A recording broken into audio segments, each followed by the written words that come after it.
LGBTQ+ literature 413. When LGBTQ+ people are not accepted by their birth families, stories of found families and queer communities resonate deeply.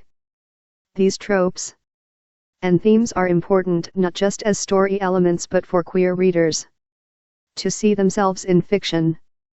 Even with the ruling of Obergefell v. Hodges in 2015, which legalized gay marriage in all 50 states, there are still homophobic people who don't support queer people. Although society is generally becoming more inclusive and welcoming of different people, not everyone is lucky enough to be loved and supported by their biological family when they come out. Queer friendships are usually stronger than other types because most queer people live with the fear that they will eventually come in contact with someone who hates them just because they're queer. Finding another queer person and creating a found family that provides safety, love, and support is an incredibly important event in real life and in literature. The trope of self-discovery and feeling right with a queer partner is in nearly every novel of this project. The character deals with their sexuality or, if they were already out, with their feelings for another woman. In Annie on My Mind, 1982, and Keeping You a Secret, 2003. Especially, in a moment of gay panic, the main character slowly realizes she is queer and freaks out, but her worries melt away once she kisses her love interest and feels that nothing had ever been more right or made as much sense. In the novels published after 2010, there is less of this gay panic and more nonchalance about sexuality, because the main character was usually already aware of her sexuality and okay with it. 33. Even if the story has many pitfalls and trials for the queer characters, at least each novel mentions that being with the right person, no matter their gender or sexuality, feels right and good and brings peace. It's something that most people can relate to, and it's a powerful sentiment that normalizes queer relationships by implying that queer people and queer relationships are not inherently disgusting or wrong. Allowing queer characters the same ability to find Mr. or Ms. Right, but of the same gender, normalizes queerness in a heteronormative society. Since the 1970s, lesbian young adult novels have moved away from the miserable lesbian trope and toward happier lesbian characters who find a strong queer community and feel love and acceptance. The trend of the tropes and themes discussed here suggest that, one day, queer experiences will be filled with less tragedy, but until then, literature will continue to have a strong queer community and an influx of queer AF. Affirming stories. 414 Introduction to LGBTQ+ Studies. Trans and gender nonconforming characters in young adult literature. Robert Bittner. Literature for young readers fluctuates constantly to reflect and speak to the experiences of children and teens in different geographic and community-oriented contexts, changing sometimes rapidly, as in the case of gender and sexuality over time as the socio-political landscape shifts. 34. Literature reflecting the realities of LGBTQ+ youth is indeed very reactive to the socio-political landscapes in which it is written and published. As queer and trans acceptability grows in mainstream media and the political landscape, so too does representation increase in the literature published for young people. This section focuses primarily on literature produced between 2000 and 2020 for middle grade readers, between the ages of 8 and 12, and young adult readers, between the ages of 12 and 18.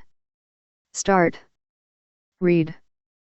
Melinda Lowe writes about her journey toward embracing literature and MOV. IES that feature lesbian characters in her blog post The Invisible Lesbian. In Young Adult Fiction, February 10, 2020, https://www.malandalo.com/ blog/2020/2/4/ The Invisible Lesbian in Young Adult Fiction. What is your experience of viewing or reading about lesbian characters? Does the discussion of tropes in lesbian young adult literature help you understand your own response? Lowe states, cis queer women have always been marginalized because we exist at an intersection of misogyny and homophobia, at minimum. Add in race, disability, class, etc. and things become even more complicated. Discuss any connections you see between this statement and the tropes in lesbian young adult fiction discussed here. Lowe talks about the relative lack of recognition for lesbian young adult fiction in the last 10 years, using literature awards as an example. She asks specifically why cis queer girls have not been recognized and introduces the idea of misogyny not as a personal attitude but a system that enforces attitudes. Expand on her ideas using what you have learned about how tropes in lesbian young adult fiction have evolved over time. LGBTQ+ literature 415. With a look at where transgender representation in young adult literature began, this chapter then follows a timeline of transgender and gender nonconforming representation in middle grade and young adult literature, highlighting the evolution of gender identities in these years. The last part of the chapter explores tropes, commonly used themes or literary devices that can become cliché over time within trans and general nonconforming narratives and how they can be problematic. Beginnings. The year 2004 is often cited as the beginning of transgender representation in literature for young adults, and in many respects, this is true. In this year Luna, the first young adult novel with a transgender character, was published, but it was not the first instance of a transgender character in young adult fiction.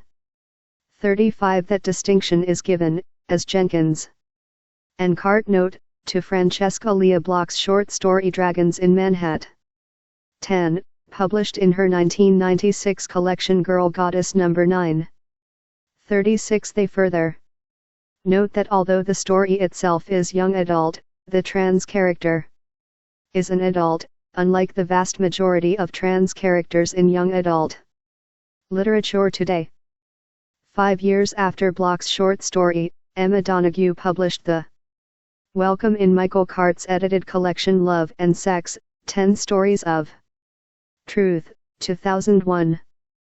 37 Both Bloch's and Donoghue's short stories feature trans women, as does Luna.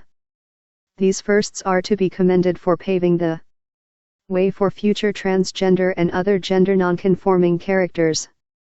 But since that time, scholars have noted the problematic nature of these early representations, particularly in Luna, mostly due to the emphasis on Luna's sibling, rather than Luna herself, and also because Luna is portrayed as a burden to her family and friends throughout the novel.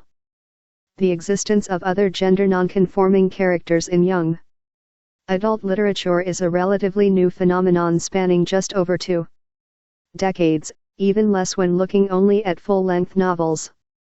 With this in mind, the many varieties of gender identities now represented is IMPR's especially considering how long it took to move beyond gay and lesbian characters. 38 Since Luna, there has been greater inclusivity of characters who are not cisgender, including transgender, genderqueer, intersex, bigender, non-binary, and two-spirit representation. These diverse gender representations are important for many reasons. Rudine Sims Bishop notes in her work on children's literature that books function as mirrors and windows. 39 Diverse representation. Therefore, allows more young readers to see themselves reflected in the books they read, thus reinforcing that their existence is legitimate, and cisgender. A person whose gender identity aligns with the sex assigned to them at birth. Transgender. A person whose gender identity or gender expression differs from the sex assigned at birth. Genderqueer. A person whose gender identity is not static, not solely male or female, and sometimes not completely fitting either category. Intersex. A person born with one of several forms of anatomical sex characteristics. Bigender. Someone who either has the experience of two genders, which can be binary or non-binary, or experiences both genders simultaneously or alternates between them. Non-binary. A person whose gender identity is not exclusively male or female. Some transgender people are non-binary. Two-spirit. A person who has both a masculine and a feminine spirit or some other gender variant, used by some indigenous people to describe their sexual gender or spiritual identity. 416 Introduction to LGBTQ+ Studies. Worthy of deeper exploration in literature. As Windows, literature for young readers allows a glimpse into the lives and worlds of others. This is the lens through which the remainder of this section is constructed, thereby emphasizing the necessity and impact of diverse representations of gender in young adult literature. A timeline of firsts. Building on the momentum from the publication of Luna, 2004, Ellen Whitlinger wrote Parrotfish, 2007, the first instance of a trans man in young adult literature, which follows Grady in his physical and mental transition while dealing with an unaccepting family, figure 11.9. 2 years later, Brian Catcher's novel, Almost Perfect, 2009, arrived on the scene and won a Stonewall Book Award from the American Library Association, the oldest and largest U.S.-based professional organization for librarians. Catcher's novel began to gather more negative reviews from trans teens over the years following its publication, however, because of the many stereotypes the narrative relies on. In the same year, the novel Punkzilla, 2009, by Adam Rapp was published and 2 more short stories came out in Michael Cart's edited collection How Beautiful the Ordinary, 12 Stories of Identity, 2009. 40. Figure 11.9. Ellen Whitlinger's Parrotfish, 2007. Deborah Amory.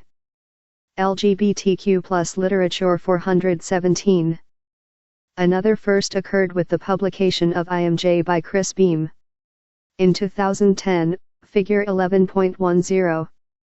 J is assigned female at birth and is looking for medical intervention to transition, but because he is not 18 and his parents don't know that he is trans, he cannot legally access hormone treatment.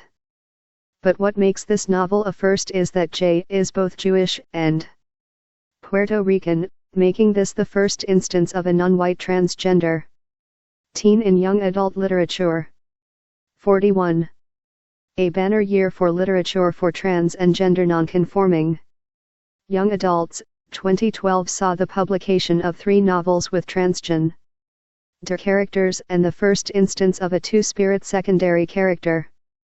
Happy Families by Tanita S. Davis explores the lives of a black family as their father comes out as transgender, and Rachel Gold's being Emily.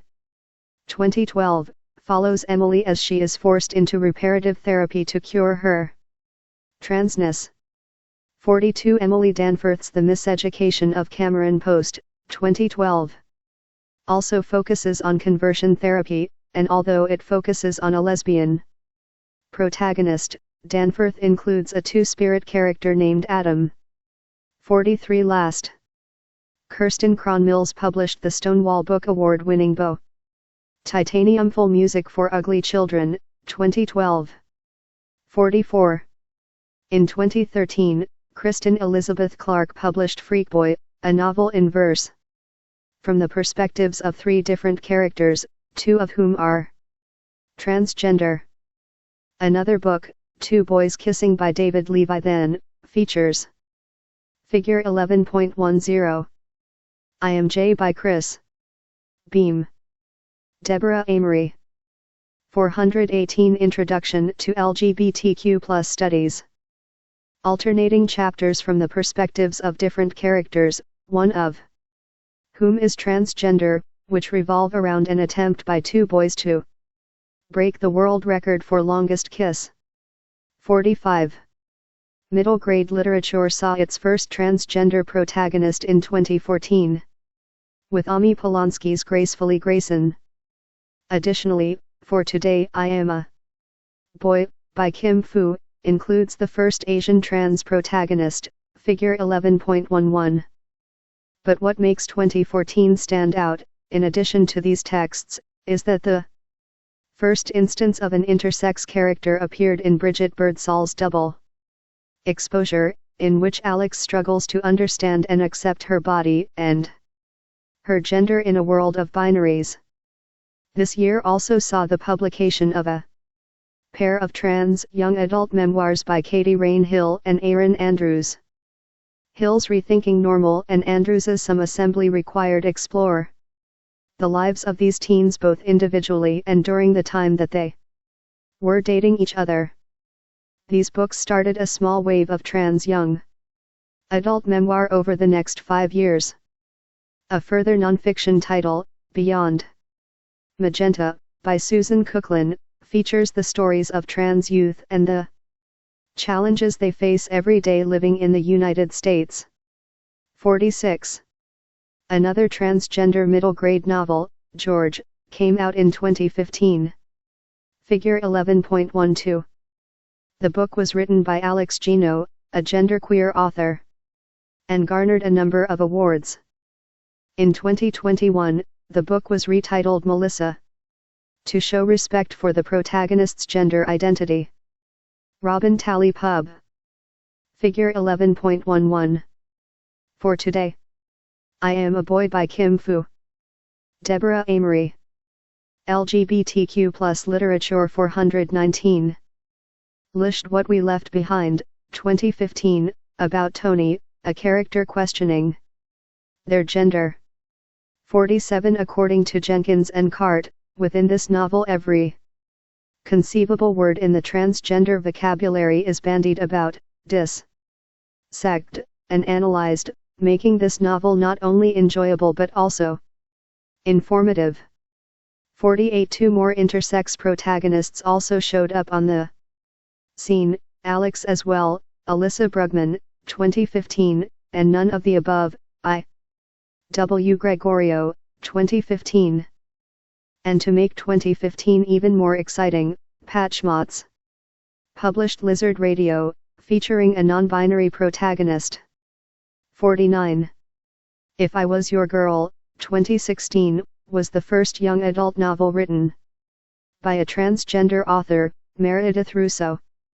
That same year, Jeff Garvin published Symptoms of Being Human, 2016, a novel focusing on a gender-fluid teen who explores expectations of a binary world both in high school life and online through a series of blog posts. Anna Marie McLemore published a highly decorated novel called When the Moon Was Ours, 2016, which features dual protagonists, one of whom is trans. Girl Men's Up, 2016, a novel about a gender non-conforming teen by Canadian author M. E. Gerard, was also published the same year. 50. Books like Lizard Radio and When the Moon Was Ours showed the possibilities of combining trans narratives with genre fiction, a trend that continued into 2017 with Dreadnought by April Daniels and Mask of Shadows by Lindsay Miller, an acclaimed nonfiction book by Dashka. Figure 11.12. The original publication and cover of Melissa by Alex Gino. Deborah Amory. 420 Introduction to LGBTQ+ Studies. Slater, The 57 Bus, 2017, chronicles the true story of a young trans girl whose skirt was set on fire in a prank and the young black man who was painted as a monster in the wake of the crime. Jaya and Raza, by Sonia Patel, a novel set in Hawaii, explores not only gender but also the plight of young sex workers. Another middle-grade novel, Felix Ease, by Lisa Bunker, features a gender-fluid grandparent who goes by Grandy. 51. In 2018, Adam Garnett Jones adapted his feature-length film into a young adult novel called Fire Song, which features Canadian Indigenous queer youth and looks at gender roles and gender expectations within that context. Figure 11.13.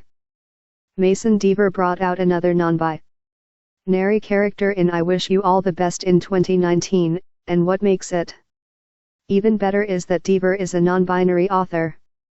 Kings, Queens, and In-Betweens, by Tanya Botijo, features drag, gender questioning, and explorations of gender nonconformity with a diverse cast of primary and secondary characters. 52.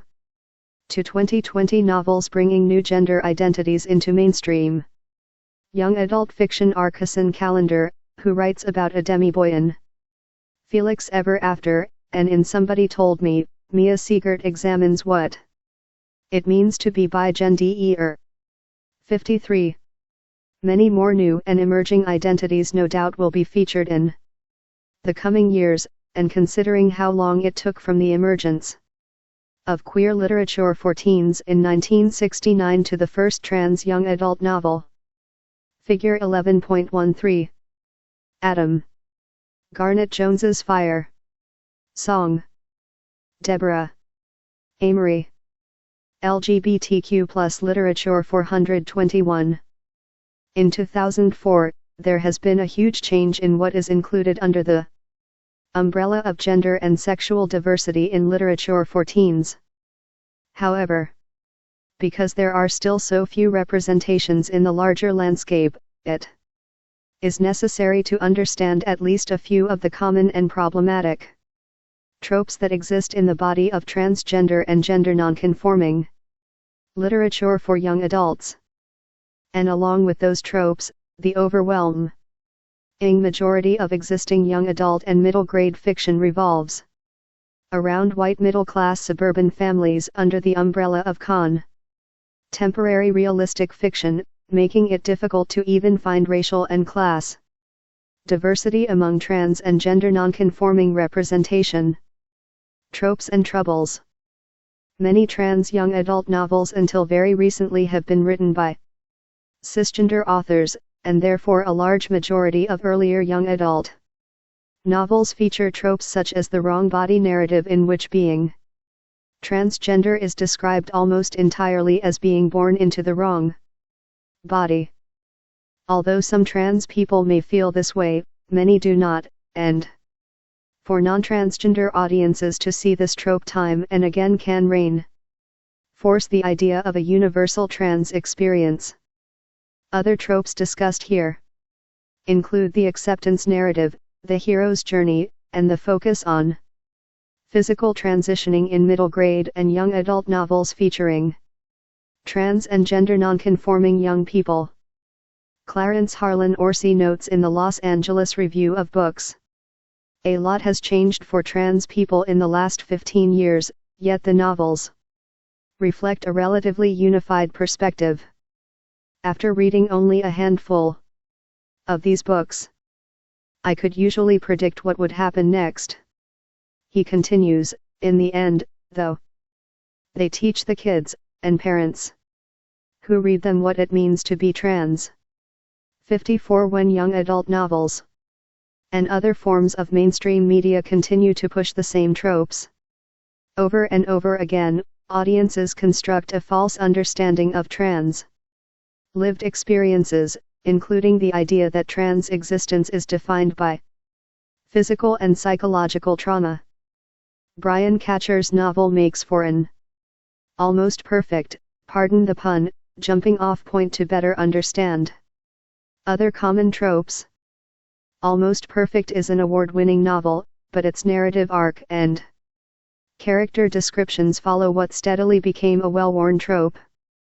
Thanks to Luna and Parrotfish, these early novels, and many since, follow a trope that V. Signorelli calls the acceptance narrative, in which the focus is on cisgender characters and their ways of coping with trans-gender people in their lives. Even when the novels have trans narrators, they are still often focused on the reactions of cisgender peers or family. 422 Introduction to LGBTQ+ Studies.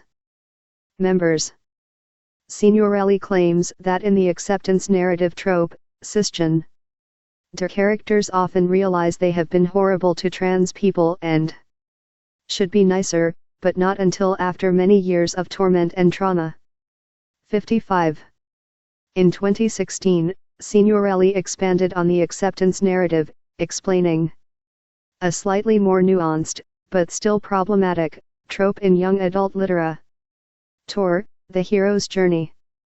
This trope seems more hopeful at first. The trans character tends to be the hero of their own story, and they often end up in a more hopeful place at the end. But within the main narrative arc, the trans character still endures hardship in the form of physical or psychological trauma.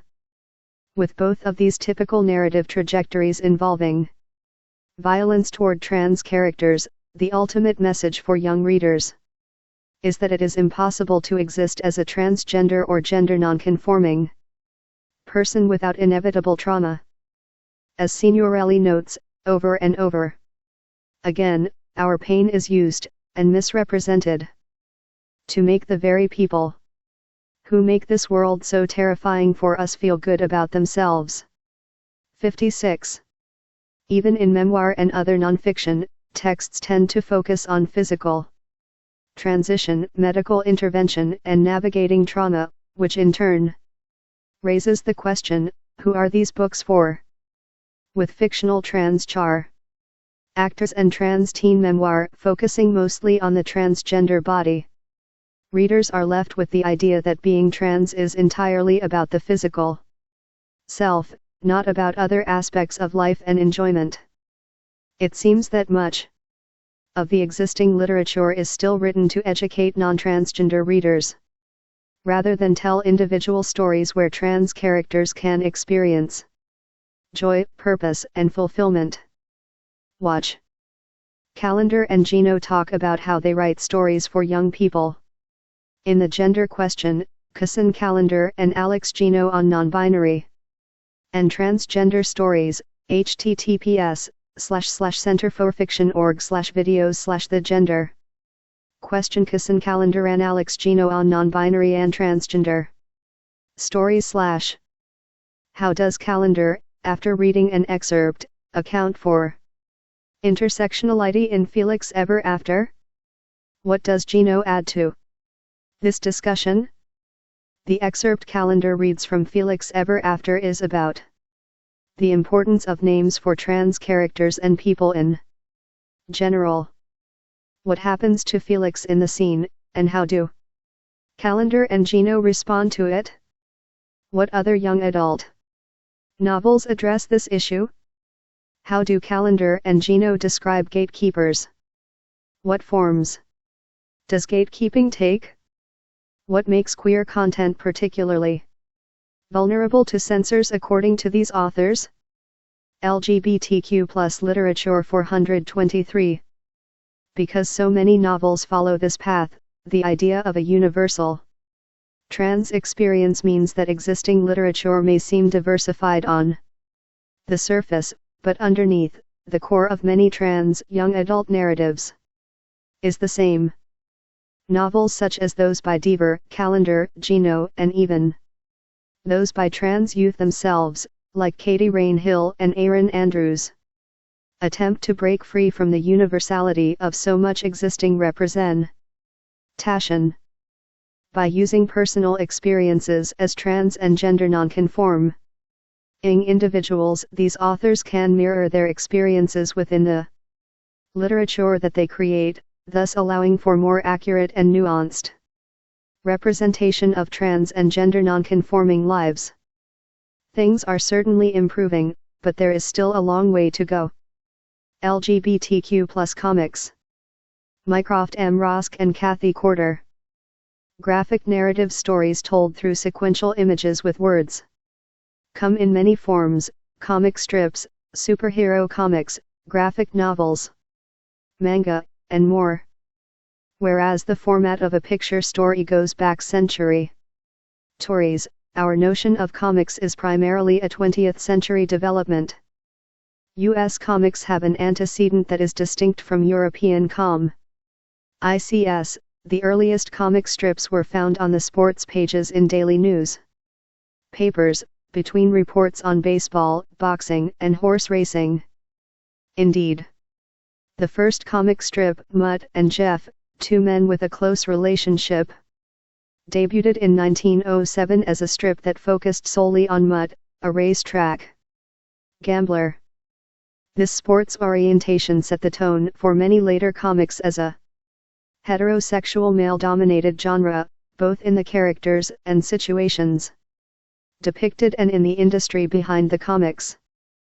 In the 1930s, however, comics could be quite playful about gender and sexual orientation. For example, the two main characters in George Harriman's comic Crazy Cot, which ran from 1913 to 1944, are Crazy Cot and Ignatz Mouse. Crazy loves Ignatz, and what makes this relationship special is that other characters in the strip refer to Crazy by both male and female pronouns. Crazy at times wonders whether they should marry a man or a woman. Comics could also be quite explicit, as seen in the Tijuana Bibles, which were typically very cheap, 8-page brochure-type publications that satirized Hollywood stars and other popular figures, such as Archie. From the comics, with situations that include hetero and homosexual couples and threesomes and sometimes animals. The 8-pagers were extremely popular during the 1930s and paralleled the overt sexuality then common in films, for example, the not-so-subtle innuendo of Mae West. 424 Introduction to LGBTQ+ Studies, which in turn led to the imposition of the Hays Code, 1934-1968, an effort to censor movies. Fans and scholars alike recognize the golden age of comics as prizing the years 1930 to 1956, a period that saw the introduction of popular superheroes. World War II, in particular, inspired the rise of Superman, Batman, Wonder Woman, and many other superheroes. Also appearing in the 1940s and early 1950s were two other popular genres. Crime comics, such as true crime stories, first published in 1947, and horror comics, such as Tales from the Crypt, which began in 1950. These two genres were rife with extreme violence and sexuality, a development that did not sit well with the conservative social backlash of the 1950s. Censorship of American comics. Into this cultural atmosphere came Frederick Wertham, a psychiatrist who had expressed disapproval of comics for years, including in a 1948 interview, Horror in the Nursery, and a symposium speech, The Psychopathy of Comic Books.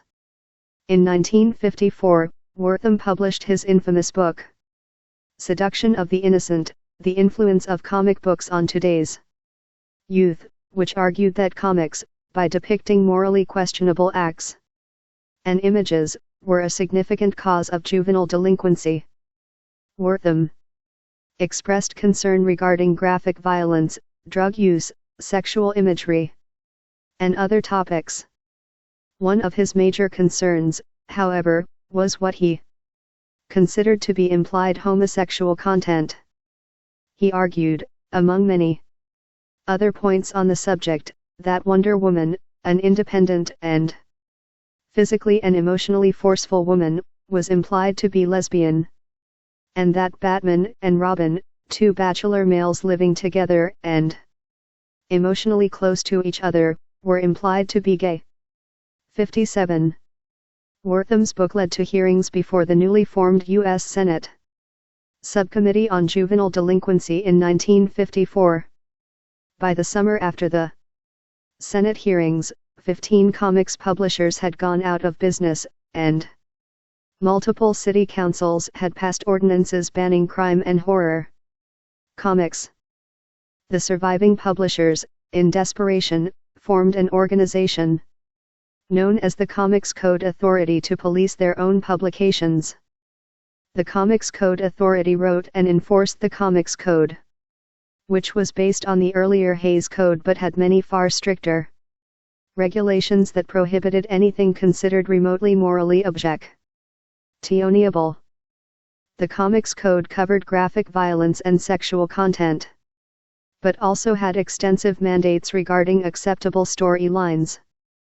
It required, for instance, that in every instance good shall triumph over evil.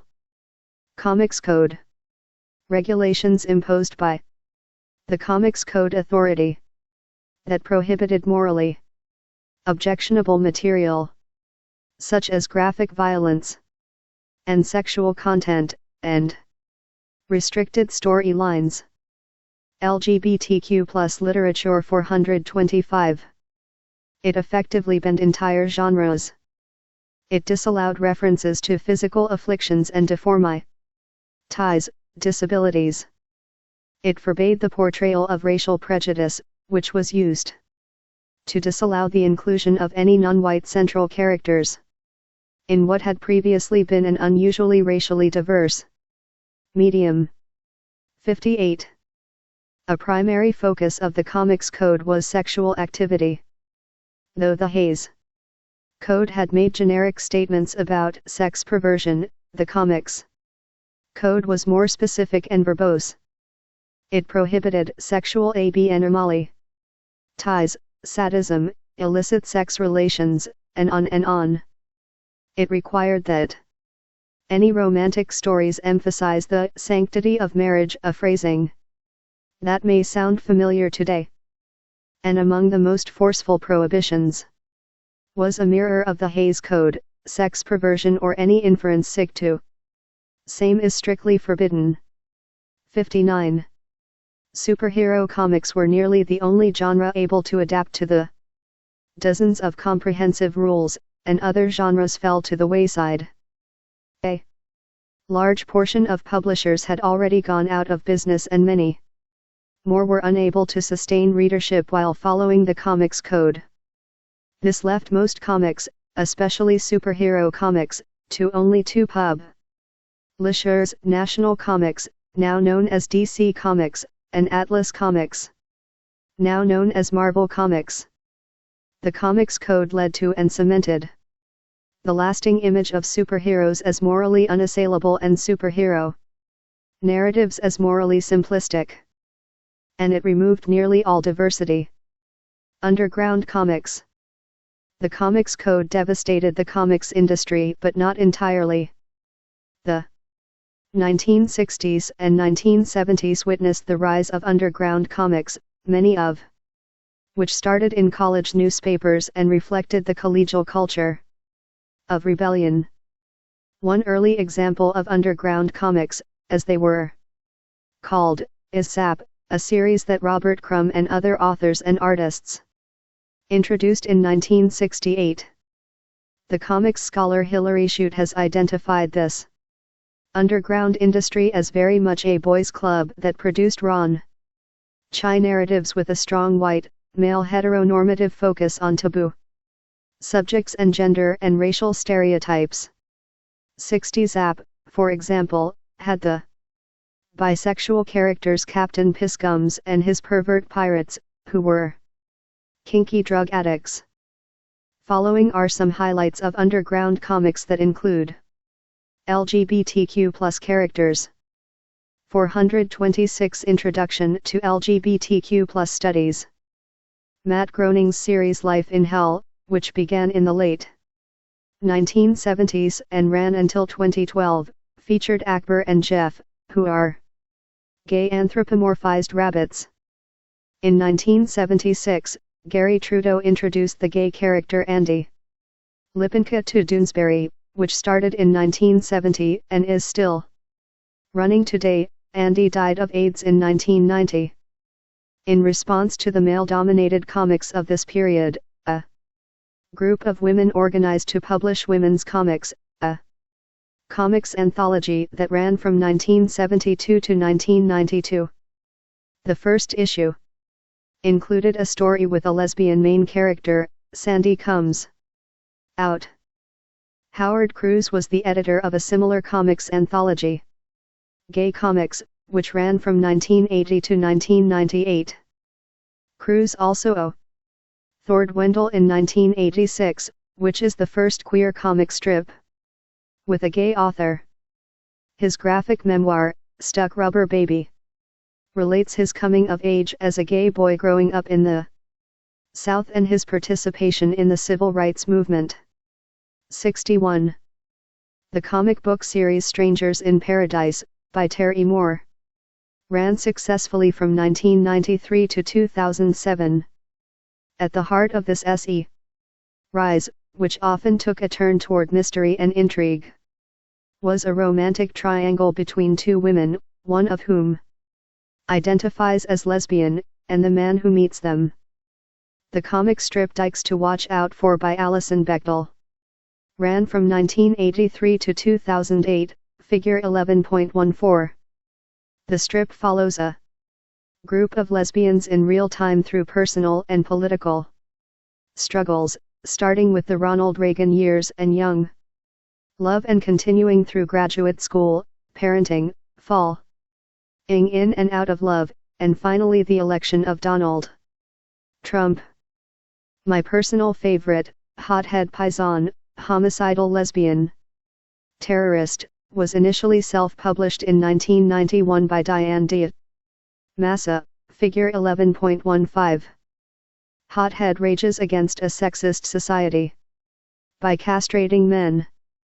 The comic series ran until 1998. Roberta Gregory's comic book series Naughty Bits ran from 1991 to 2004, and her comics starred Midge McCracken, or Bitcha Bitch, and Bitcha Butch, the angriest dyke in the world. LGBTQ+ literature 427. Figure 11.14. Dykes to Watch Out For by Alison Bechdel ran from 1983 to 2008. Deborah Amory. Figure 11.15. Various Hothead Paisan issues by Diane DeMassa. Deborah Amory. 428 Introduction to LGBTQ+ Studies. One important landmark publication almost single-handedly changed the comics industry.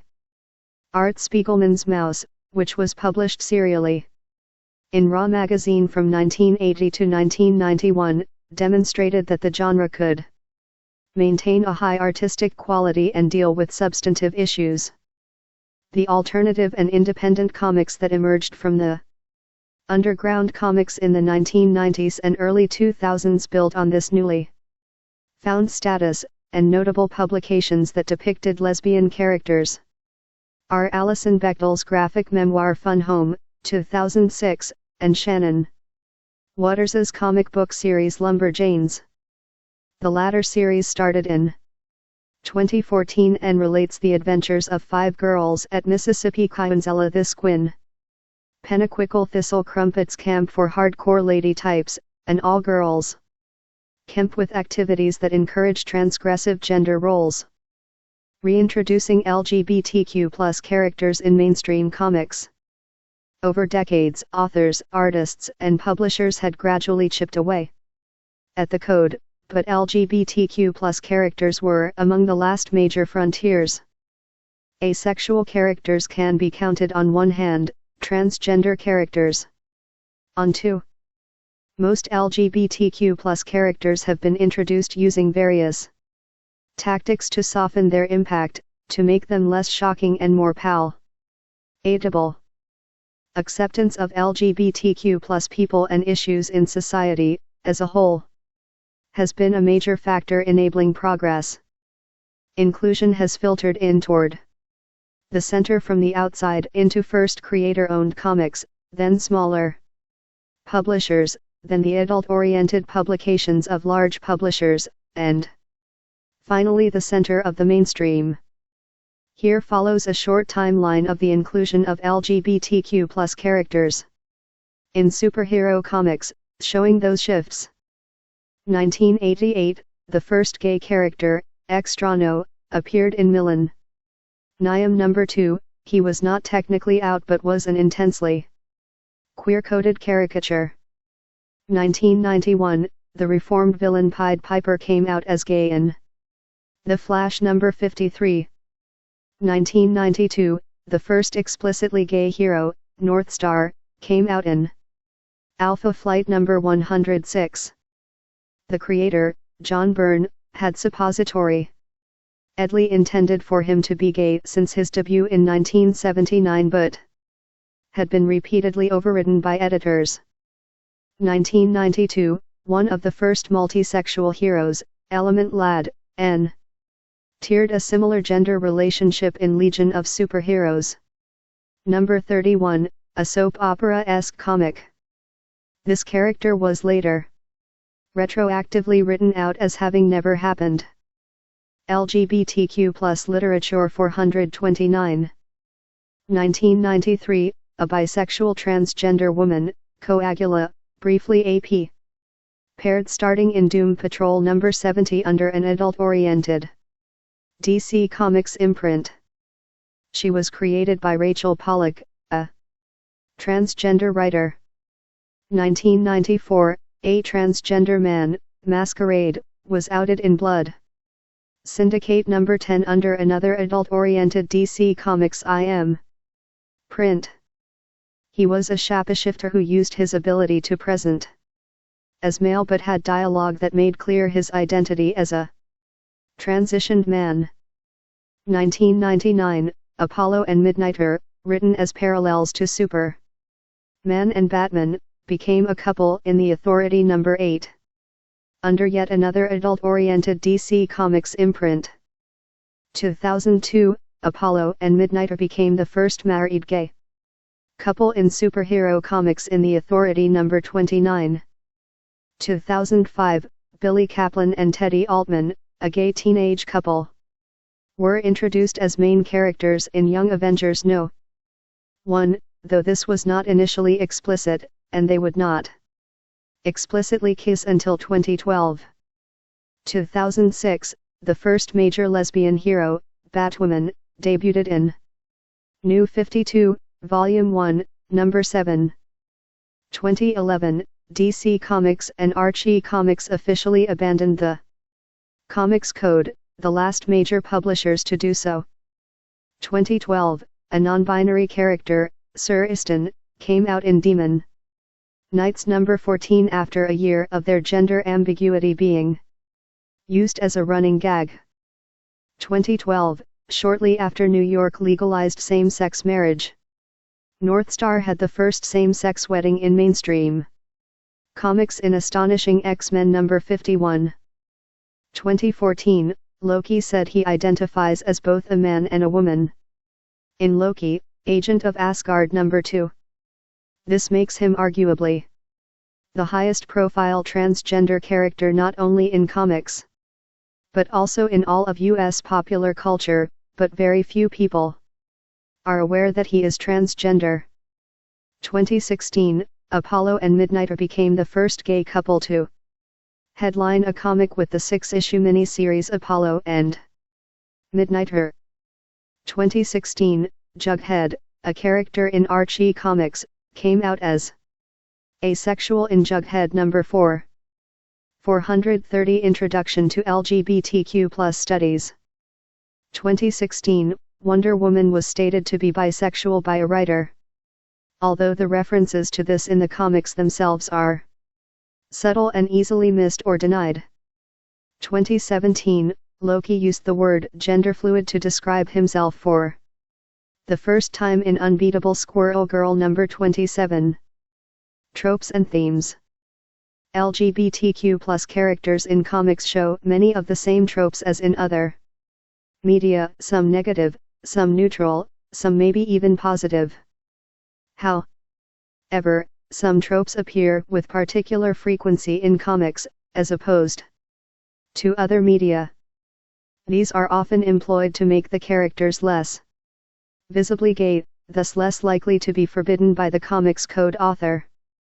ITY, in earlier years, and easier on the slow-changing, image-concerned industry, both earlier and later. A very abbreviated list of a few of them follows. Explicit naming. Several characters are stated to be LGBTQ+ by writers or editors, but the actual text contains only ambiguous hints toward their identity. This allows the characters to technically be LGBTQ+ without the average reader being aware of it. This is particularly common with high-profile characters such as Deadpool and Wonder Woman.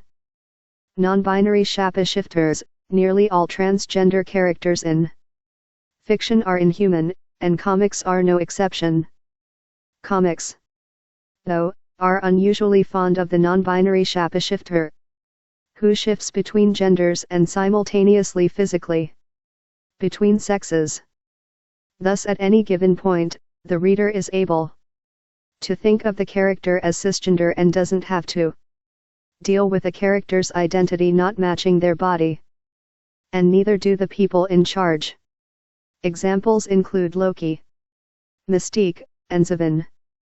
It's not gay if it's an alternate universe. This trope, nearly unique to comics, depends on comics' use of the multiverse.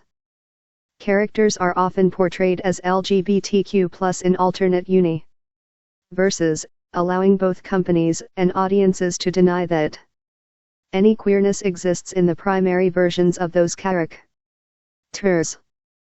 The trope is ridiculously common, applying to dozens of characters. DC Bombshells is particularly notable. Bombshells. LGBTQ+ Literature 431 is an alternate universe with its own years-long series in which nearly the entire cast, composed of alternate versions of pre-existing characters, is lesbian, bisexual, transgender, or some combination. A variant of the trope makes a character a different gender so that a pair can be together without being LGBTQ+ at all. Dark Reign, Fantastic Four #2 shows an alternate universe in which Captain America and Iron Man are married and Iron Man is a woman. In other narratives, characters in alternate universes with the same roles and titles but different names are LGBTQ+. But not too gay. This occurs across media, but because the comics code emphasizes visuals, it is particularly significant. In comics, LGBTQ+ characters are desexualized compared with their straight counterparts. Queer couples are often together for years without so much as an on-page kiss, whereas straight couples in the same series are shown in blatantly explicit situations. Queer couples may even be restricted from having any physical contact at all. Explore. Dykes to watch out for. DTWOF, is Alison Bechdel's famous comic strip that ran from 1983 to 2008.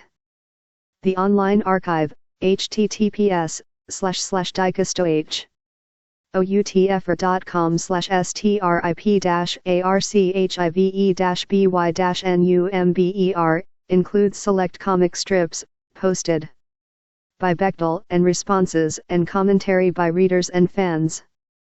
The essential dikes to watch out for includes over 25 years of DTWOF strips in one book, Boston, Mariner Books, 2008. DTWOF was famous for depicting lesbians responding to and engaging in current political events. The characters in the strip aged in real time, and their relationships evolved as well. What political and social issues does Bechdel explore in her comic strip? Are these still relevant to our lives today? How does Bechdel represent lesbian identity, culture, and community? Does her comic strip challenge some of the tropes discussed earlier for LGBTQ+ comics? Describe how DTWOF violates elements of the comics code, particularly in relation to racial prejudice and sexual activity. 432 Introduction to LGBTQ+ Studies. Lesbian and Gay Pulp Fiction. Kathy Corder. Many people dismiss pulp fiction as cheap, trashy paperbacks that low-ER class people read in lieu of literary classics. Yet because they could be produced and distributed so quickly and inexpensively, these stories were able to respond with immediacy to the great changes in society that followed World War II. Sandwiched between the Kinsey reports on male and female sexual behavior, 1948 and 1953, and landmark censorship trials and the 1969 Stonewall Rebellion, the characters and narratives of lesbian and gay pulp fiction reflected a more open attitude toward sexual identities and relationships, but also the harsh reality during the McCarthy era of the Lavender Scare and the moral panics about homosexuality that were used to justify firing homosexuals from government positions. Pulp fiction that features LGBTQ+ characters as the primary protagonists was a genre roughly from 1945 to 1970. These books were usually printed under a pseudonym, and scholars and archivists have been uncovering the real authors, many of whom identify as gay or lesbian. Further, printing houses with LGBTQ+ owners or sponsors enabled the widespread dissemination of these popular stories. Much pulp fiction from the 1950s and 1960s was reprinted starting in the 1980s by, for example, Naiad Press, Cledy's Press, and Argo Press. Historical context for pulp fiction. The antecedents for pulp fiction go back to the 19th century, when the rise of industrialization led to both more economical printing processes and more spare time for reading among the middle and working classes. The penny press was tabloid-style newspapers that included FAC tie-in along with news, and because these were so cheaply printed, readers thought nothing of discarding them with the trash. This early popular literature was quite melodramatic and highly moralistic, but that quality evolved into the more sensational fiction that toward sex, sexual crime including rape and incest, crime more generally, family secrets, squalor, and clear-cut differences between good and evil. One early type of this popular fiction, the city mystery, brought together characters from all classes, races, and genders through convoluted plots that focused on the decadence of the upper class and the vile nature of the lower. Other genres included westerns, such as the Deadwood Dick series. Figure 11.16, horror, derived from the earlier Gothic genre, and crime. LGBTQ+ literature 433. Figure 11.16. An issue from the Deadwood Dick series. Public domain, Edward T.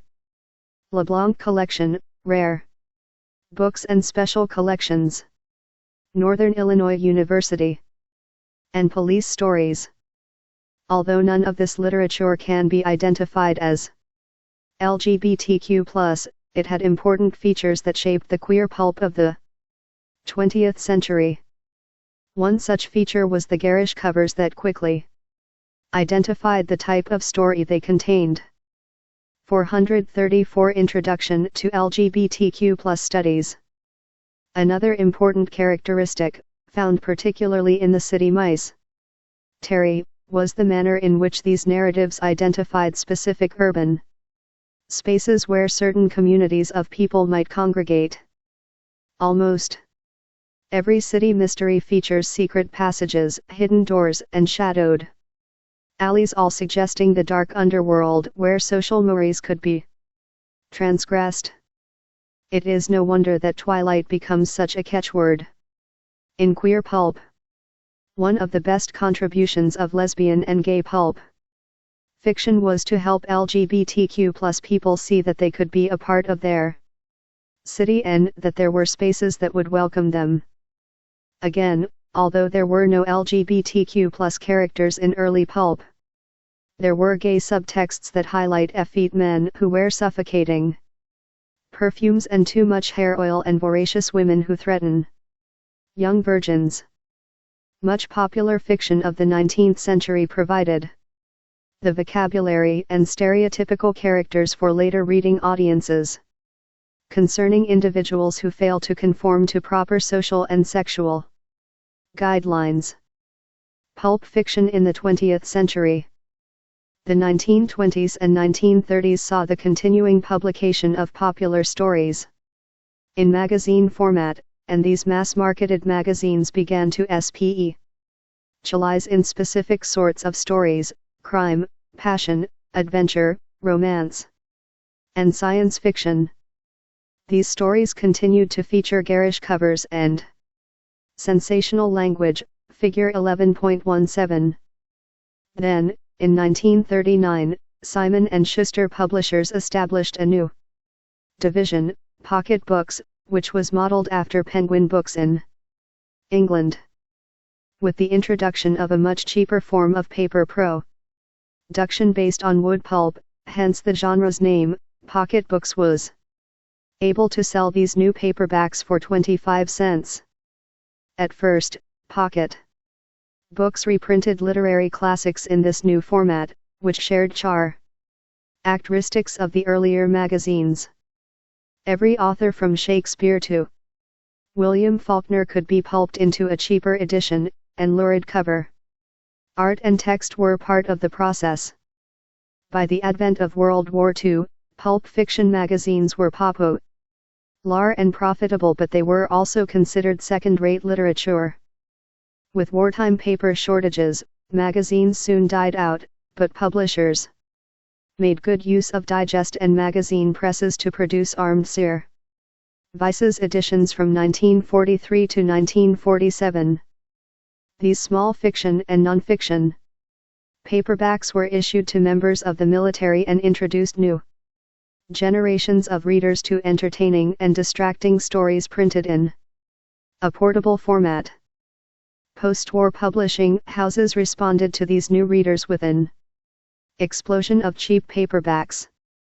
Fawcett's Gold Medal Books established LGBTQ+ literature 435. In 1950, was the first to publish original writing in this format, typically 5 by 7 inches, with a glued spine, garish cover art, and cheap, rough paper that quickly turned yellow and disintegrated. Lesbian pulp fiction. In 1950, Gold Medal Books printed the first lesbian pulp novel, Woman's Barracks by Teresca Torres. This novel is a largely autobiographical account of the time that the author spent in London at a military barracks for women serving in the Free French Forces. Torres herself narrates. Figure 11.17. An example of an early 20th century mass-marketed magazine. CC by Will Hart. 436 Introduction to LGBTQ+ Studies. Relating the day-to-day life for a group of 5 French women, who differ in age and in experience, and who couple and partner in various ways. One of the first scenes of the story occurs when the women have stripped naked for their medical evaluation. Much focus is put on the individual female bodies, both naked and clothed. And one of the characters, of course, commits suicide. 62. Appearing soon after women's barracks were Van Packer's Spring Fire, 1952, considered the first lesbian pulp fiction by a lesbian author. And Patricia Highsmith's The Price of Salt, 1952, written under the name Claire Morgan.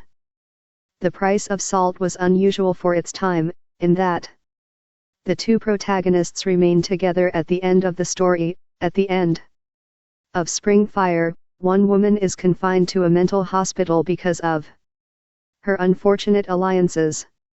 63. Lesbian pulps were not the first appearance of lesbian women in literature. Earlier in the century, Radcliffe Hall wrote The Well of Lonely Ness, 1928, with the inverted character Stephen Gordon. Juna Barnes published Night Watch in 1936 with the help of a literary agent, and Gail Wilhelm published We Two Are Drifting in 1935 with Random House. Although these early works are now considered classics of lesbian literature, even Radcliffe Hall could be pulped and reissued in the 1950s. Figure 11.18. 64. Although the earlier lesbian pulp fiction, such as Women's Barracks and Spring Fire, ended tragically in suicide or insanity, a handful of lesbian authors contributed a great deal to the increasing level of self-acceptance among their readers, due to their complex characterizations and positive plot resolutions. Across the nation, lesbians read pulp fiction and learned that they were not alone, and lesbian pulps did much to help these readers establish their own communities. Anne Bannon, whom many consider the queen of lesbian pulps, wrote 5 books in the Bebo Brinker series, 1957-1962, figure 11.19. Her characters range from the mannish Bebo to more femme characters, demonstrating how far pulps could move from the stereotypical people who transgressed social and sexual norms. 65. Other productive writers included Valerie Taylor, author of The Girls in 3B, 1959, and Stranger on Lesbos, 1960, Mary Jane Meeker, who wrote, as Van Packer, Spring Fire, and, as Anne Aldrich, We, Too, Must Love, 1958, and March Hastings, who wrote 3 Women, 1958. These authors elevated lesbian pulp with well-crafted stories and multifaceted characters. And there were hundreds more authors, many of whom remain anonymous, who are just now being identified and reprinted by such publishers as Nayad Press and Clay's Press, which have focused on lost lesbian literature. 66. LGBTQ+ literature 437. Figure 11.18. Radcliffe Hall's The Well of Loneliness. Deborah Amory. Figure 11.19. A Bebo Brinker book by Anne Bannon. Deborah Amory. 438 Introduction to LGBTQ+ Studies. Lesbian pulps, much like dime novels and city mysteries in the previous century, were easy to spot by their covers. And, like the earlier sensational fiction, these pulps were disseminated through drug stores, train stations, and other public spaces. This accessibility dovetailed with the increase in same-sex communities, whether in women's military Nisatians or women working together in industry in greater numbers. And with the post-war relocation of many young women to large urban centers with gathering spots, such as gay bars.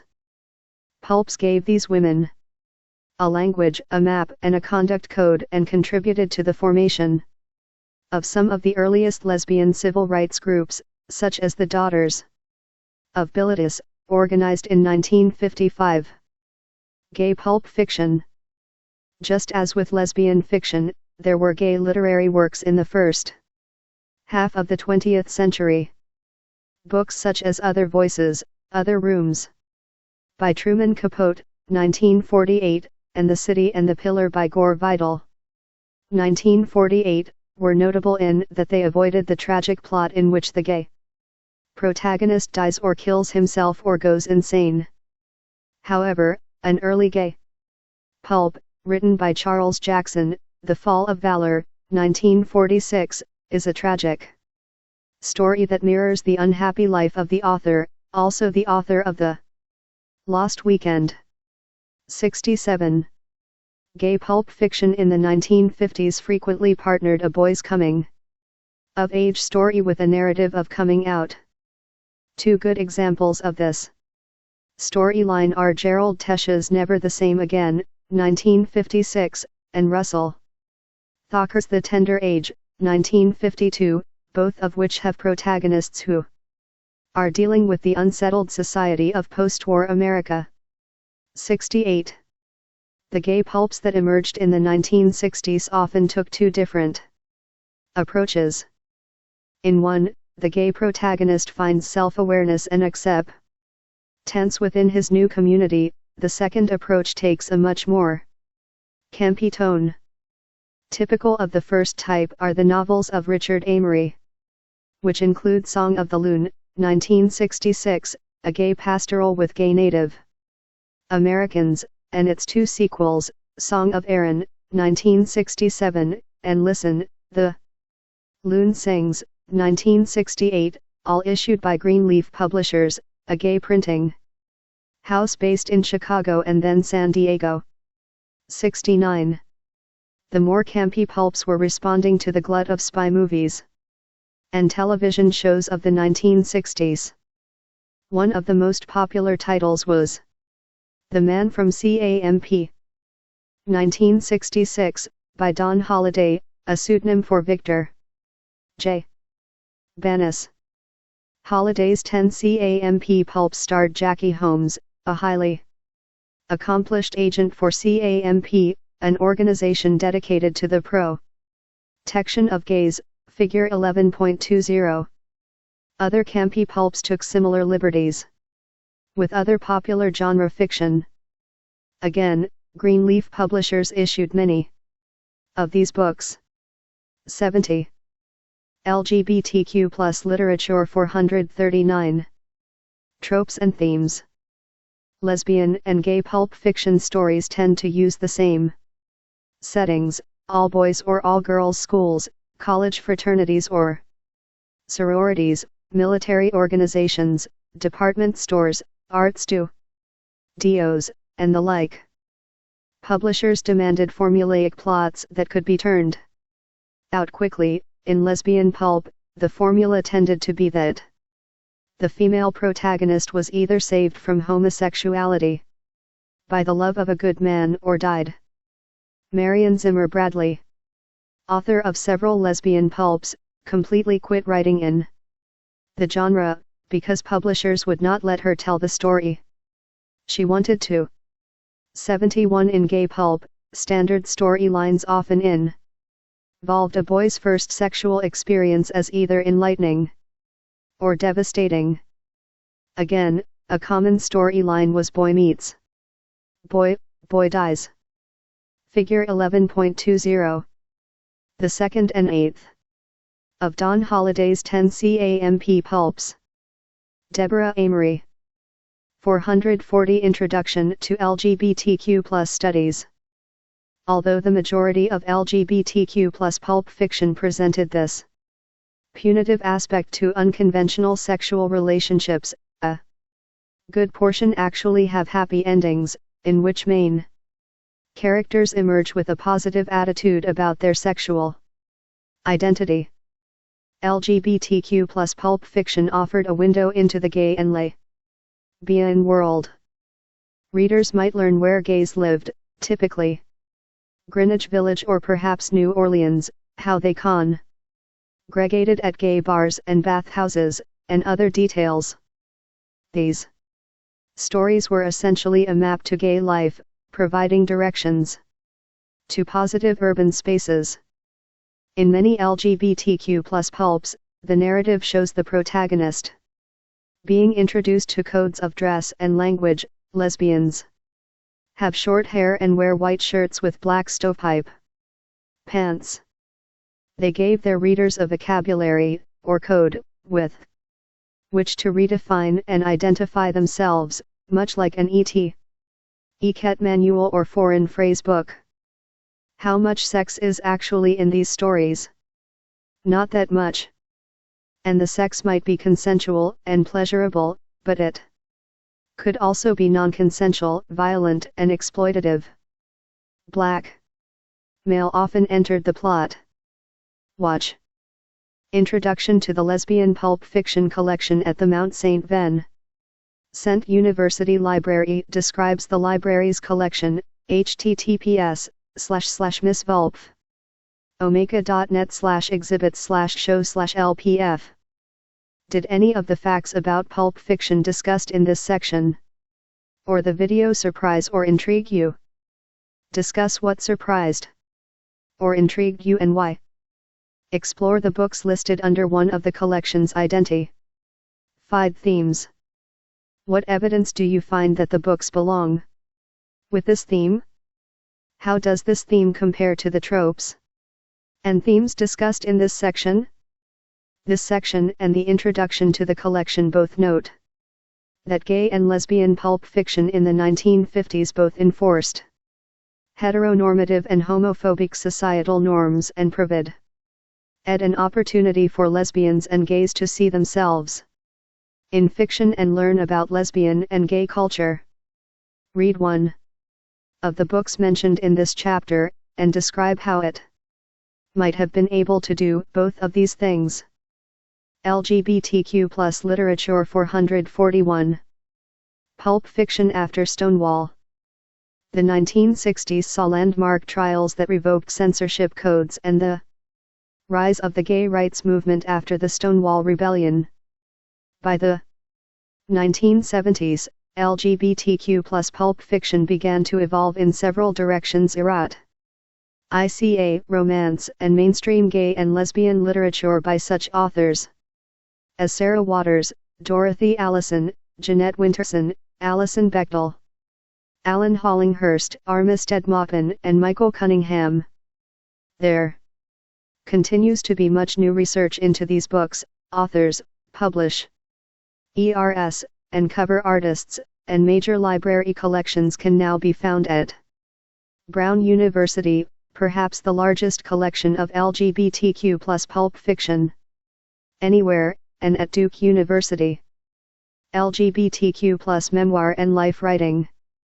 Olivia Wood.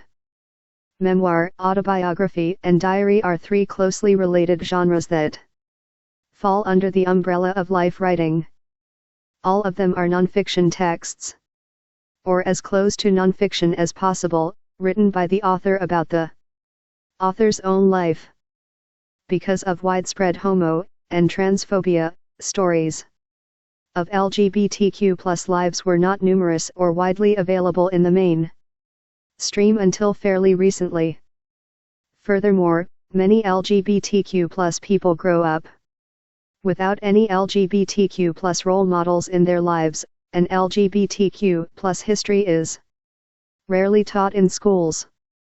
These circumstances make life writing especially important, because these stories serve as windows into parts of people's lives and the history of the broader community that were previously secret or unknown, and they provide valuable representation for young people trying to figure out what their identity or identities mean to them. This section focuses on life writing by LGBTQ+ authors written in English in the 20th and 21st centuries. Exceptions to this categorization are noted.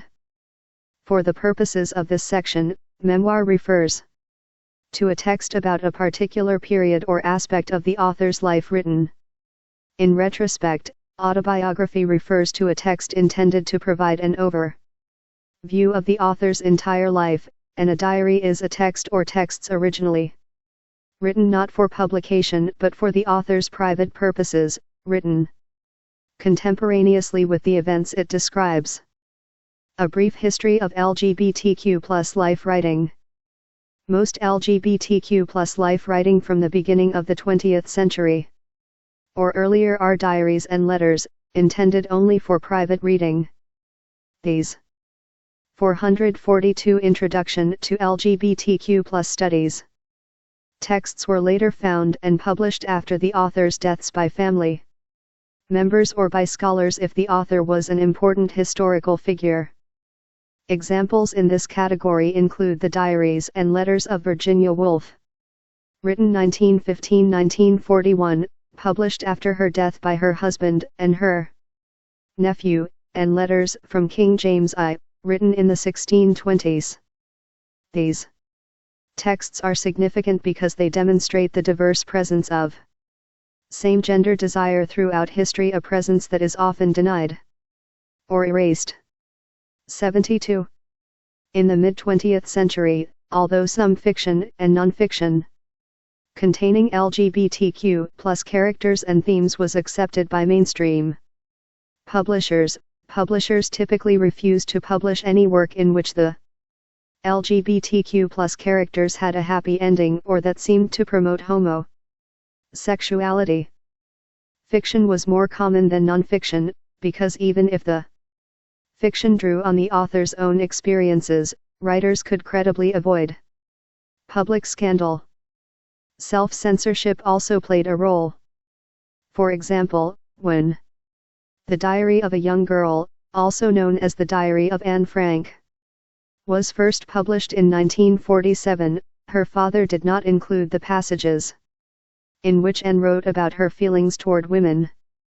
This omission reflects Frank's desire to protect his daughter's privacy and reputation, and to not distract from the main focus of Nazi oppression by including controversial material.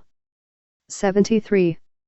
Most memoirs written by LGBTQ+ people who lived in the 1950s, 1960s, or 1970s were published much later in their lives, after the 1969 Stonewall Rebellion and further decades of gay activism made these topics less risky and controversial in the mainstream and after the authors had more well-established careers.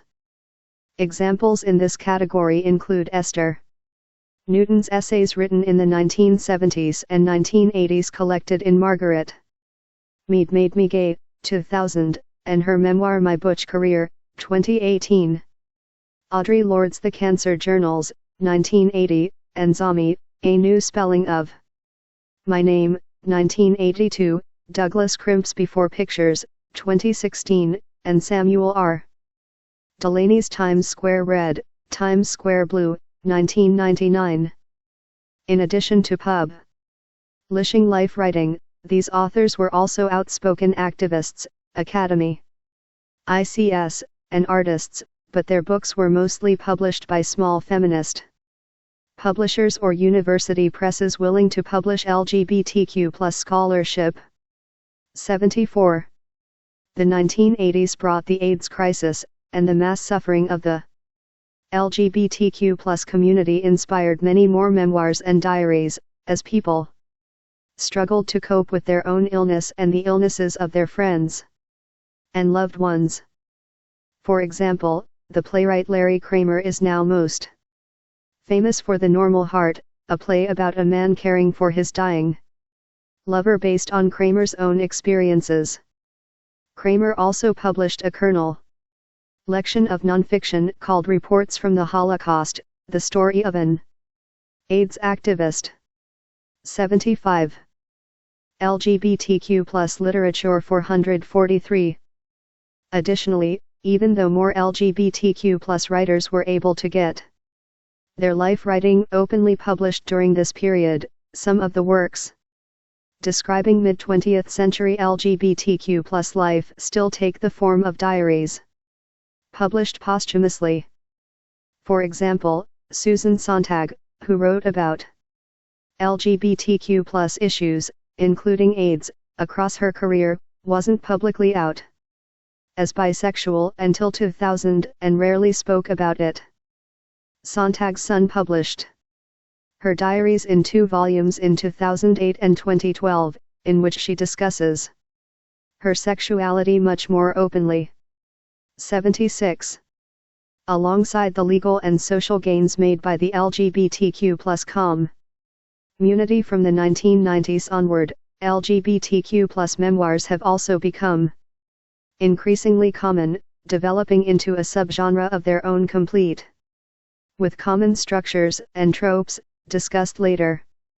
However, representation is still an issue within this broader umbrella. Gay memoirs are the most common and visible, with bisexual and trans memoirs being much harder to find. Within the already small category of trans memoir, most of the books are by trans women and trans men. As of early 2020, there appear to be fewer than 15 memoirs published in English that represent non-binary or genderqueer lives. As with most forms of media, the range of experiences reflected in LGBTQ+ memoir also reproduces other social inequities, including racism, sexism, and classism. The modern age offers many more avenues for sharing life writing beyond traditional publishing, including blogs, YouTube videos, and social media. Because anyone with internet access and a little bit of privacy can use these platforms, the field of LGBTQ+ life writing is much more diverse online. Tropes and themes in LGBTQ+ memoir. Because most memoirs take a narrative form, they typically follow the same structural patterns of fiction. Whether they follow the traditional pattern of rising action, climax, and falling action, or use another narrative structure, almost all narrative requires some sort of conflict to engage the reader. Some types of conflict and narrative arcs common in LGBTQ+ memoirs are the following: gender or sexual self-discovery, coming out, living with AIDS, gaining sexual experience, physical and social transitioning. 444 Introduction to LGBTQ+ Studies. Loneliness, struggling with intersecting social identities. Additionally, some memoirs written by LGBTQ+ authors may center on another aspect of the author's life, so the conflict may not center around sexuality or gender identity at all.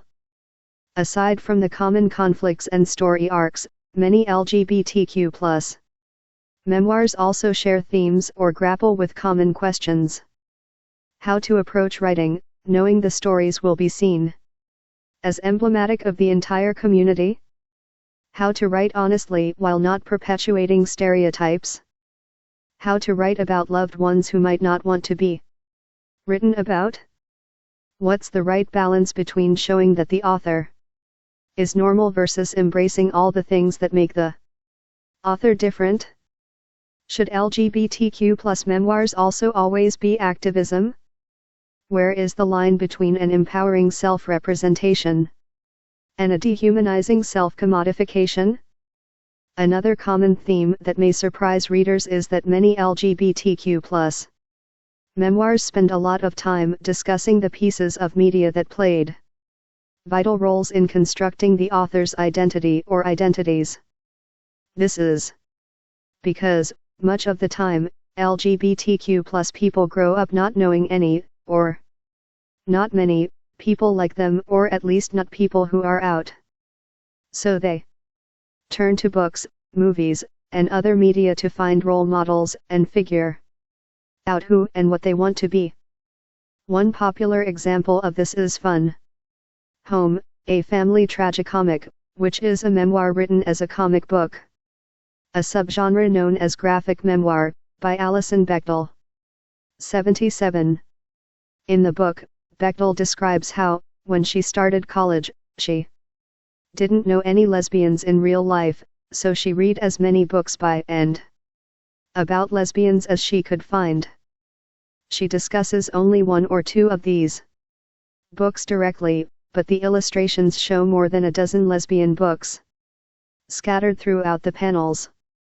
However, important identity-forming stories aren't always viewed positively by LGBTQ+ memoirists. In Trans, a Memoir, 2016, Juliet Jacques explains that she didn't know she was a trans woman for a long time, in part because all the representations of trans women she found in movies and books seemed very unlike her, and all their stories focused LGBTQ+ literature 445 on hormones and surgery. At that stage, she didn't think she wanted those things, she just knew she liked wearing dresses and makeup. In the book, Jacques spends a lot of time discussing her changing relationships with words like gay, trans, transgender, transsexual, transvestite, hermaphrodite, and drag queen. If she had seen more positive and more diverse stories by and about trans women to read during her teens and 20s, she might have been saved a lot of confusion and pain. 78. The role of LGBTQ+ narratives in giving LGBTQ+ youth a sense of comfort, identity, and community makes LGBTQ+ memoir especially important, since memoirs are real stories of real people. Therefore, how these memoirs represent the queer experience is especially relevant. Criticisms of the genre. The integral role LGBTQ+ narratives play for LGBTQ+ youth is also the source of one of the major criticisms of the genre. What kinds of stories are being told or not told? What is romanticized? What experiences are being portrayed as integral to being LGBTQ+? The answers shape how queer youth come to understand themselves and their place in the world. The criticism of memoirs specifically is that if memoirs are narratives, and narratives must have conflict, then most LGBTQ+ memoirs tell stories of queer conflict, pain, trauma, or suffering, even if they end happily. Juliet Jacques, Maggie Nelson, The Argonauts, 2015, Figure 11.21, and Figure 11.21. Maggie Nelson's The Argonauts. Deborah Amory. 446 Introduction to LGBTQ+ Studies. Jacob Tobia, Sissy, A Coming-of Gender Story, 2019, all consciously discuss their concern over this issue in their memoirs, but none of them find a conclusive answer. An overabundance of messaging that queerness equals suffering is harmful not only to LGBTQ+ youth, but also because it reinforces the fears of well-meaning parents who dread having an LGBTQ+ child because they believe that means their child will never be happy. 79. As Tobia puts it, the classical trans narrative glamorizes trauma, and those of us who don't fit the classical narrative end up either having our stories edited and rewrite until they fit, or end up having our voices silenced. And that's fucked. 80. Another issue in the field of LGBTQ+ memoir is the tension between self-representation and self-commodification and the need to please different audiences. Juliet Jacques openly states in her memoir that she would have preferred to write a history of trans people in Britain or an overview of societal issues that trans people face, but publishers were only interested in her narratives of her own experiences. Jacob Tobia ponders their intended audience and purpose at length in their memoir, Sissy. On the one hand, they want to provide some of the non-binary representation that they never had growing up. On the other hand, they hope parents of non-binary kids will read the book to understand their own kids better. They're not here to teach you transgender 101, but they do also want to educate the public about the diversity and complexities of gender and identity, with their book as one lesson in a wide pool of experiences. 81. In short, it's impossible to write for anyone intended audience or literary purpose without leaving important things out. Representation and commodification become even more complicated when we consider people other than the author of a memoir. Tobia admits their parents are not always portrayed in a positive light in the book, and talks openly about their discussions with each of them as they were writing. Is it ethical to portray someone in a way they're not comfortable with, even if they give you permission? In Fun Home, Alison Bechdel tells the story not only of her relationship with her own lesbianism but also of her late father's relationship with his own sexuality. She reveals that her father repeatedly pursued teenage boys and had emotional problems that Bechdel attributes to his sexual repression. Is she exploiting her father's troubled life to write a compelling book? An even more difficult example of this issue in LGBTQ+ memoir is in The Argonauts by Maggie Nelson. In the book, Nelson writes extensively about her relationship with her genderqueer partner, Harry, and her portrayal of their relationship and what it can reveal about general sexuality and parenthood is one of the main reasons for its critical acclaim. However, in the book she says Harry is a very private person, a self-described epileptic with a pacemaker, married to a strobe light artist.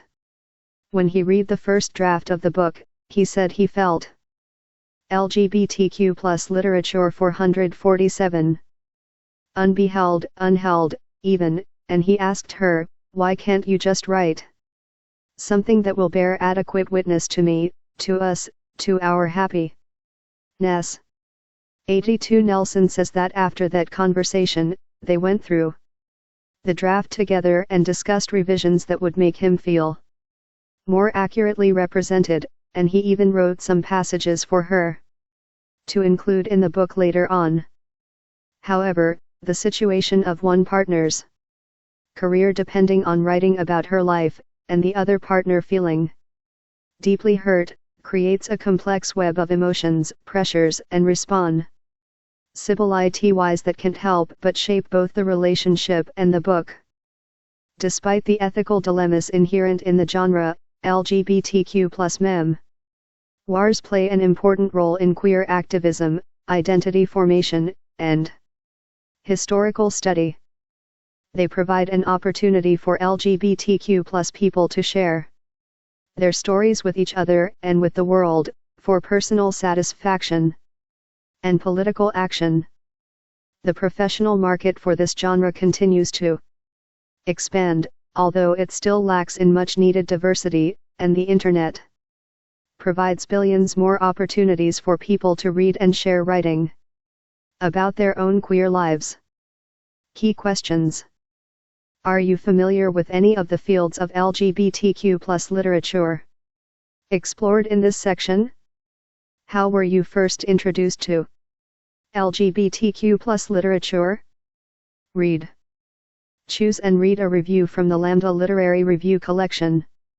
https://lambdaliterary.org/category/reviews/memoir/ Where and how does the book you chose fit into the history and common themes of LGBTQ+ life writing as discussed in this section?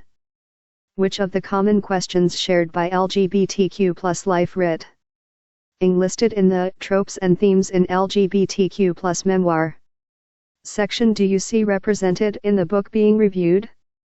This section brings up some tensions and complications in parent in representing one's life and loved ones in a story to be sold. How building conflict into a narrative can feed into a queerness equals suffering message. How the publisher's view of the market or audience could influence how a story is told, or if it is told at all. How the depiction of loved ones can often be out of their control. How would you approach some of these complications if you were going to write about your life? 448 Introduction to LGBTQ+ Studies. Should an author's gender or sexual identity be a factor in identifying whether a literary text is LGBTQ+?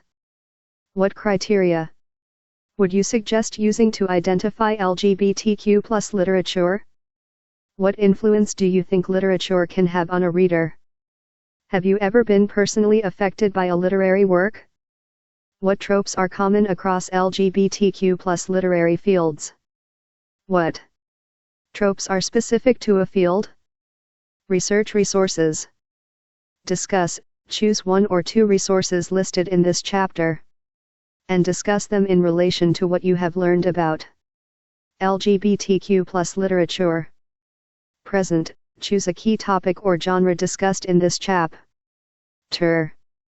Then locate one or two resources from the quick dip and deep dive sections and develop a presentation for the class. Explain the significance of the topic, and provide additional details that support your explanation. Create, what genre, author, or theme from this chapter really moved you? Do more research on that genre, author, or theme based on the resources in this chapter. Then create your own artistic response. Consider writing a poem, drawing a picture, or editing a photograph in a way that demonstrates both what you have learned and how you feel about the issue. Debate with a partner or split into groups. Choose a topic, idea, or controversy from this chapter. Have each partner or group present an opposing perspective on it. Use at least two of the resources in this chapter to support your argument. Quick Dip, online resources. Cool Stuff for Queer Kids, by Lee Wind. A blog and website, https://www.leewind.org/ for teens, librarians, teachers, booksellers, and anyone interested in young adult books with LGBTQ+ characters and themes. LGBTQ+ literature. 449. The Lammies, from Lambda Literary. The Lambda Literary Awards honor LGBTQ+ children's and young adult individual works and collections of fiction, nonfiction, picture books, and poetry. For the latest finalists, see https://www.lambdaliterary.org/awards/ Queer Books for Teens. The website Queer Books for Teens, https://queerbooks4teens.com, offers customizable lists of young adult fiction with significant LGBTQ+ content published since 2000. Queer Comics Database. The Queer Comics Database, http://queercomicsdatabase.com/series, was created in 2018 by Aidan Kwan and L.E. Button as a final project for the University of Washington's Information School program, with support from Geeks Out. You can browse the database for comics by series or creator. It includes a glossary of terms and several guides, such as search tips, introduction to comics, how to buy comics from a comic shop, and, for retailers, how to carry queer comics. Stonewall Book Awards list from the American Library Association. The Stonewall Book Awards, which collectively encompass the Barbara Gittings Literature Award, the Israel Fishman Nonfiction Award, and the Mike Morgan and Larry Romans Children's and Young Adult Literature Award, are presented annually to English-language works of exceptional merit relating to the gay, lesbian, bisexual, and transgender experience. For the latest awards, visit http://www.allah.org/rt/GLBTRT/award. Honored. Deep Dive, Picture Books. Heather Has Two Mommies, by Leslie Newman. A young girl realizes her lesbian-parented family is different from many of her classmates' families when she attends a playgroup for the first time. Boston, Ma, Alice in Wonderland, 1989. 450 Introduction to LGBTQ+ Studies. Jesse's Dream Skirt, by Bruce Meck. Jesse is a boy who desires a skirt. His mother helps him make one. When the child goes to school in his new skirt, he is celebrated by his teacher and peers. Chapel Hill, NC, Lollipop Power, 1979. Oliver Button is a Sissy, by Tomie dePaula. A boy named Oliver is bullied for his effeminate behavior. When his PAR enterprises enroll him in dance, he gains confidence and even acceptance from peers as a result of his talent. New York, Harcourt Brace Jovanovich. 1979. 10,000 Dresses, by Marcus Ewart. A transgender child named Bailey solicits family members' help acquiring a dress. They are not accepting of Bailey's desire for a dress, but she eventually meets an older girl and they make one together. New York. 7 Stories Press, 2008. Too Far Away to Touch, by Leslie Newman. The story centers on a young girl's relationship with her gay uncle who is dying from AIDS-related complications. New York, Clarion Books, 1995. When Megan Went Away, by Jane Severance. A young girl must process her mother's separation from her partner. This is one of the earliest depictions of lesbians in a picture book. Chapel Hill, NC, Lollipop Power, 1979. When We Love Someone We Sing to Them, Cuando Amamos. Kent Amos, by Ernesto Javier Martinez. In this story of a father-son relationship and the Mexican tradition of serenata, a young boy and his father write a song for the boy's crush. Another Little Boy, San Francisco, CA, Reflection Press, 2018. International LGBTQ+ Literature for Children and Young Adults, by B.J. Epstein and Elizabeth L. Chapman. This edited collection brings together academics and activists from around the world to reflect on LGBTQ+ representations in adolescent literature. London, Anthem Press, 2021. LGBTQ+ Literature 451. The Transformative Potential of LGBTQ+ Children's Picture Books, by Jennifer Miller. This genealogy of English-language LGBTQ+ children's picture books, available in the United States beginning in the late 1970s, considers constraints on the production and distribution of LGBTQ+ picture books. Jackson, University Press of Mississippi, 2022. Deep Dive, Lesbian Young Adult Literature. Annie on My Mind, by Nancy Garden. This story focuses on the romantic relationship of two 17-year-old girls. Themes of homophobia are explored through the teenagers' relationship and that of two teachers at one of the girls' schools. New York. Ferrer, Strauss, Giroux, 1982. I Am Jay, by Chris Beam. A transgender teenager named Jay seeks medical help to transition. Jay was the first non-white transgender teen to appear in young adult literature. The book demonstrates challenges to securing hormones and other medical interventions to help with transition. New York, Little, Brown, 2011. Luna, by Julie Ann Peters. 16-year-old Reagan explores her feelings about learning that her older sibling is transgender. Their relationship is explored throughout.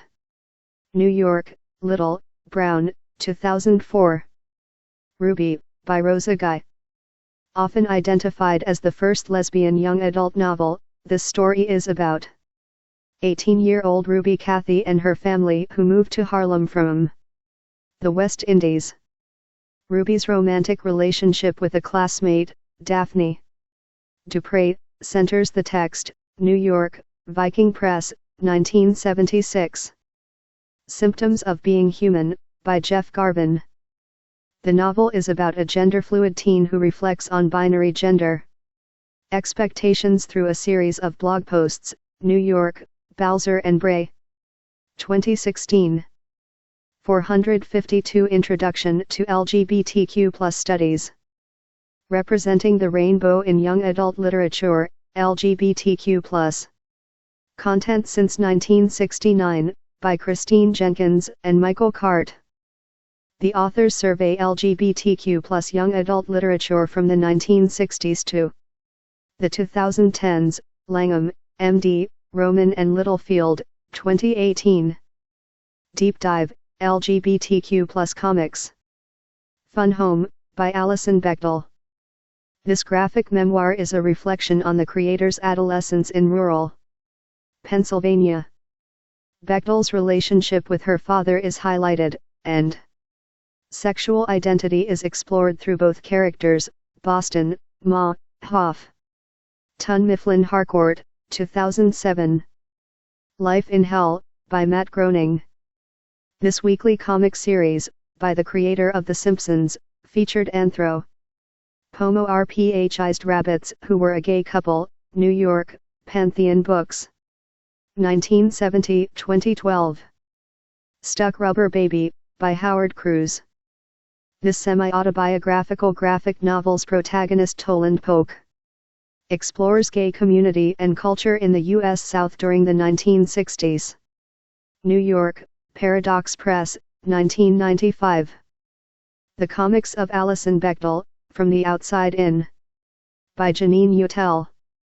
This definitive collection of original essays by scholars covers the span of Bechdel's career, placing her groundbreaking early work within the context of her more well-known recent projects. Jackson, University Press of Mississippi, 2020. Deep Dive, Lesbian and Gay Pulp Fiction. The Fall of Valor, by Charles Jackson.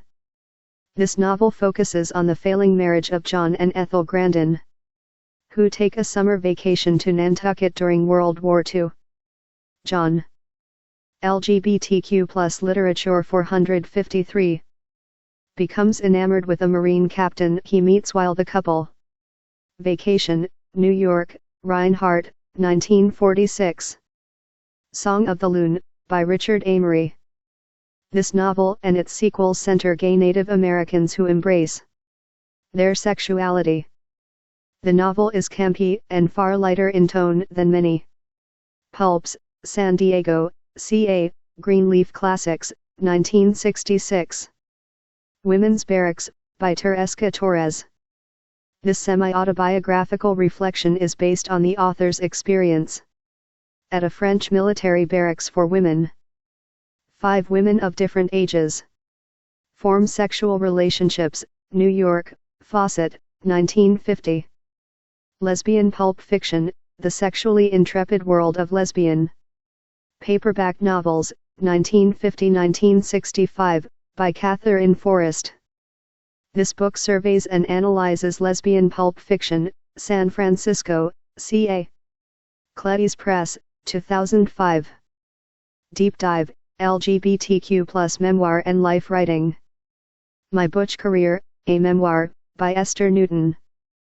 Newton describes her childhood, romantic life and career in this compelling memoir. Durham, NC, Duke University Press, 2018. Times Square Red, Times Square Blue, by Samuel R. Delany. Delany considers his sexual encounters in Times Square and provides insight into gay sexual cultures and the moralistic policing of sexuality in public spaces and cultures. New York, New York University Press, 1999. Trans, a Memoir, by Juliet Jacques. This memoir is a reflection of Londoner Jacques' transition at the age of 30 in 2012, London, Verso, 2015. Zombie, A New Spelling of My Name, by Audre Lorde. Lorde reflects on her childhood, coming of age in Harlem, and her tie-inship to feminist art and politics, Trumansburg, New York, Crossing Press. 1982. 454 Introduction to LGBTQ+ Studies. Glossary.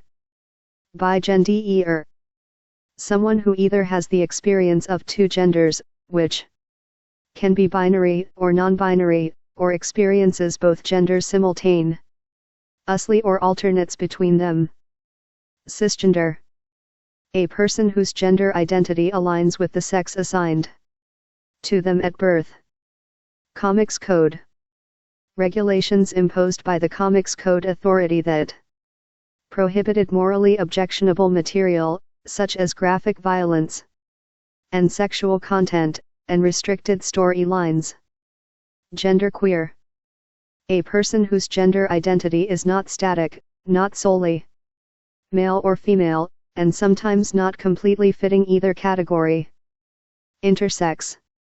A person born with one of several forms of anatomical sex characteristics. Non-binary.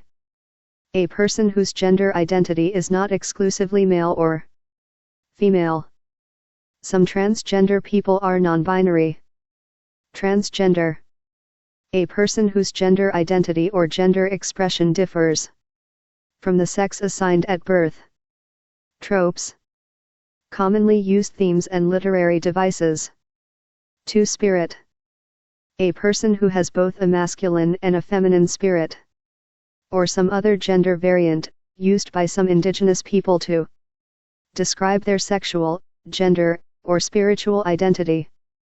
Notes. 1. Sappho, poets.org, accessed May 3, 2021, https://poets.org/poet/.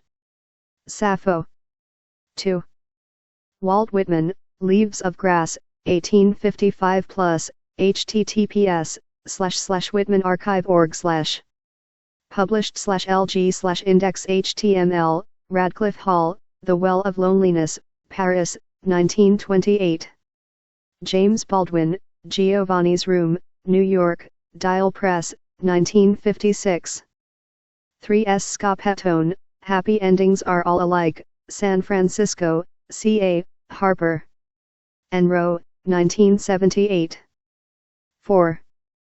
Frederick Wortham, Seduction of the Innocent, The Influence of Comic Books on Today's Youth, New York, Reinhardt, 1954. 5. Jennifer Miller, For the Little Queers, Imagining Queerness in New Queer Children's Literature, Journal of Homosexuality 66, No. 12, Fall 2018.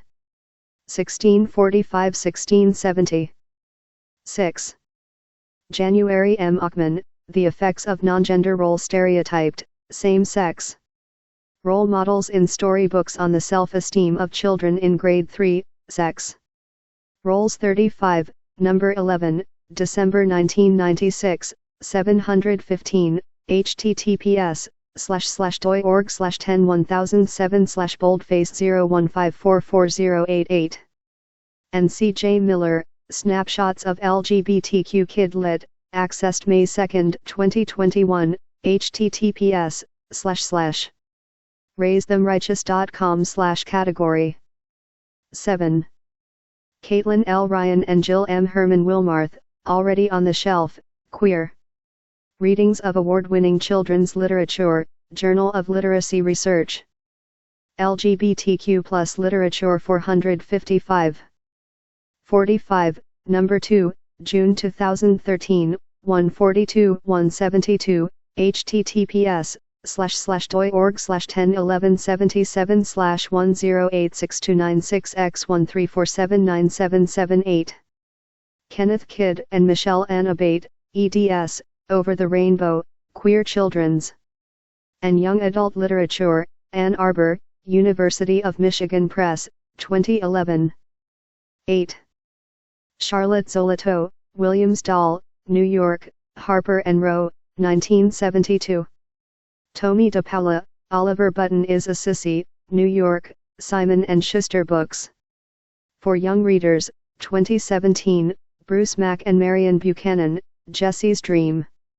Skirt, Chapel Hill, NC, Lollipop Power, 1984. 9. Jane Severance and January Jones, Lots of Mommies, Chapel Hill, NC, Lol. Lip Hop Power, 1983, Jane Severance and T. Shook, When Megan Went Away. Chapel Hill, NC, Lollipop Power, 1979. For a list of Lollipop titles, see Lollipop Power, Inc., Records, 1970-1986, Southern Historical Collection, Lewis Round. Wilson Special Collections Library, accessed April 12, 2019, https://findingaids. lib.unc.edu/04453. 10.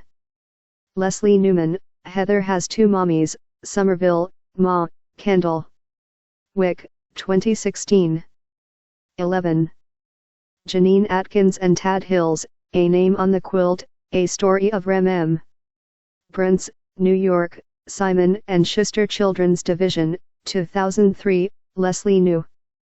Man and Catherine Stock, Too Far Away to Touch, New York, Clarion Books. 1995. 12. Earl Alexander, Sheila Rudin and Pam Sedgkara, My Dad Has HIV. Minneapolis, MN, Fairview Press, 1996. 13.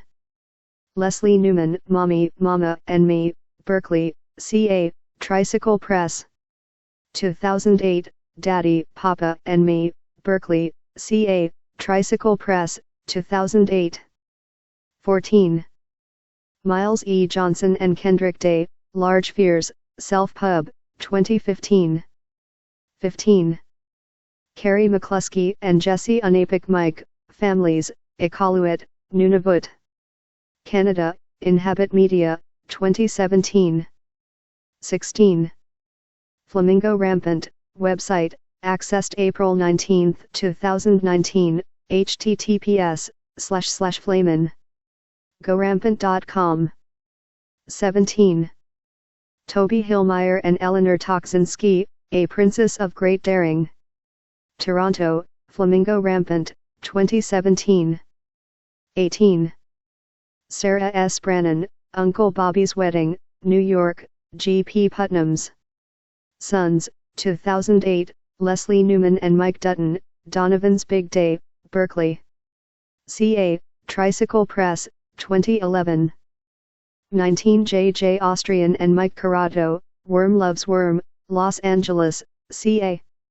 Bowser and Bray, 2016, Jace Peoples, Square Zahir Pair, New York, Zahir Pair. Books, 2016. 20. Thomas Scotto and Olivier Tolick, Jerome by Heart, trans. Claudia Bed.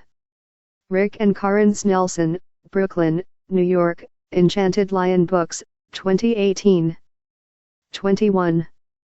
Cheryl Kilo Davis, My Princess Boy, New York, Aladdin, 2010. 22.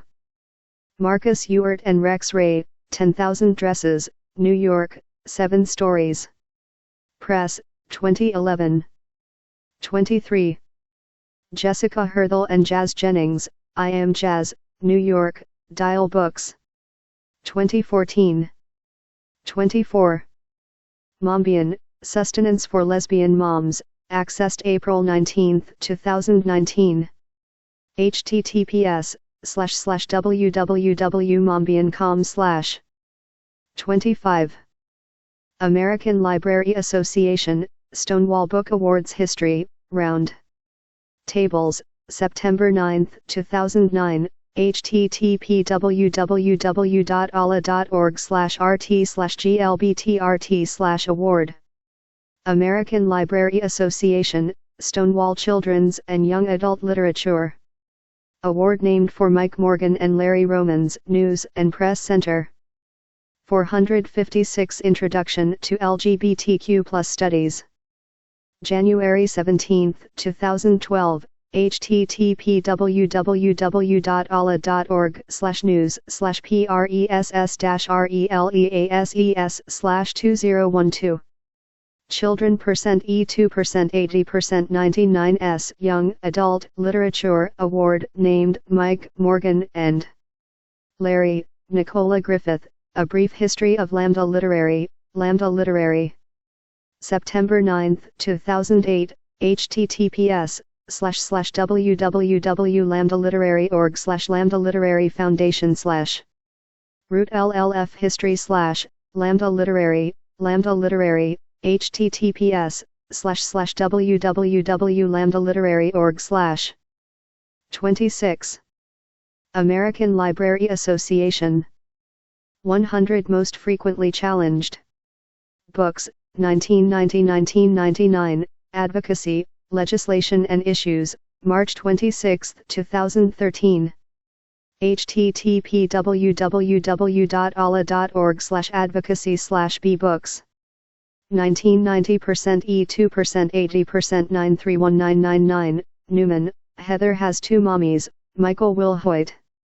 Daddy's Roommate, Los Angeles, CA, Allison Books, 1990. 27.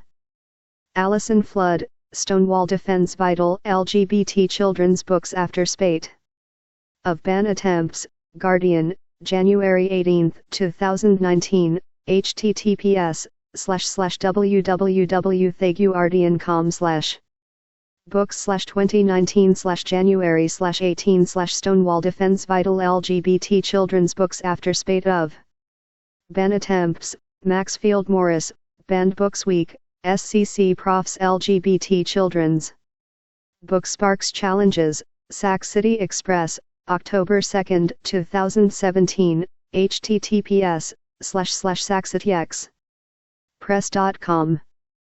28. Rosa Guy, Ruby, London, Puffin, 1995. 29. C. Jenkins and M. Cart, Representing the Rainbow in Young Adult Lit. Literature, LGBTQ+ Content Since 1969, New York, Rowman and Littlefield, 2018. 14, 15, Emphasis in the Original. 30. Julie Ann Peters, Keeping You a Secret, New York, Little, Brown, 2003. 31. Emily M. Danforth, The Miseducation of Cameron Post, New York. HarperCollins, 2012. 32. Isabel Sterling, These Witches Don't Burn, New York, Razorbill, 2019. 57. 33. N. Garden, Annie on My Mind, New York, Farrer, Straus, Giroux, 1982. Peters, Keeping You a Secret. 34. R. Bittner, The Trouble with Normal, Trans Youth and the Desire for Normalcy as Reflected in Young Adult Literature, Allen Review 37, No. 2, 2010. 31. 35. J. A. Peters, Luna, New York, Little, Brown, 2004. 36. Jenkins and Cart, Representing the Rainbow in Young Adult Literature. 162. Francesca Leah Block, Dragons in Manhattan, Girl Goddess No. 9, New York. Harper Teen, 1996. 37. Emma Donoghue, The Welcome, In Love and Sex, 10 Stories of Truth, ed. Michael Cart, New York, Simon & Schuster, 2001. 38. The first young adult novel with a gay character was published in 1969. Which means that it took over 25 years to move beyond cisgender representation and even longer if one looks to Luna as the starting point for teen protagonists in young adult novels, 35 years. 39. Rudine Sims Bishop, Mirrors, Windows, and Sliding Glass Doors. Perspectives, Choosing and Using Books for the Classroom 6, No. 3, 1999. 40. Ellen Whitlinger, Parrotfish, New York, Simon & Schuster, 2007. Brian Catcher, Almost Perfect, New York, Delacorte, 2009, Adam Rapp, Punkzilla. Somerville, Ma, Candlewick, 2009, Michael Cart, ed., How Beautiful the Orty. Neri, 12 Stories of Identity, New York, Harper Teen, 2009. 41. Chris Beam, IMJ, New York, Little, Brown, 2010. 42. Tanita S. Davis, Happy Families, New York, Knopf, 2012, Rachel Gold. Being Emily, Dallas, TX, Bella Books, 2012. LGBTQ+ Literature 457. 43. Danforth, The Miseducation of Cameron Post. Concerns have been raised by Native American scholars over the depiction of Adams' native heritage and history. Debbie Reese, a NAM Pueblo member, has written extensively on this subject on her blog American Indians in Children's Literature, https://American Indians in Children's Literature.blogspot.com/2015/04. Tie-in of HTML. 44. Kirsten Cron Mills, Beautiful Music for Ugly Children, Dallas, TX, Flux. 2012. 45. Kristen Elizabeth Clark, Freakboy, New York, Ferrer, Strauss, Giroux. 2013, David Levi Then, Two Boys Kissing, New York, Knopf, 2013. 46. Ami Polanski, Gracefully Grayson, New York, Disney Hyperion, 2014. Kim Fu, For Today I Am a Boy, Boston, Ma, Houghton Mifflin Harcourt, 2014. Bridget Birdsall, Double Exposure, New York, Sky Pony, 2014, Katie Rain Hill. Rethinking Normal, New York, Simon & Schuster, 2014, Aaron Andrews, Some. Assembly Required, The Not-So-Secret Life of a Transgender Teen, New York. Simon & Schuster, 2014, Susan Cooklin, Beyond Magenta, Transgender Teens. Speak Out, Somerville, Ma, Candlewick, 2014. 47. Alex Gino, George, New York, Scholastic, 2015, Robin Talley, What We Left Behind, Toronto, Harlequin Teen, 2015. 48. Jenkins and Cart, Representing the Rainbow in Young Adult Literature. 170. 49. Alyssa Brugman, Alex as Well, New York, Henry Holt, 2015, IW. Gregorio, None of the Above, New York, Bowser and Bray, 2015, Pat Schmatz. Lizard Radio, Somerville, Ma, Candlewick, 2015. 50. Meredith Russo, If I Was Your Girl, New York, Flatiron, 2016, Jeff. Garvin, Symptoms of Being Human, New York, Bowser and Bray, 2016, Anima. Ree McLemore, When the Moon Was Ours, New York, Thomas Dunn Books. 2016, M. E. Gerard, Girlman's Up, New York, HarperCollins, 2016. 51 April Daniels, Dreadnought, New York, Diversion, 2017, Lindsay Miller. Mask of Shadows, Naperville, Illinois, Sourcebooks, 2017, Dashka Slater, The 57 Bus. A True Story of Two Teenagers and the Crime That Changed Their Lives, New York, Ferrer, Strauss, Giroux, 2017, Sonia Patel, Jaya and Raza, Los Angeles. CA, Cinco Puntos, 2017, Lisa Bunker, Felix Ease, New York, Viking, 2017. 52. Adam Garnett Jones, Fire Song, Toronto, Anik, 2018, Mason Deaver. I Wish You All the Best, New York, Scholastic, 2019, Tanya Botijo, Kings. Queens, and In-Betweens, New York, Simon Pulse, 2019. 53. Kassan Calendar, Felix Ever After, New York, Bowser and Bray, 2020. Mia Siegert, Somebody Told Me, Minneapolis, MN, Carol Rhoda Lab, 2020. 54.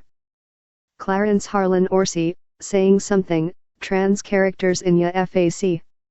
Tyen, Los Angeles Review of Books, July 16, 2019, https://lareviewofbooks.org/ article /saying something trans characters in Ya fiction / emphasis added.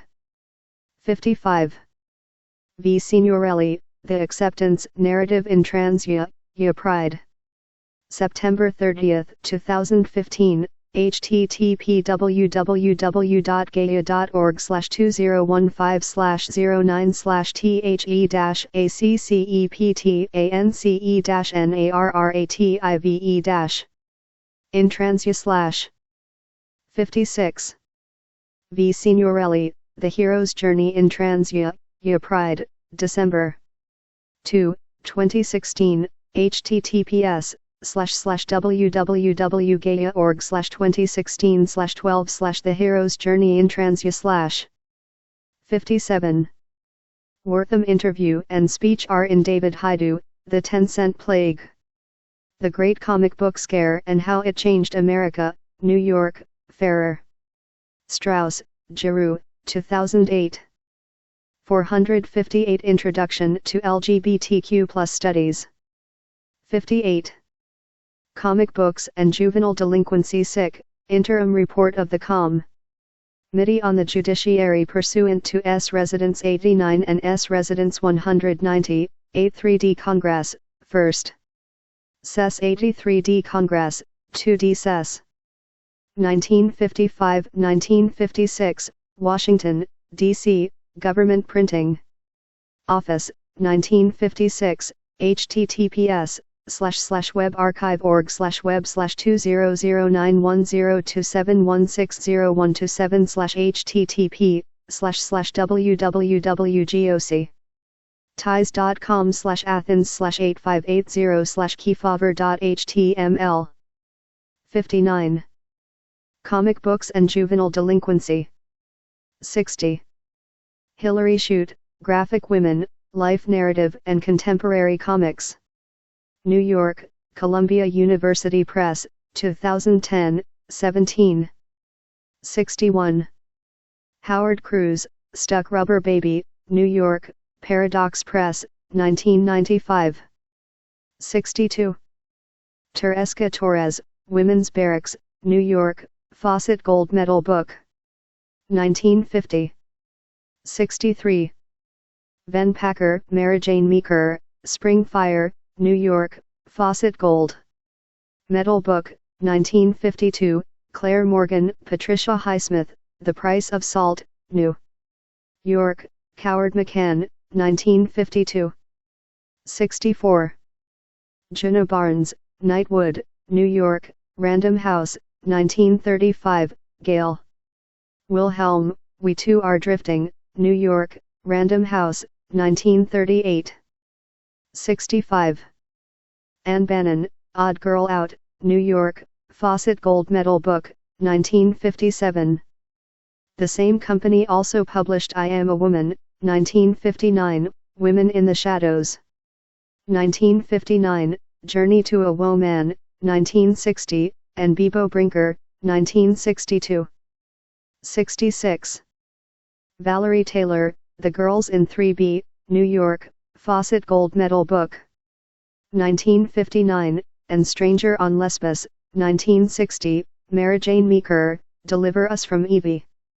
New York, HarperCollins, 1994, and as Anne Aldrich, We, Too, Must Love. New York, Fawcett Gold Medal Book, 1958, March Hastings, Three Women. New York, Beacon Press, 1958. 67. Truman Capote, Other Voices, Other Rooms, New York, Random House. 1948, Gore Vidal, The City and the Pillar, New York, E. P. Dutton, 1948, Charles Jackson, The Fall of Valois, New York, Reinhardt, 1946. 68. Gerald Tesh, Never the Same Again, New York, G. P. Putnam Sons. 1956, Russell Thatcher, The Tender Age, New York, Macmillan, 1952. 69. Richard Amory, Song of the Loon, San Diego, CA, Greenleaf, 1966. Two sequels from the same publisher are Song of Aaron, 1967, and Listen, The Loon Sings, 1968. 70. Don Holliday, Victor J. Banis, The Man from CAMP. San Diego, CA. Greenleaf, 1966, see also, from the same publisher, The Watercress File, 1967. And Rally Round the Flag, 1967. 71. Lee Chapman, Marion Zimmer Bradley, I Am a Lesbian, Grand Rapids. Me, Monarch Books, 1962. 72. L. A. DeSalvo and M. A. Liska, eds, The Letters of Vita Sackville West. And Virginia Woolf, San Francisco, C.A., Cleys, 2004, M. H. Laughlin, ed., Let. Ters, in Same-Sex Desire in Early Modern England, 1550-1735, an anthology of literary texts and contexts, Manchester, UK, Manchester University Press. 2014, 101111. 73. A. Frank, The Diary of a Young Girl, trans. S. Massady, ed. O. Frank. and M. Pressler, New York, Bantam, 1997. 74. Esther Newton, Margaret Mead Made Me Gay, Personal Essays, Public Ideas, Durham, N.C., Duke University Press, 2000, Esther Newton, My Butch Career, A Memoir, Durham, N.C., Duke University Press, 2018, Audre Lorde. The Cancer Journals, San Francisco, CA, Antloot Books, 1980, Audre Lorde. Zami, A New Spelling of My Name, A Biomythography, Berkeley, CA, Crossing. LGBTQ+ Literature 459. Press, 1982, Douglas Crimp, Before Pictures, Chicago, University of Chicago. Press, 2016, Samuel R. Delaney, Times Square Red, Times Square Blue, New York, New York University Press, 2001.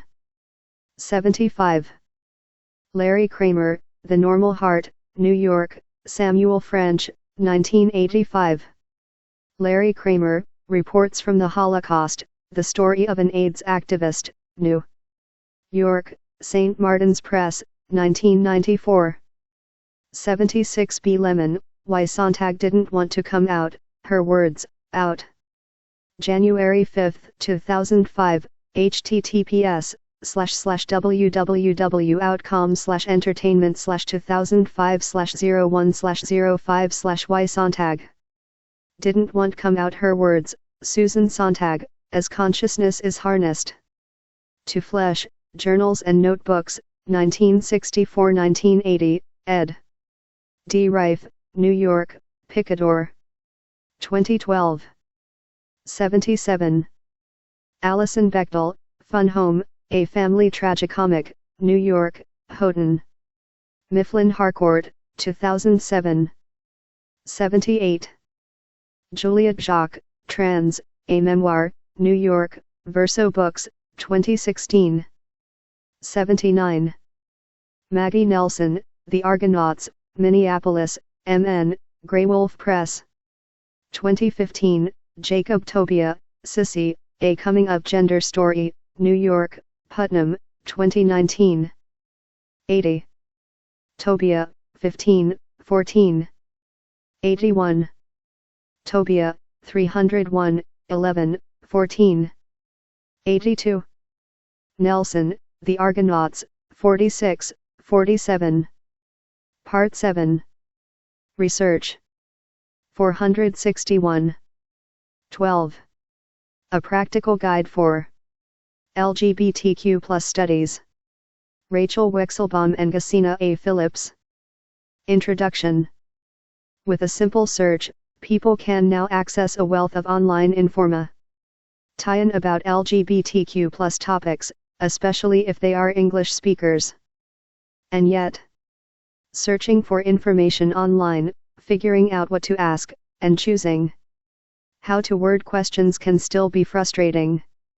When conducting research on an LGBTQ+ topic, people will have to use different search strategies and critical thinking skills to locate resources appropriate for academic purposes. We wrote this chapter to help people search for LGBTQ+ information and resources in an effective, mindful manner. Ethical considerations for LGBTQ+ research. When preparing to do research, it is important to learn about the community, or communities, that you have chosen to study. Awareness of LGBTQ+ terminology, identity development, and the living conditions of LGBTQ+ people will provide necessary context. Before you locate and evaluate LGBTQ+ information sources, consider the following points. Many communities. 1. Initialism. Remember that the LGBTQ+ initialism encompasses many diverse individuals and experiences. In fact, there are multiple formulations of it. For example, LGBTQIA, QUILTBAG, and letters sometimes serve more than one function, for example, Q for queer or questioning. Initialism. Using the first letters of words to create an abbreviation, for instance, LGBTQ+. 462 Introduction to LGBTQ+ Studies.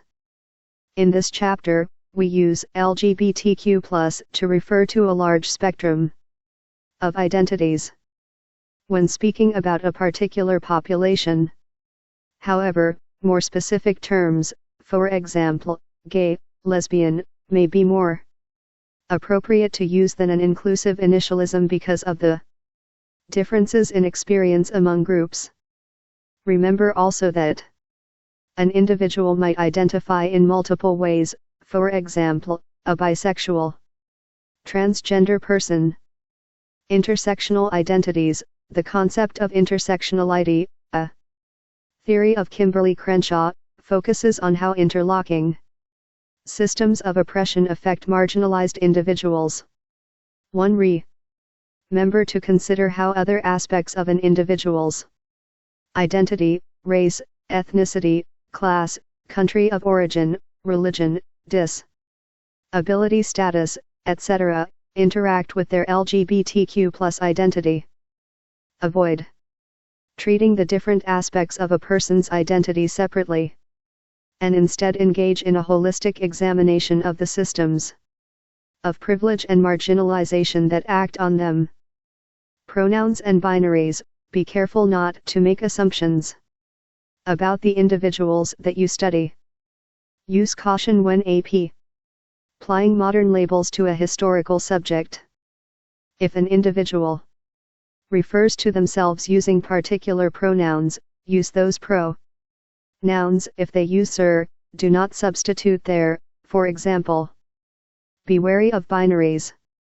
Do not erase bisexuality or pansexuality by insisting on a gay-straight binary. Do not erase intersex or non-binary individuals by insisting on a male-female binary. Be mindful of emergent terminology, the explicit identification of LGBTQ+ individuals, and the various experiences within the LGBTQ+ community.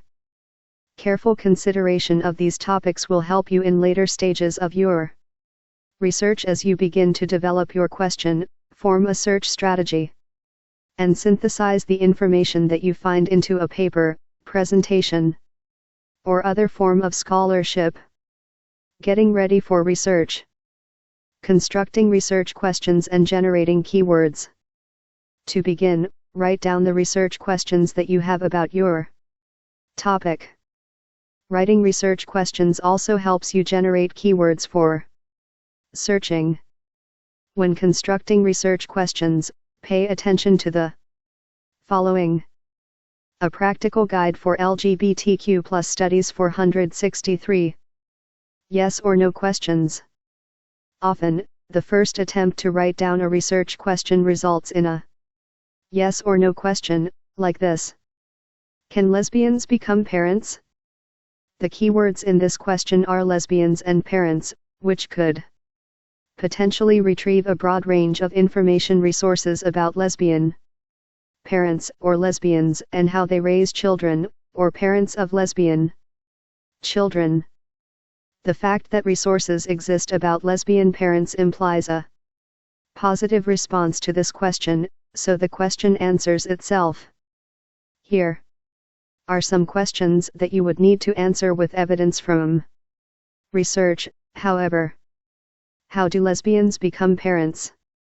How do lesbians parent their children? What laws affect the ability of lesbians to have children or become parents? Appropriate use of LGBTQ+ terminology.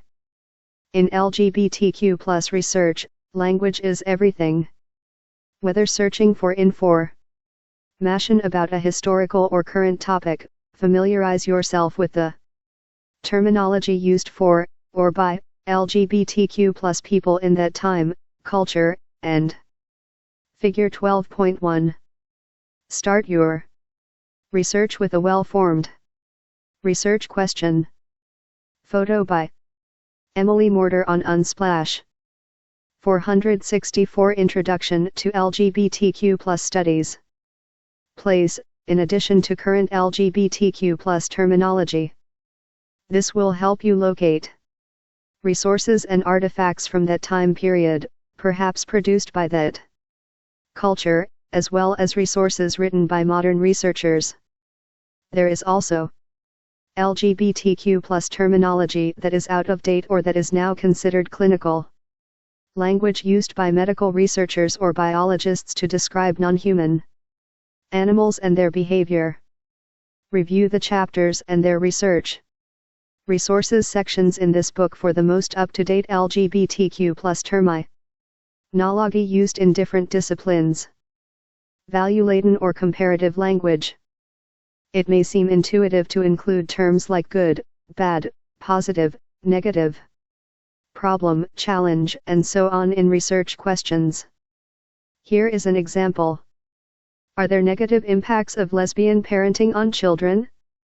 Including negative in our keyword search will lead to biased results that keep us from retrieving information that will allow us to interpret the range of complexities on a topic for ourselves. To remove this bias, you can revise the question to read more neutrally. What is the impact of lesbian parenting on children? Questions that are too specific or too broad. Scale your topic to the size of the project that you are undertaking.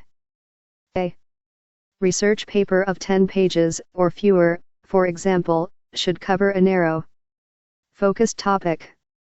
It sounds tricky to scope your question so that it's broad enough to be included in multiple resources but narrow enough not to be overwhelming, but you will be able to do it with some planning and initial research. Let's start with a broad topic and try to narrow it appropriately. What support systems exist for LGBT* people?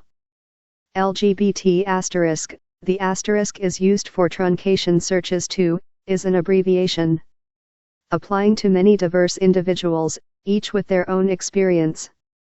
The phrase support systems is also vague. It might refer to personal support systems, governmental programs, nonprofit or community organizations, or online resources and communities. Entire handbooks and truncation.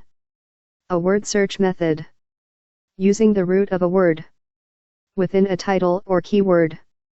Search regardless of the word ending. An asterisk. Asterisk, in many databases, signifies that the search should include multiple word endings. A Practical Guide for LGBTQ+ Studies 465. Encyclopedias are needed to answer such a broad question. For a smaller project, narrow the question to focus on a particular population, location, or type of service. It is also possible to narrow down the topic too much. What community organizations exist to support lesbian Somali refugee youth in Minnesota? Although this is an excellent question, there may not be enough information about this specific population in this specific location. It is worth a try, but may retrieve too few search results, or none at all. You might have to broaden the search terms to retrieve results that may answer the question or remove some search terms, like so. What organizations exist to support lesbian Somali refugee youth? Removing the location-specific aspect may help the researcher locate more general information that would still apply to the population of interest in Minnesota. Removing community but including organizations might also generalize your search and reduce the number of results about specific community organizations outside your area of interest. If this search still retrieved too few results, you might alter it to be slightly broader. What organizations exist to support lesbian Somali youth? Removing refugee as a keyword in this search increases the possibility of locating information about Somali youth and their coming out process in general, which has the potential to include the coming out process for Somali refugee youth, immigrant youth, or Somali youth who were born in the country where they currently reside. After doing some research, you may need to revisit the scope of your topic because it is still too broad or too narrow. Don't be discouraged. This is part of the research process. Information availability. When you have your keywords, test them out by deciding where you want to search. Researching a historical event will likely involve sources such as books, journal articles, or primary sources from online or physical archives. Writing about a current event, however, may require locating primary sources, first-hand records, and documents or original artifacts that are analyzed, studied, and interpreted. They include poems, legal documents, recordings, and any other direct evidence of a historical person, event, or topic. 466 Introduction to LGBTQ+ Studies. Recent developments in the news or social media in addition to materials that inform the historical context. Thinking about the types of sources that you expect to find and consult will help you decide whether you need to search in a database, a library catalog, a search engine, or all these sources. It is also important to consider what sources might not be available. You might not be able to find explicitly LGBTQ+ sources created in a repressive context. LGBTQ+ people in 17th century English colonies with strict sodomy law enforcement and witch trials probably did not write openly about themselves. If they could write at all, people would not have used the terminology that we might use today to describe their sexual orientation or gender identity. Secondary sources such as books and articles present information about the lives of LGBTQ+ people in such contexts based on the author's research using primary documents. Sometimes these sources can guide you to the primary documents, which you might be able to consult for yourself. See the later section from the Archives, Historical LGBTQ+ Primary Source Material for more information about archival sources. Once you've thought about what kind of information you expect to find, start using the keywords that you generated when creating your research question. For tips on translating research questions into language that databases can understand, consult Walden University Libraries Guide on Keyword Searching and Connecting Keywords. 3. Tip. Safety first, online privacy. Not all people enjoy the same level of freedom or privacy in online searching. Public computer terminals may have internet filters on them to prevent people from searching for LGBTQ+ content. Corporations may collect personal data from researchers in the attempt to sell products or promote content.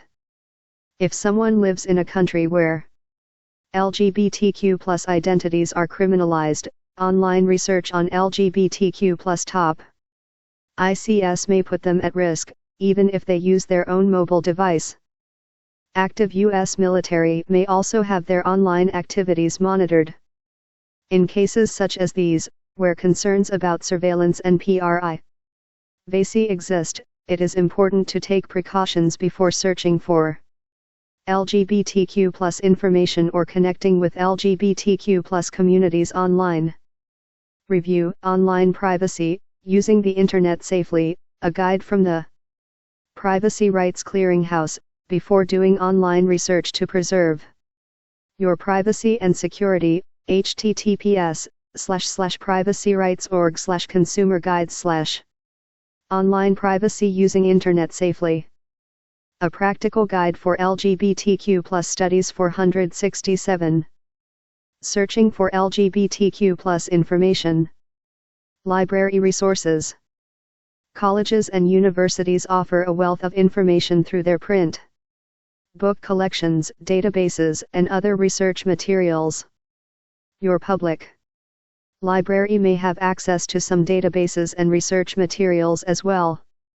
In the United States, libraries have pledged to uphold the secrecy of patron borrowing records.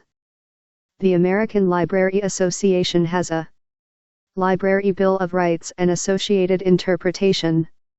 For if you are interested in a history of LGBTQ+ information in libraries, the Wikipedia page, Libraries and the LGBTQ community has more information. 5. LGBTQ+ studies is highly interdisciplinary. This means that you may find relevant resources from several academic disciplines that adopt LGBTQ+ theories and research methods, or that study LGBTQ+ populations, cultures, histories, and issues. Your library catalog is a good place to search for a wide range of information sources in various disciplines.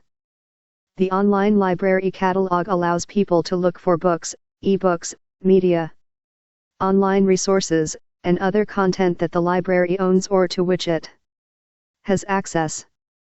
Visit your library website or consult with your librarian to learn about your particular library catalog's features and interface.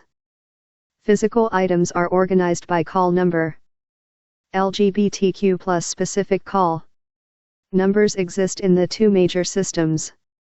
Christine Nowak and Amy Jo Mitchell identify and challenge the Library of Congress's LGBTQ+ call numbers, and Doreen Sullivan identifies and problematizes the Dewey Decimal Classification's LGBTQ+ call numbers. 6. Because LGBTQ+ studies crosses disciplines, you will likely find books on your topic in different call number sections. Libraries such as Ohio Wesleyan University libraries often use Library of Congress subject headings to classify their materials. Searching simultaneously for LGBTQ+ materials in the library catalog according to the subject headings with keyword searching may retrieve more relevant results than keyword searching alone. The librarians at Indiana University City Bloomington have generated a helpful list of the LGBTQ+ library of Congress subject headings that currently exist. This list will continue to evolve over time. Figure 12.2. 7. Students and faculty at academic institutions have access to academic databases.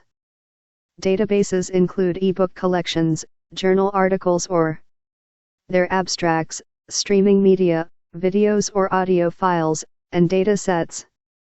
These resources are curated, organized, and described so that they can be searched with precision. These databases are often not accessible to anyone without an official user ID and password issued by the academic. 468 Introduction to LGBTQ+ Studies. Institution. Public libraries may provide access to some databases, and some, but not all, academic institutions offer access to online resources for those who visit in person.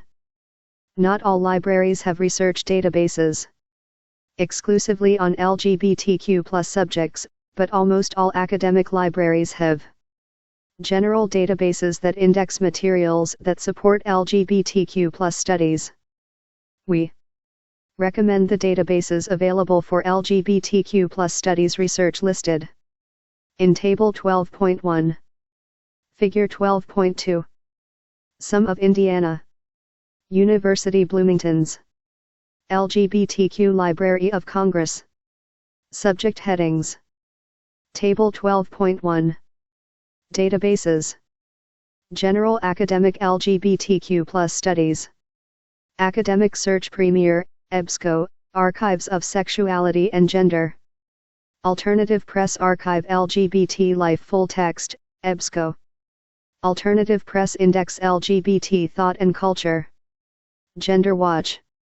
JSTOR. ProQuest. PSYCINFO. Sage Full Text. Sociological Abstracts. Social Sciences Full Text. Women's Studies International. A Practical Guide for LGBTQ+ Studies 469. Like library catalogs, databases often also use subject headings. Some databases have their own preferred subject headings for LGBTQ+ topics, so it is best to use those preferred search terms and subject headings even if they may not be familiar or the most acceptable terminology. Some databases still prefer the search term and subject heading homosexual to gay, for example, so you will need to include those problematic terms when searching those databases. The Directory of Open Access Journals, which makes scholarly journal articles in multiple languages freely available, is particularly problematic in its indexing, because it has no subject headings or preferred keywords specific to LGBTQ+ topics. 8. Using this directory will involve multiple searches using different keywords. You can often find a link to the list of subject headings used by a particular database on the search page by looking for a thesaurus link. A librarian can help you with this if you get stuck. Most college and university libraries make available respected, peer-reviewed LGBTQ+ journals, although library access to these journals varies. Notable examples of journals appropriate for academic research include the Journal of Homosexuality, the Journal of LGBTQ Youth, and GLQ, a Journal of Lesbian and Gay Studies. The Journal of Homosexuality, established in 1976, features articles that explore gender and sexual identities and communities from a variety of disciplinary perspectives. https://www.phoneline.com/journals/WJHM20. The Journal of LGBTQ Youth, established in 2008, is a forum for improving the lives of LGBTQ+ youth. It contains first-person narratives by young people, practitioner reports, and research-based scholarship. https:// www.phoneline.com/loy/wjley20. GLQ, a journal of lesbian and gay studies, established in 1991, publishes interdisciplinary articles focused on sex and sexuality. https://read.press.edu/glq. Databases usually provide an abstract, or summary, of an individual journal article, but not all provide the full text of the articles. Many libraries have systems that either link to the full text or direct you to request it through interlibrary loan, but every library does this a little bit differently. If you are having trouble accessing the full text of an article, contact your librarian for help. Although the authors of books and journal articles analyze and write about the impact of laws, culture, religion, or other elements of civilization on LGBTQ+ people, or how LGBTQ+ people themselves affect those things, it is important to read and interpret those laws, policies, and original documents yourself. For this reason, let's move ahead to talk about government documents and primary sources.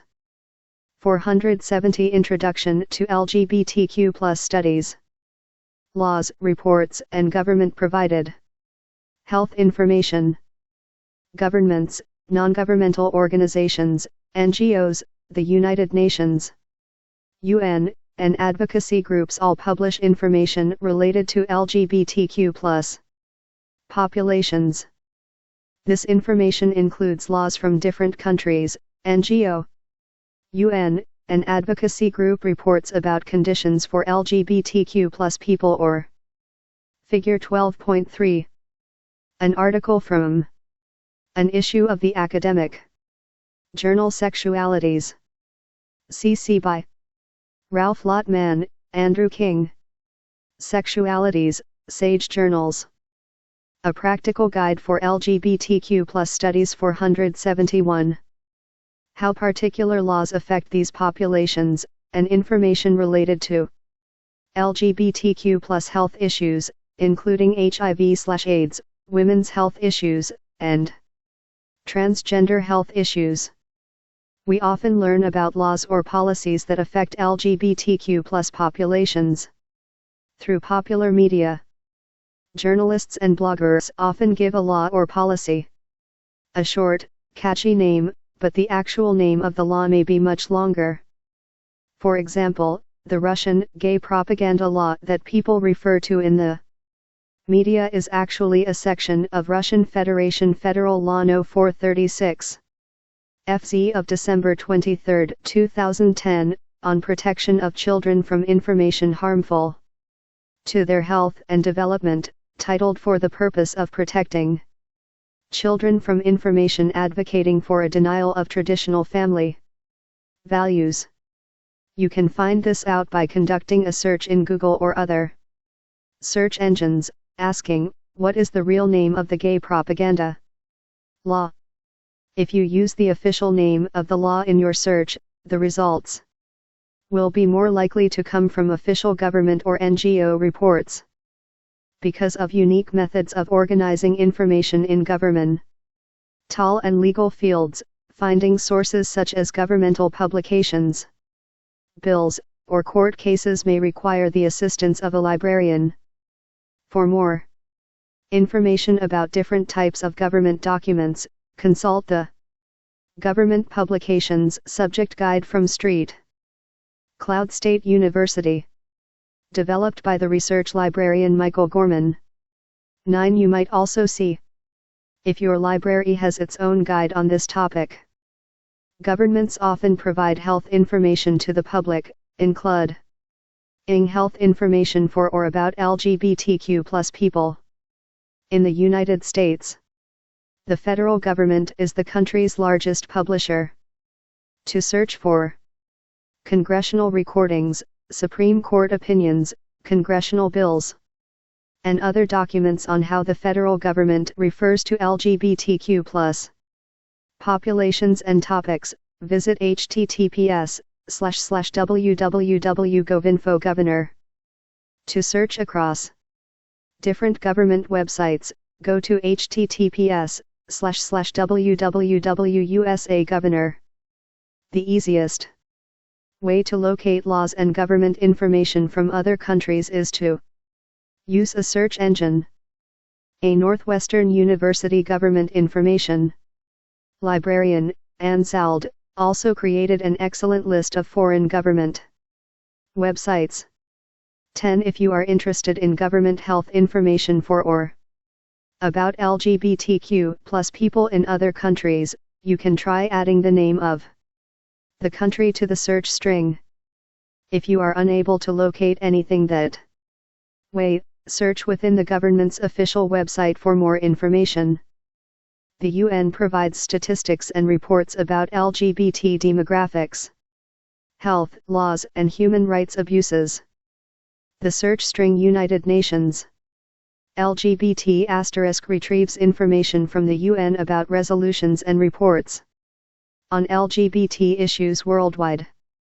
Other NGOs and advocacy groups may also provide similar reports. Sometimes LGBTQ+ people seek out legal or medical advice for personal matters from library resources, although the library can assist. 472 Introduction to LGBTQ+ Studies. People in locating information on laws, policies, and health, only lawyers or doctors can provide counsel for legal or medical decisions. Consult with a lawyer, medical professional, NGO, or advocacy group friendly to LGBTQ+ people for help with personal legal or medical issues. From the archives, historical LGBTQ+ primary source material. Sometimes you need to find primary sources for your topic. 11. LGBTQ+ studies research depends on primary sources to see firsthand how LGBTQ+ people existed in the past and exist in the present. Primary sources can be in physical and digital formats. Archives are curated collections of primary sources that are preserved for their historic or cultural significance. Archives are organized, curated, and described by archivists and other archival workers. Archival LGBTQ+ content is important for several reasons. It often provides historical perspective on the topic you are studying and informs your research to prevent ahistorical claims from sneaking into your argument. Archival material provides first-hand accounts, photographs, audiovisual material, contemporary reactions to people and ideas, and ephemera, for example, buttons, flyers, posters, and other objects. Archives are important for research also because they collect materials that are based on some shared characteristic, for example, they all belong to one person, or they document a particular event, time period, movement, or organization. This allows the researcher to encounter multiple archival objects alongside related objects and thereby gain some historical or thematic perspective. Objects from archives specific to LGBTQ+ issues may also expose you to content in individuals' own voices, which can add another dimension to your knowledge about a topic. Watch. One of the oldest archives of LGBTQ+ material in the United States is held in Los Angeles. Watch this video about the One National Gay and Lesbian Archives to get an idea of what LGBTQ+ archives do and what they collect. https://youtube/pay6k06zhc. Do you think it is important to collect and curate historical artifacts?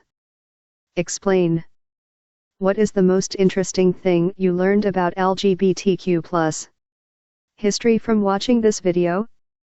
If you had unlimited time and resources, what LGBTQ+ archive would you work to create? Why?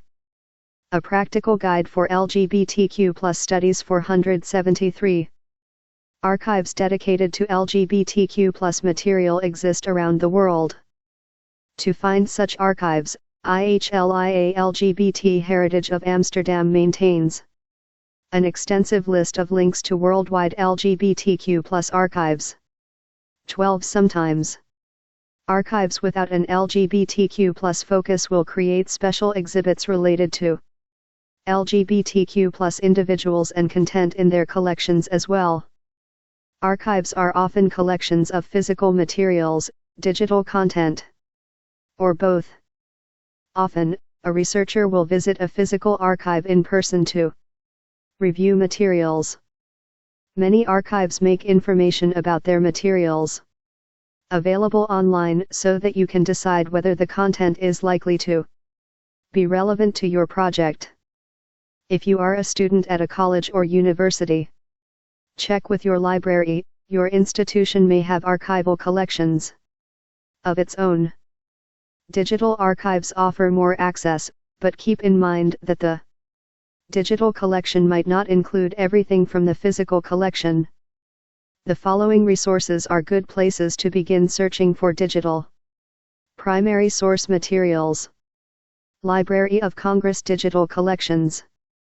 LGBTQ+ Studies, A Resource Guide. 13. IHLIA LGBT Heritage. The primary source materials from EU. European LGBTQ+ organizations on this website have a focus on Eastern Europe and the former Soviet Union. 14. Youthhistory.org. Created by pioneering LGBTQ+ historian John Athan Ned Katz, this website is an online digital archive of primary source LGBTQ+ materials. 15. A note on search engines. Databases and library catalogs collect and organize a specific set of resources for research purposes that can be accessed through browsing or searching. Search engines do not curate or organize information at all. Instead, a search engine such as Google uses the keywords that you enter to search publicly accessible internet content. This is why a search in Google will result in hundreds of thousands of results on a topic, including shopping sites, blogs, and news sites, of inconsistent quality. Whereas your database search will generally return a smaller set of more specific results. When discussing search, it is impossible to ignore the role of Google and Google Scholar. See the later section, Biases and LGBTQ+ Information. Availability for more information about algorithmic bias at work when you search for information. Remember also that data is collected about you when you interact with most online platforms and that your data is valuable. Google isn't the only offender, but as a company it has an 474 Introduction to LGBTQ+ Studies. Enormous reach. You have a choice of search engines, and some have better privacy practices and take user privacy and safety into account. 16. With those caveats in mind, know that Google remains the most frequently used search engine in the world. To keep up to date on Google search strategies, tools, and features, refer to the Google Support Center, as well as the Google Advanced Search page. Helpful articles from online magazines Lifehack and PC Mag also provide great Google tricks. 17. Google Scholar is a popular and accessible search engine for retrieving abstracts, full-text scholarly journal articles, ebooks, and government and NGO reports. For a complete rundown on Google Scholar features and how to use the tool, visit the Google Scholar Search Tips page.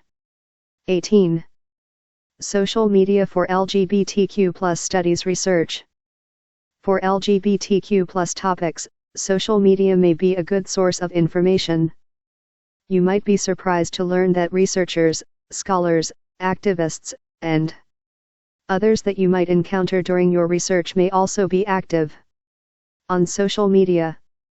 Blogs, Twitter, or YouTube can help you find emerging research in the field.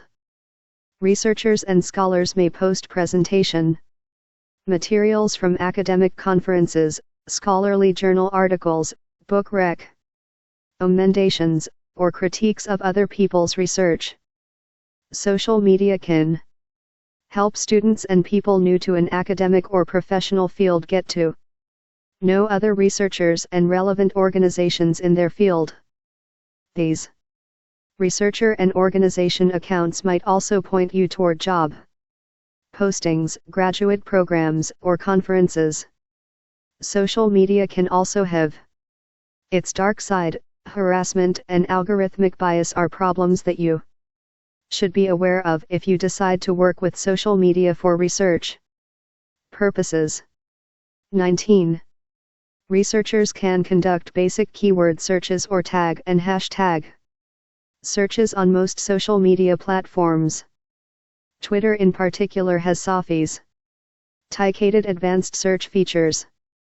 20. Because of the many LGBTQ+ terms and abbreviations that are used, it may be necessary to repeat the hashtag search for the most comprehensive results.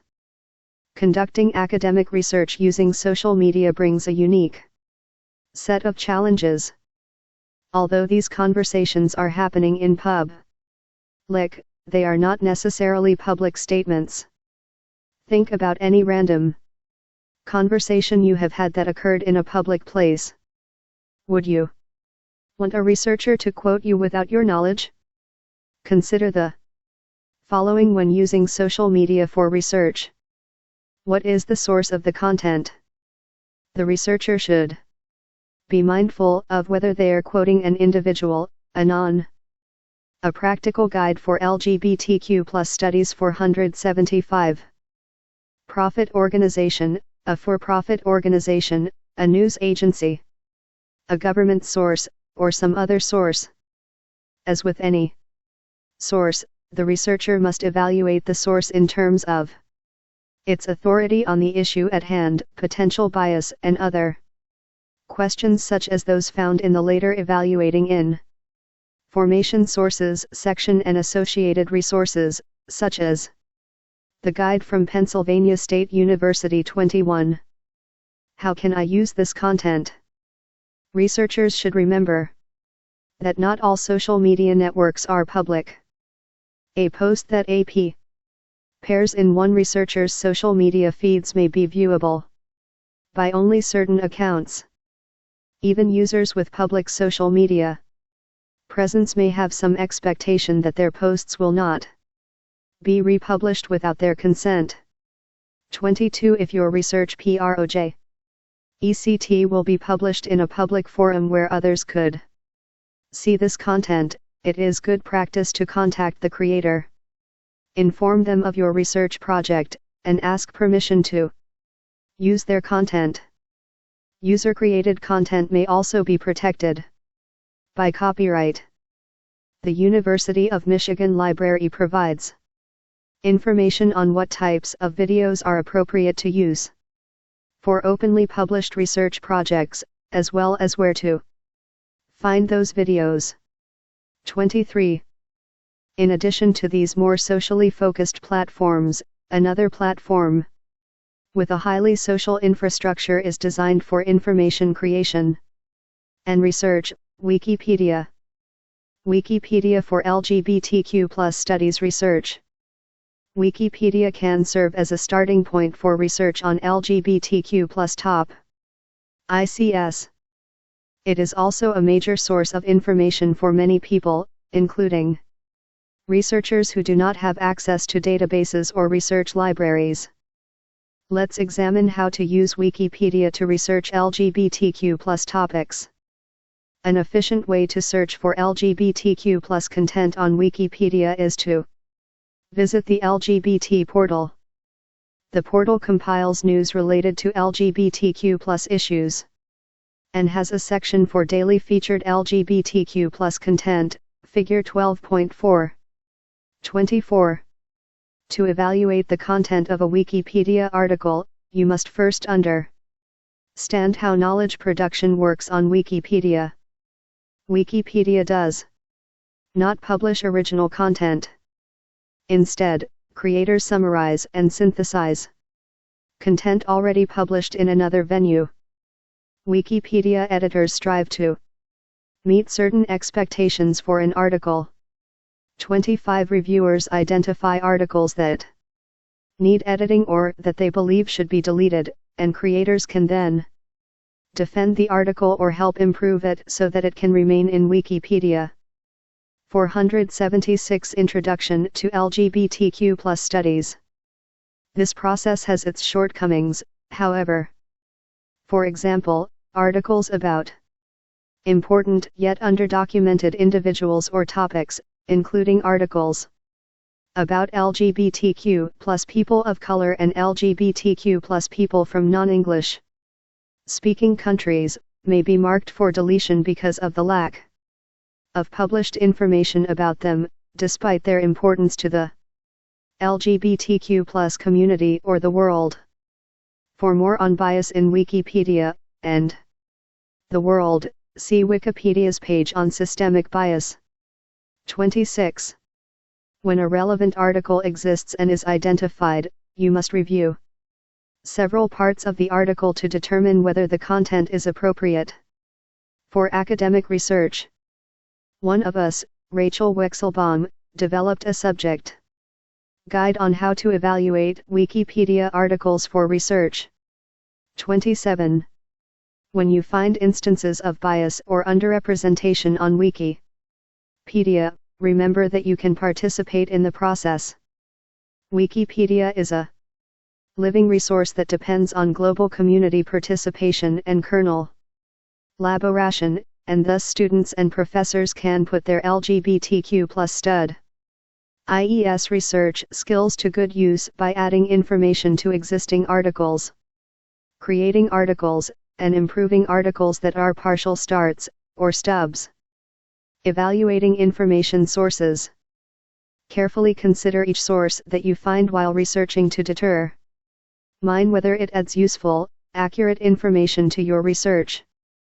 See the Penn State University Library's Guide on Evaluating Information and Figure 12.4. The LGBT portal on Wikipedia at https://nwikipediaorg/wiki/portal, LGBT. CC by SA Wikipedia.org. A Practical Guide for LGBTQ+ Studies 477. The associated rubric for more good questions to ask to determine the quality of a source. 28. Some specific questions may shape your evaluation of sources focused on LGBTQ+ topics. Is the source authoritative? Authority can derive from the author having studied the topic, but it can also come from having experience with the topic. Academic authors, even those who identify as LGBTQ+, may offer insights that are different from LGBTQ+ individuals writing in other venues. A consideration of authority will also help weed out bad faith actors and insufficiently informed perspectives. Is the source biased? Although all authors are influenced by their perspectives, sometimes the strength of that viewpoint can lead to an incomplete, misleading, or untrue presentation of information. For example, information presented by the anti-LGBTQ+ group focus on the family or the pro-LGBTQ+ group the Human Rights Campaign may have a political agenda. When evaluating information related to LGBTQ+ issues, be sure to pay extra attention to questions related to point of view or bias. 29. Is the LGBTQ+ terminology used in the source appropriate for your research? Sometimes a source will use terminology and information that is not current. Consider the scope of your topic. If you are conducting historical research, different terminology may have been in use. There is also a history of reclamation of derogatory terms by marginalized communities. Then consider whether the source was one that was likely to have been written in good faith. Is it by members of the LGBTQ+ community writing about themselves, or by well-informed LGBTQ+ allies? Or is it by a group or individual that is hostile toward LGBTQ+ individuals? Historical sources require an evaluation process similar to more current sources, but you may need to conduct a little research about the particular time period before you are able to fully evaluate a historical or archival source. All these questions will give you some idea of the relative trustworthiness of a source, although further scrutiny may of course be necessary. You may also need to go back and re-evaluate your determination of accuracy as you learn more about your topic. 478 Introduction to LGBTQ+ Studies. Biases and LGBTQ+ Information. Availability. Depending on your research topic, you may retrieve multiple results that seem good enough. At the same time, you may not be able to construct a complete picture from your findings because of the overrepresentation of certain types of information and the underrepresentation of others. This will affect the LGBTQ+ information available to you, and it may result in rendering particular people, histories, cultures, or events invisible. A wealth of LGBTQ+ studies scholarship is published in English-speaking countries, composed by people, predominantly white, cisgender, and able-bodied, from those countries. These scholars have more often had the freedom, institutional support, and access to publishing platforms necessary to disseminate their research than have scholars in some other countries. Although LGBTQ+ studies is emerging as a discipline in other countries, research conducted in languages other than English often remains local. This means that the experiences of LGBTQ+ people in non-English speaking countries often do not get heard, and information about non-English speaking LGBTQ+ cultures may be more difficult to find. This bias is reflected in other places as well, or perpetuated by Wikipedia's practices. Tip: compiling and organizing content retrieved from library catalogs and databases. After locating helpful resources for your research, you need to store the content somewhere. You also need to organize the content so that you can transform it into a bibliography or works cited page for your research assignment. Using a citation manager is the safest, most efficient way to save and manage research resources. Mel Johnson of the University of Maine Raymond H. Fogler Library has produced a clear subject guide on how to select and use a citation manager. https://libguides.library.umaine.edu/citation managers.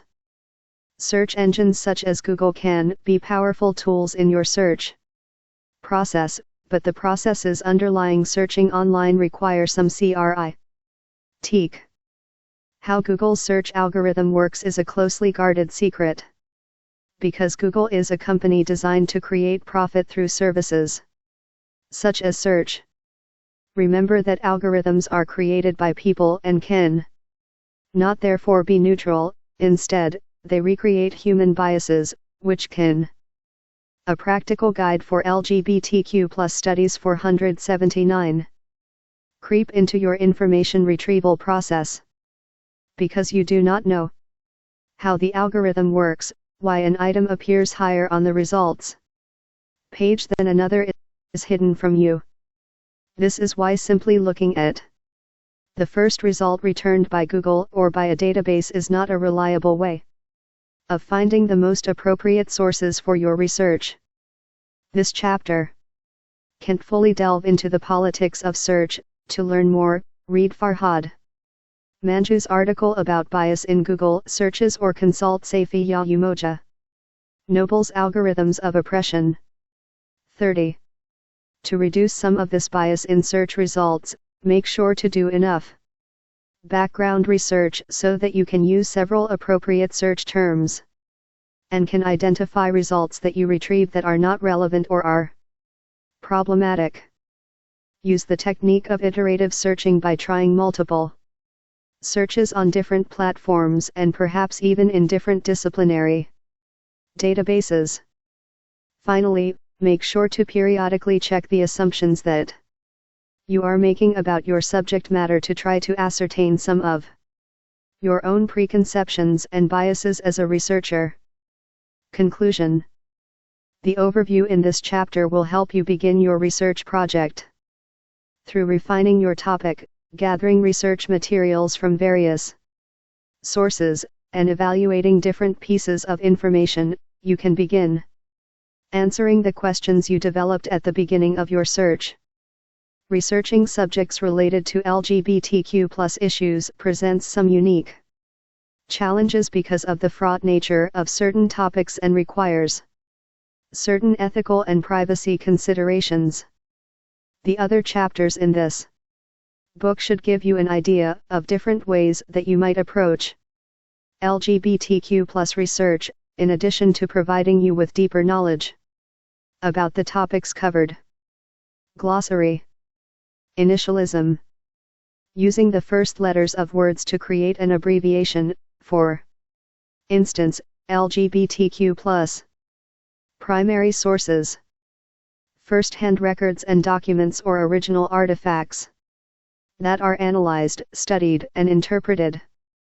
They include poems, legal documents, recordings, and any other direct evidence of a historical person, event, or topic. Truncation. A word search method using the root of a word within a title or keyword search regardless of the word ending. An asterisk. 480 Introduction to LGBTQ+ Studies. In many databases signifies that the search should include multiple word endings. Notes. 1. National Association of Independent Schools, Kimberly Crenshaw, What is Intersectionality? June 22, 2018, https://youtube.com/vidtunf9fhc.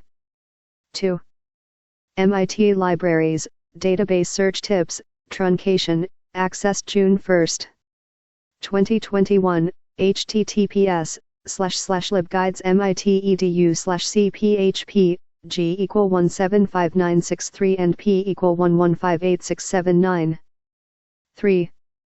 Walden University Library, Keyword Searching, Finding Articles on Your Topic, Connect Keywords, 2020, https://academic-guides.walden.edu/library/keyword/boolean.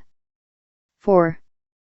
American Library Association, Library Bill of Rights, http://www.ala.org/advocacy/int-freedom/library bill, American Library Association, Privacy, an Interpretation of the Library Bill of Rights, http://www.ala.org/advocacy/int-freedom. Library Bill/Interpretations/Privacy. 5. Wikipedia, SV. Libraries and the LGBTQ community, last modified May 19, 2021, 12:44, https://n-wikipedia.org/wiki/libraries_and_the_LGBTQ_ community. 6. Christine Nowak and Amy Jo Mitchell, Classifying Identity, Organizing an LGBT Library, Library Philosophy and Practice, 2016, p. 5, https://digital commons.unl.edu/libphilparacy/1452, Doreen Sullivan, A Brief History of Homopho. BIA in Dewey Decimal Classification, Overland, July 23, 2015, https://overland.org.au/2015/07. 7. Ohio Wesleyan University, LGBTQIA+ resources for OWU students. Updated June 22, 2020, https://library.oo.edu/cphp, G=4643229 and P=3174219. Indiana University Bloomington, Library of Congress subject headings for lay. Lesbian, gay, bisexual, transgender, queer and intersex, LGBTQI, topics, February 9, 2016, https://librariesindiana.edu/library Congress subject headings lesbian, gay, bisexual, transgender, queer and intersex key topics. 8. Directory of Open Access Journals, 2020, https://dooi.org/. 9. Michael Gorman, Government Publications, Street. Cloud State University. 2013, https://cloudlibminstate.edu/subjects/guide php, subject = government. Publications. 10. ANSALD, List of Foreign Governments, updated May 25, 2021. https://libguides northwestern.edu/cphp, G=114985 and P=749466. 11. University of California Irvine Libraries, What are primary sources? 2021, https://www.libuci.edu/what are primary sources. 12. IHLIA LGBT Heritage, Archives, 2021, https://ILIA-NL/N/collection/ archives. 13. Meg Metcalf, LGBTQ+ Studies, A Resource Guide, Library of Congress. Digital Collections, updated April 10, 2020, https://www.loc.gov/rr/main/LGBTQ/. General Guide/Digital Collections HTML. 14. IHLIA LGBT Heritage, Open Up, 2021, https://ILIA-NL/N/collection/ online collection/open up/. 15. OUthhistory.org, http://OUthhistory.org. 16. Ben Popkin, Google Sells the Future, Powered by Your Personal Data. NBC News, May 10, 2018, https://www.nbc.com/tech/tech-news/Google. A Practical Guide for LGBTQ+ Studies 481. Sells Future, Powered Your Personal Data N870501, Christian Stewart, The Best. Private Search Engines, Alternatives to Google, HackerNoon, February 8, 2018, https://hackernoon.com/untraceable search engines alternatives to Google. 811B09D5873. 17. Google, How to Search on Google, 2021, https://supportgoogle.com/web. Search/answer/134479, HL=N, Google, Advanced Search, accessed June 1, 2021. https://www.google.com/advanced_search, Joseph Hindi, 20 Google Search Tips.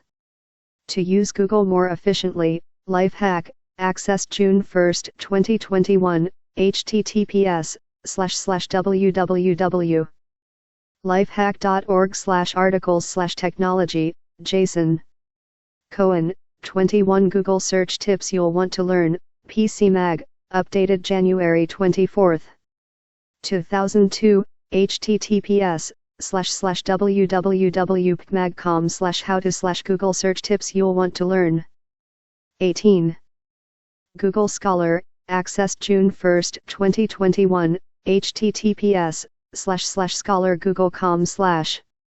Search tips, Google Scholar, accessed June 1, 2021, https://scholargoogle.com/. intl/n/scholar/help-html. 19.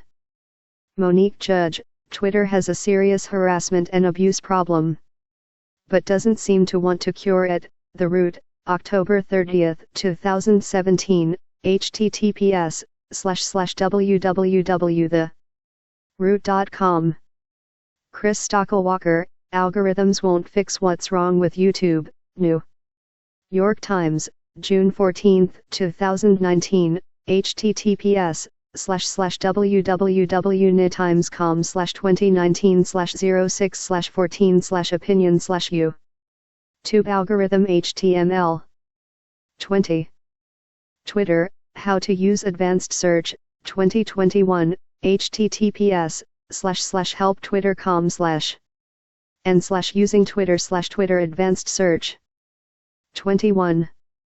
Penn State University Libraries, Evaluating Information Rubric, 2021. https://librariespsu.edu/research/how/evaluating information rubric. 22. Maureen Lawrence Kuthar, scientists propose tactics for ethical use of Twitter data in research studies, Virginia Polytechnic Institute and State University, June 10, 2014, https://vtxvermont.edu/articles/2014/06/061014 VBI, Twitter. Ethics HTML. 23. University of Michigan Library, Copyright and Using Video, Research Guides, updated March 8, 2021, https://guideslib.omish.edu/video copyright/ no permission. 24. Wikipedia, portal, LGBT, updated May 13, 2021, https://nwikipedia.org/wiki/portal, LGBT. 25. Wikipedia, the perfect article, updated April 9, 2021. https://nwikipedia.org/wiki/wikipedia, the _perfect article. 26. Wikipedia, systemic bias, updated May 28, 2021, https://n.wikipedia.org/wiki/wikipedia, systemic _bias. 27. Street Cloud State University, Wikipedia, how to evaluate articles, 2013. https://cloudlibminstate.edu/subjects/guide php, subject = Wikipedia 1. 28. Penn State University Libraries, Evaluating Information, 2021, https://libraries.psu.edu/services/research/arcselp/evaluating-inform Penn State University Libraries, Evaluating Information Rubric. 29. Penn State University Libraries, Evaluating Information Rubric, Point of View, Bias. 30. Farhad Manju, here's the conversation we really need to have about bias at Google, New York Times, August 30, 2018, https://www.newtimes.com/2018/08/30/technology/bias Google Trump HTML, Safiya Umoja Noble, Algo. Rhythms of Oppression, Data Discrimination in the Age of Google, New York, New York University Press, 2018. 482. Contributors. James Amers is Professor of Anthropology at SUNY Geneseo. He has a BA and an MA from Trent University and a PhD from Tulane University. An archaeologist specializing in ancient Maya pottery and architecture. He edited Ancient Maya Pottery, Classification, Analysis and Interpreta. Tian, 2012, and has taught a variety of courses, including gender and sexuality in Latin America, men and masculinities, and archaeology of sex and sexuality. Deborah P. Amory is Professor of Social Science at SUNY Empire State College. She holds a PhD from Stanford University in Anthropology, and a BA from Yale University in African Studies. Her early work focused on same-sex relations on the Swahili-speaking coast of East Africa and on lesbian identity in the United States. She has served in academic administration and has been energized by the Open Education Movement, ESP. Chaley in relation to developing online open educational resource courses and textbooks, including Introduction to Anthropology, Sex and Gender in Global Perspective, and Introduction to LGBTQ+ Studies. Robert Bittner has a PhD in Gender, Sexuality and Women's Studies from Simon Fraser University and also received an MA from the Cheel Dren's Literature Program at the University of British Columbia's School of Information in Vancouver, British Columbia. He studies and writes about a wide range of literature but particularly enjoys stories with diverse and intersectional depictions of gender and sexuality. His research has been supported by the Social Sciences and Humanities Research Council of Canada. Marquis Bay is Assistant Professor of African American Studies and English and Faculty Affiliate in Critical Theory and in Gender and Sexuality Studies at Northwestern University. Their work focuses on Black feminist theory, transgender studies, continental philosophy, and abolition. The author of multiple books, their most recent publications include Black Transfeminism and System Failure, Essays on Blackness and Cisgender. Allison Brown is Digital Publishing Services Manager at SUNY Geneseo's Fraser Hall Library.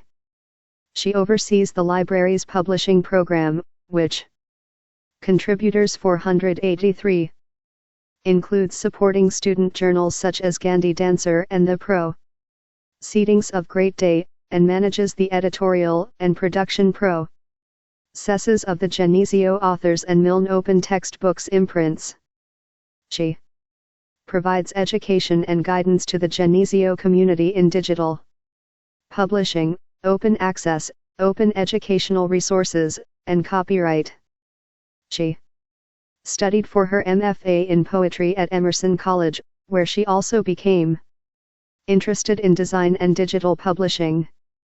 Kathy Corder earned her PhD in history from Claremont Graduate University in California and her MA and BA in English from Texas Christian University. She teaches for the Department of English at the University of Texas at Arlington. Her classes focus on book history and print culture, and she challenges her students to examine not only the traditional examples of fine printing and literature but also the great variety of popular writing available in different print formats and genres, comics, pulp fiction, cookbooks, and travel guides. Krista Craven is a professor and activist scholar whose research focuses on lesbian, gay, bisexual, trans, and queer reproduction, midwifery activism, and reproductive justice. Her op-eds have appeared in the Huffington Post and the Feminist Wire, and she is the author of several books, including Reproductive Losses, Challenges to LGBTQ Family Making, 2019. She is Professor of Anthropology and Women's, Gender, and Sexuality Studies at the College of Worcester in Ohio, where she teaches the classes Global Politics of Reproduction, Queer Lives, Transnational Feminisms, Doing Feminist Research, Theory and Practice, Ethnographic Research, Feminist Pedagogy in Action, and Globalizing Health. Her professional website is http://discover.worcester.edu/ccraven. David M. Frost, Ph.D., is Associate Professor of Social Psychology at University College London. His research interests sit at the intersections of close relationships, stress, stigma, and health. His primary line of research focuses on how stigma, prejudice, and discrimination constitute minority stress and, as a result, affect the health and well-being of marginalized individuals. He also studies how couples psychologically experience intimacy within long-term romantic relationships and how their experience of intimacy affects their health. These two lines of research combine within recent projects examining same-sex couples' experiences of stigmatization and the resulting impact on their relational, sexual, and mental health.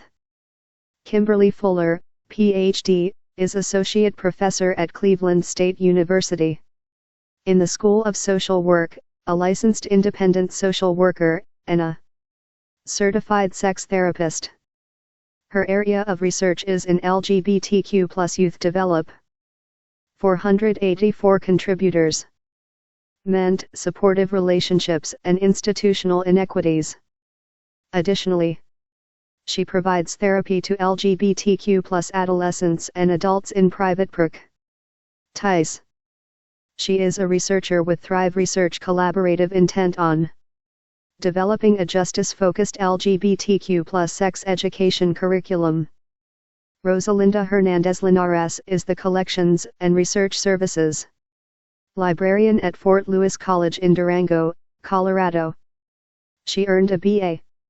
in Classical Civilizations from Wellesley College and a Master of Library and Information Science from the University of Pittsburgh.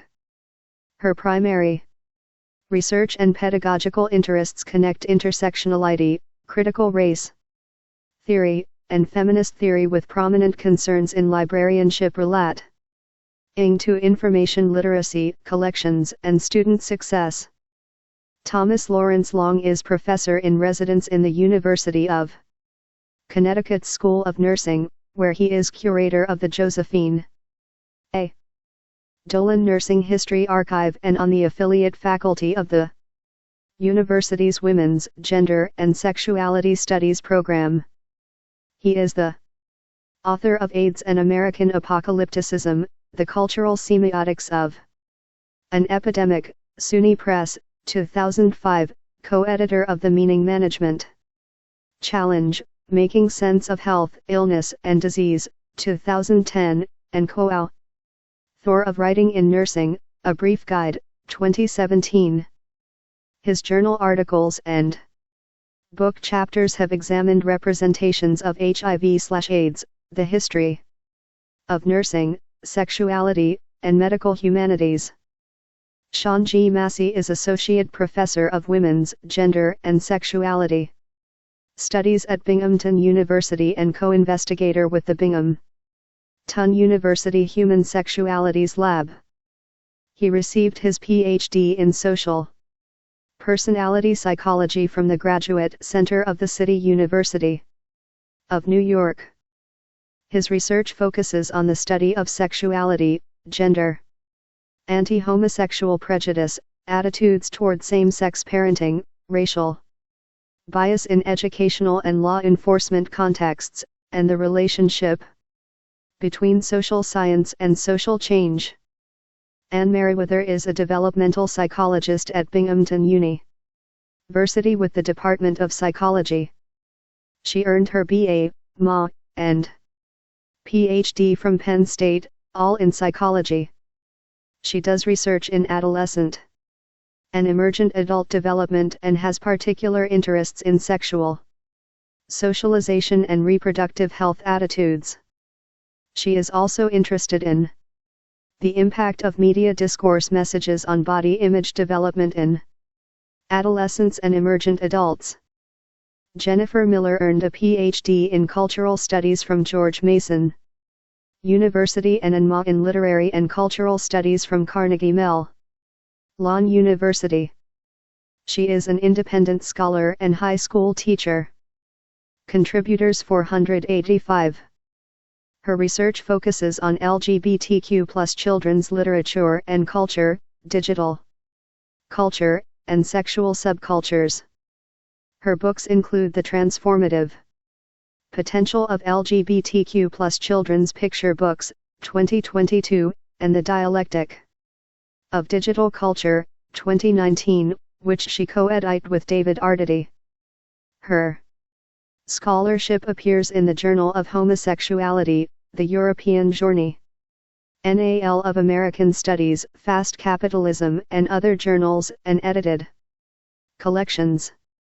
Ray Ann Montague is a faculty member and the Library and Informa Tian Science Program Coordinator at Chicago State University. She is past chair of the American Library Association Rainbow Roundtable and past convener of the LGBTQ+ Special Interest Group of the International Federation of Library Associations and Institutions. She has been involved in libraries and provided leadership in library education and community initiatives for over 20 years. Rita M. Palacios is language professor in the School of Interdisciplinary Studies at Conestoga College.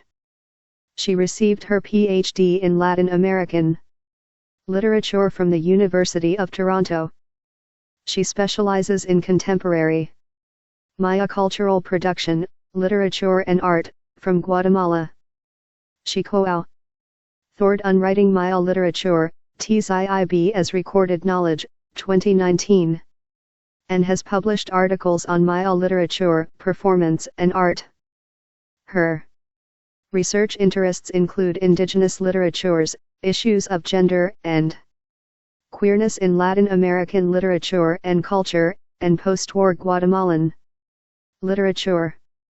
Gacina A. Phillips is the Digital Scholarship Librarian at the University Library System of the University of Pittsburgh.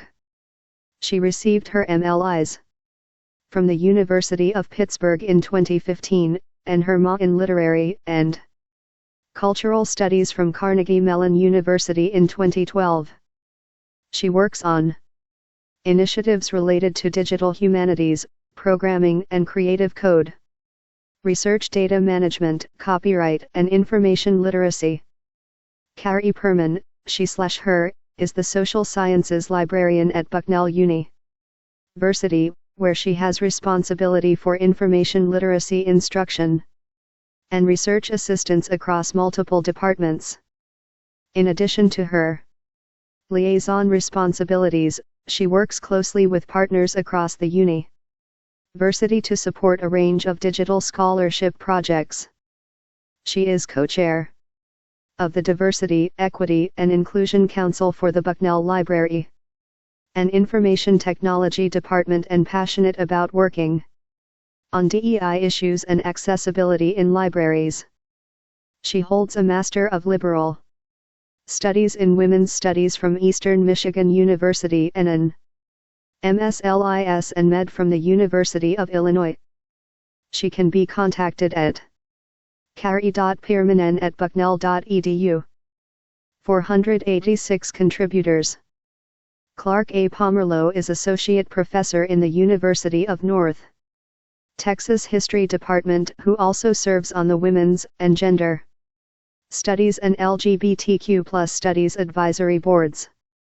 His book Califia Women: Feminist Education Against Sexism, Classism, and Racism, 2013, and scholarly essays historicize feminist diversity education, feminist views on sexuality, and trans-inclusive praxis. He also writes poetry about queer aesthetic, transformative agency, memory, place, and nature. His first full-length poetry book is Every Day, They Became Part of Him, Fourth Coming. He published his chapbook Better Living Through Cats in 2021. Sabia Prescott, she/they, is a senior policy and legislative analyst at the Campaign for Our Shared Future, where they work to preserve access, inclusion, and meaningful content in schools. Previously, she researched and wrote about LGBTQ+ inclusive education for the Education Policy Program at New America, a nonpartisan think tank. They've worked to bridge areas of open licensing, culturally responsive pedagogy, and digital technology in broad support of progressive and inclusive education. She holds a BA from the University of Mary Washington and an MPA from George Washington University. Christine Rodriguez, she/they, DNP, APRN, FNPBC, M. Ma, is a family nurse practitioner with a strong commitment to providing inclusive, high-quality care for the LGBTQ+ community. Her research interests are gender-affirming hormone therapy for gender-diverse folks, gender-affirming surgeries, sexual health, the intersectionality of religion and spirituality and LGBTQ+ identities, and simulation-based education to enhance cultural humility. She serves as lecturer and director of the Simulation Unit at Yale School of Nursing and is affiliate faculty for the Yale Institute of Global Health. She has lectured, both locally and nationally, regarding the importance of LGBTQ+ healthcare content within healthcare curricula, has conducted numerous sensitivity trainings with clinical partners, and has developed simulation scenarios for healthcare professionals tiered on LGBTQ+ healthcare. Mycroft M. Rosk has worked in LGBTQIA+ education and awareness, especially transgender, intersex, asexual, and aromantic education, since 2013. His research focuses on gender and sexuality in historical, archaeological, and literary contexts and emphasizes transgender studies.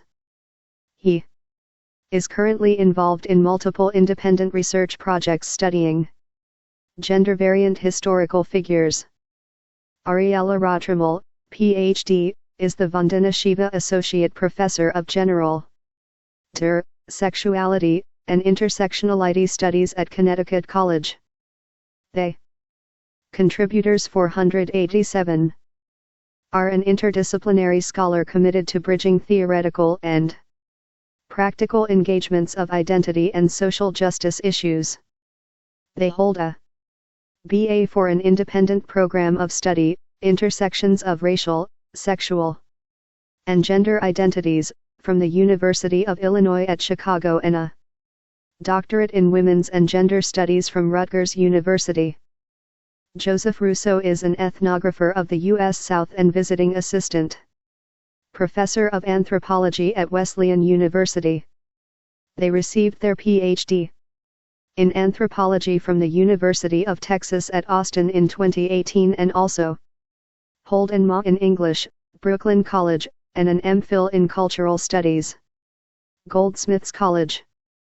Their research focuses on rural social ecology and storytelling forms, queer rurality, affect studies, and medical anthropology. Shyla Saltzman earned her Ph.D. in English literature at Cornell University City. Her research and teaching focuses on contemporary American literature and on gender, cultural, and ethnic studies. She teaches at Capital Community College in Hartford, Connecticut. Melody Scagnelli Townley is the outreach librarian at Bayonne Public Library. She's a former American Library Association emerging leader, two-time former Over the Rainbow Book List Selection Committee member, and current Alex Award Selection Committee member. At home, she's a mom to her 1.5-year-old toddler, who teaches her new things. every day, a partner to her husband, who supports her in everything she does, and a loving caretaker to her 2 cats, who mostly cause trouble. In her free time, she enjoys cooking, reading, and playing lots of video games. Dara J. Silberstein is Research Associate Professor of the Women, Gender, and Sexuality Studies program at Binghamton University. She received her JD from SUNY Buffalo in 1985 and is a licensed attorney. She received her PhD in labor history from Cornell University in 1995.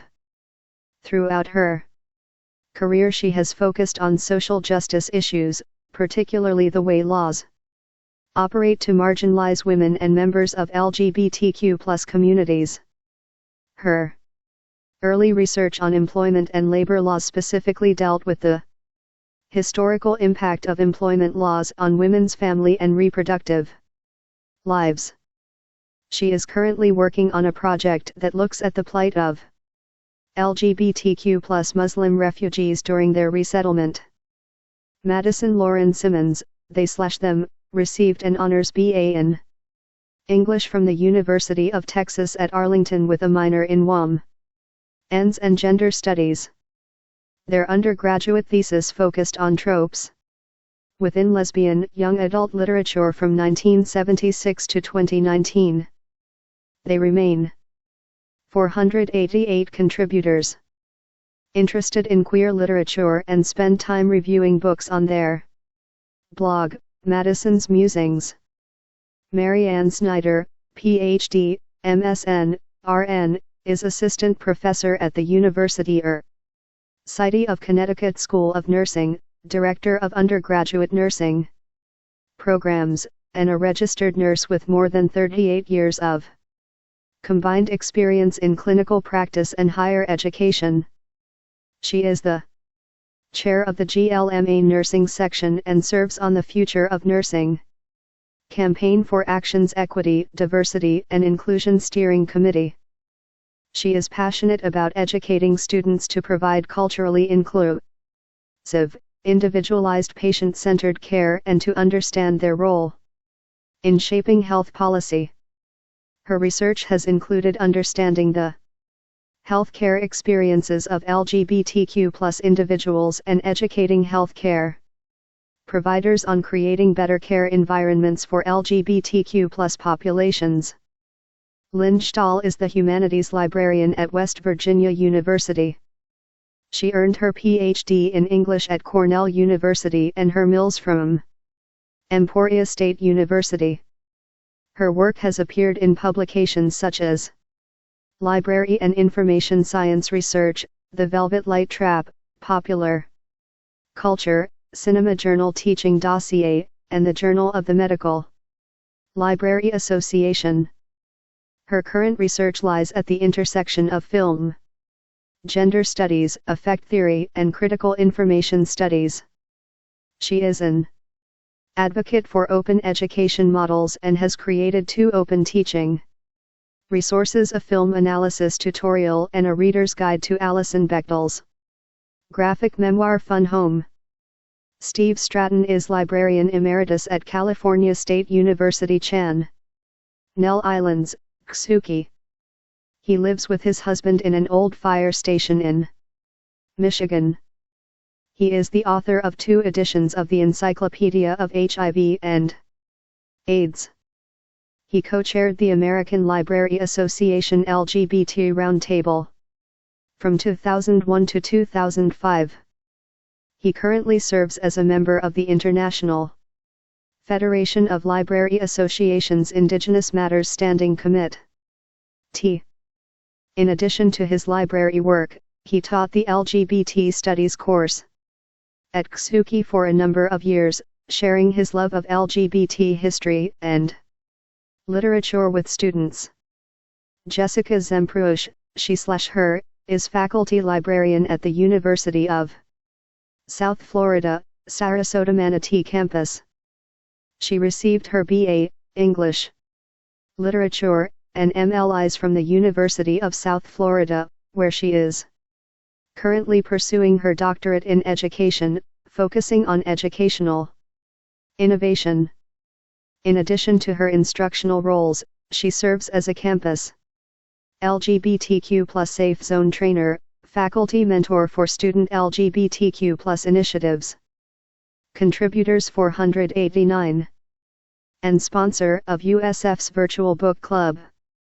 Her research interests stem from her passionate belief in the essential roles academic librarians can play in fostering student success, enhancing student engagement, and supporting retention efforts within the classroom and through co-curricular experiences. Adriaan van Klinken, Ph.D. is Professor of Religion and African Studies at the University of Leeds. He serves as Director of the Leeds University Center for African Studies and of the Leeds University Center for Religion and Public Life.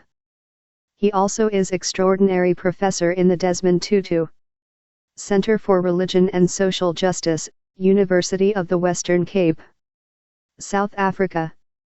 His research focuses on religion, gender, and sexuality in contemporary Africa. His books include Kenyan, Christian, Queer, Religion, LGBT Activism and Arts of Resistance in Africa, 2019. He co-authored Reimagining Christianity and Sexual Diversity in Africa, 2021, and Sacred Queer Stories, Ugandan LGBTQ+ Refugee Lives and the Bible, 2021. Ryan J. Watson is Associate Professor in the Department of Human Development and Family Sciences at the University of Connecticut. He explores protective factors for vulnerable adolescents, with a focus on interpersonal relationships.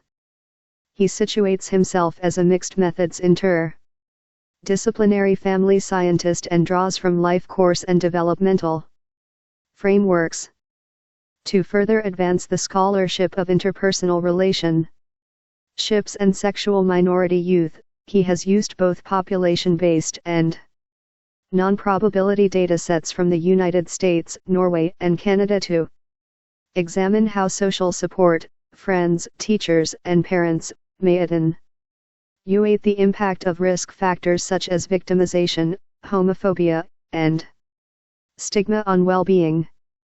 In addition, he has led a qualitative study that explores the motivations and outcomes for hooking up among sexual minority populations.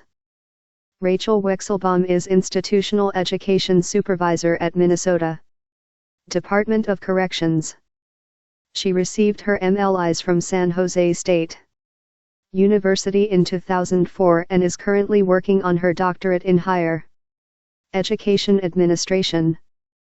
She has worked in multiple library types and archives and has taught for over 20 years. Her areas of library expertise include LGBTQ+ library resources and services, open access, scholarly communication, Wikipedia, and Creative Commons.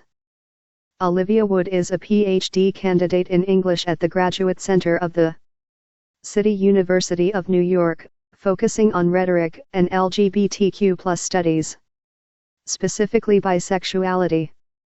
Her work has appeared in the Journal of Bisexual. 490 contributors.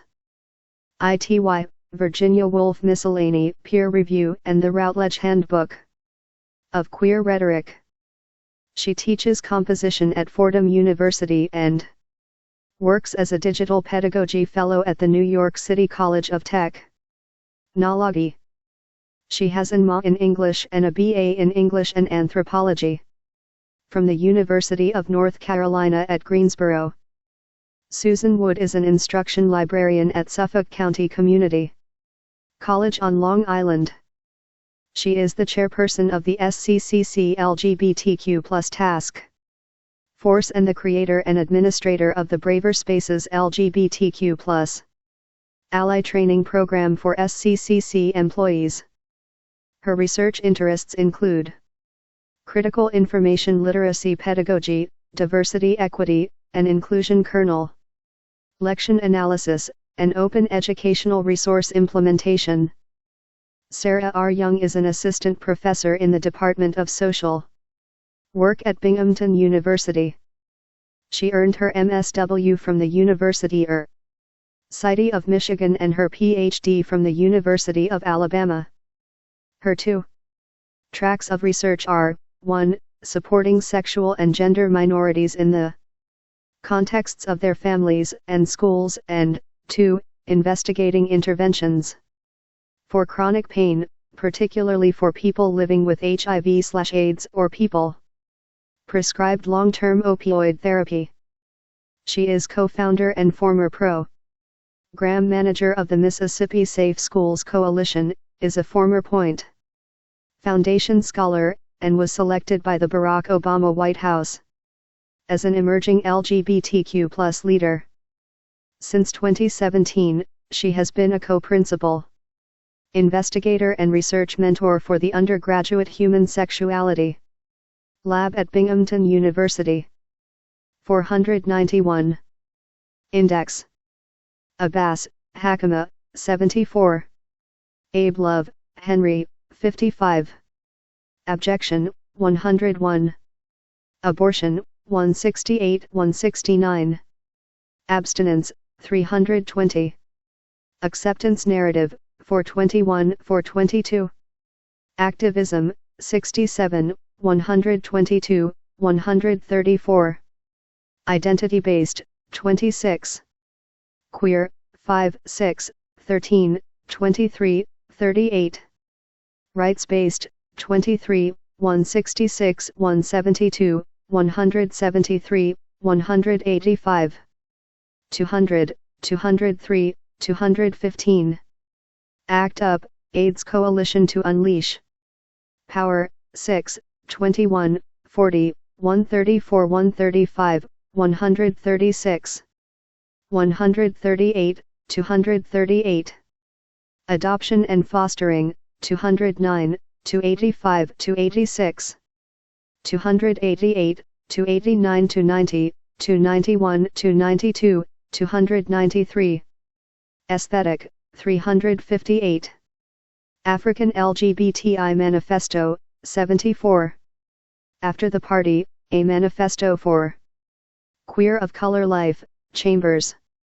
Letson, 38. AIDS. HIV/AIDS. Icone, 55. Algorithms of Oppression, Umoja. Noble, 479. Allen, Justin, 35. Allport, Gordon, 212. Allyship, 214, 325. Amidium, IFI, 66. American Indian Gays and Lesbians. 136. Angakuk, 58. Anger, Kenneth, 357. Anthropology, 12, 50, 53, 54, 61, 82. 144. Anti-Defamation League, 201. Antiquarianism, 91. Anti-Violence Project, AVP, 182-183. Araxes, Appeal for the Liberation of the Innings Nature from Penal Law, Ulrichs, 141. Archaeology, 12, 90, 91, 92, 93, 94. 96, 97, 106, 107, 108, 109, 111. Archives. See primary sources. Argonauts, the, Nelson, 446, 447. Arresting Dress, Sears, 164. Art Attack, 75, 76. Artifacts, 91. See also primary sources. Artner, Dorothy, 351. ACG, 56. Asexual, 363, 428. Asian Pacific Lesbian Network, 136.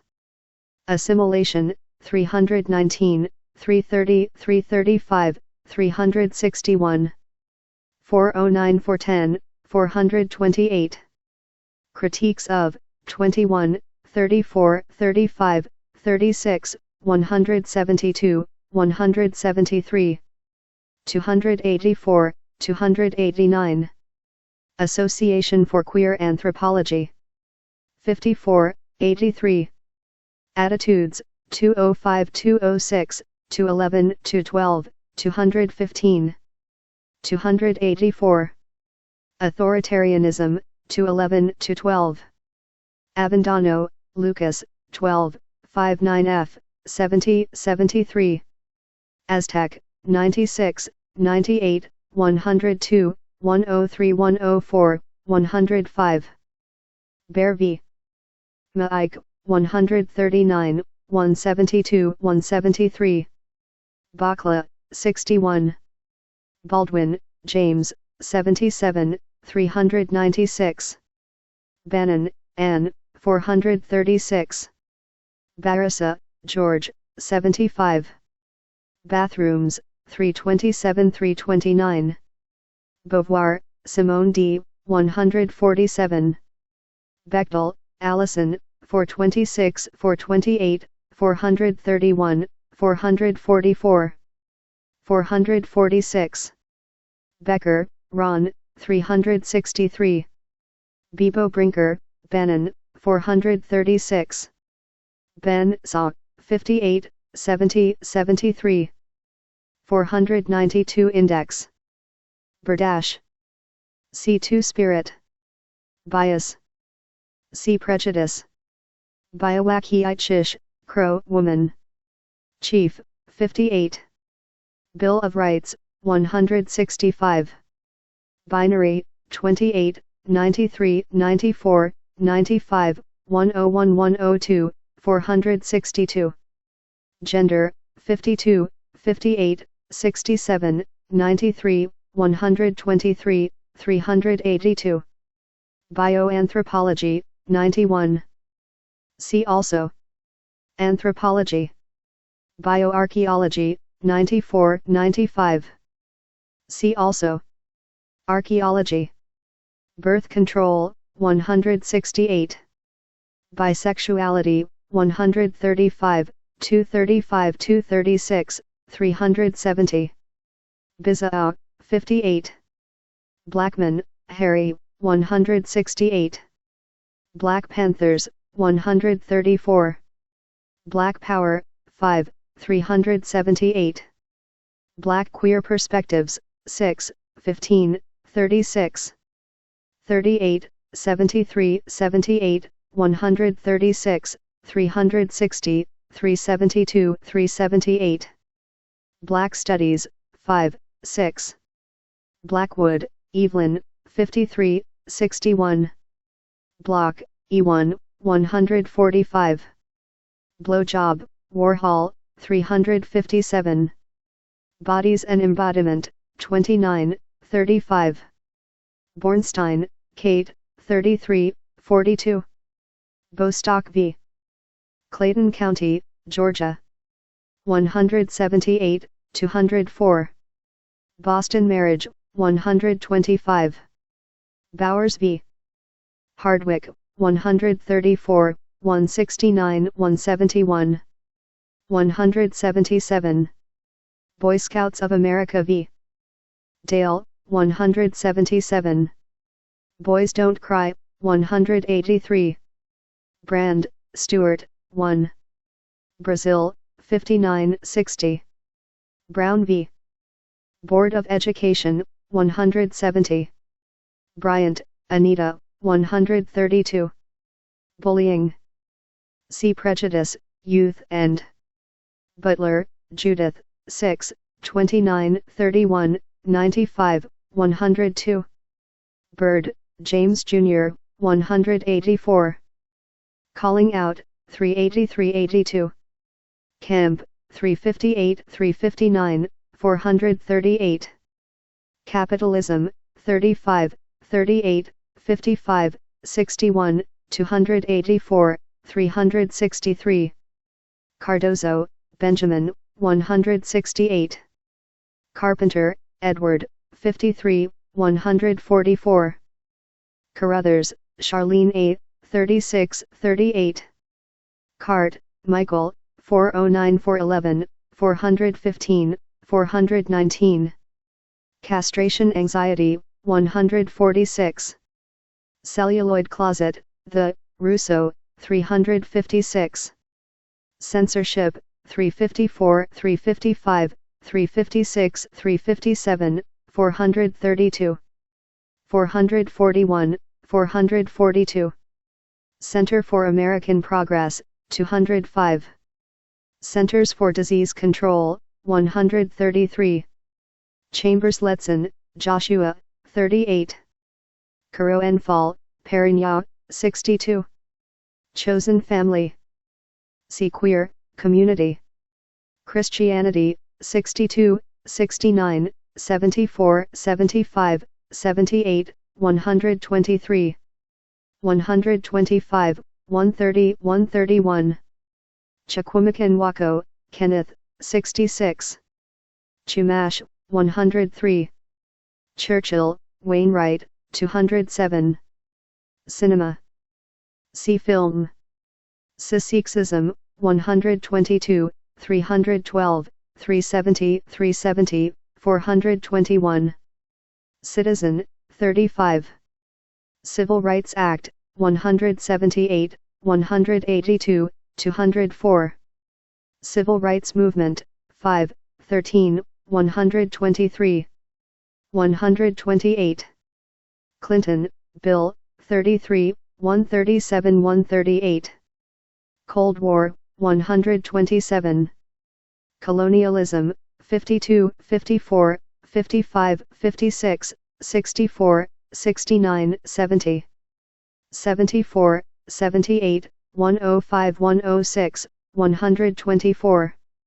Americas and 13, 123, 125, 180. Decolonization, 12, 54. Combahee River Collective, 6. Comedy, 366, 367. Comics Code, 424, 425, 428. Coming Out, 14, 33, 130, 210, to 13.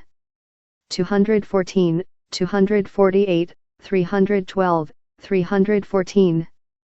Family and 268, 281, 282. Media and 362, 369, 409, 411, 412. 438. Commodification, 444, 446. Communist Party, 128. Compton Cafeteria, 128, 129, 180. Compulsory heterosexuality. C. Heterosexuality. Comstock Laws, 356, 357. Conservative Ideology, 176, 183, 204. 211, 424. Constitutional Law, 165, 172, 178. Index 493. Constructionist Views. See Social. Construction. Contact Hypothesis, 200, 212, 214. Conversion Therapy, 237, 411, 412. 417. Conyers, John, 183. Corporate Equality Index, 284. Cox, Laverne, 366. Crenshaw, Kimberly, 6, 462. Criminalization of LGBTQ+ people. See Laws and Legal Systems. Criminalization of LGBTQ+ people. Critical Race Theory, 6. Critical Theory, 93. Critique, Media, 351, 352, 358, 360. 361, 369, 371, 445, 447. Cross-dressing, 144, 145, 164. Cruising Utopia, The Then and There. Of Queer Futurity, Munoz, 36. Culture, 12, 15, 51, 52, 234, 235, 351. Hate, of, 180, 181. Ka, Paisley, 5.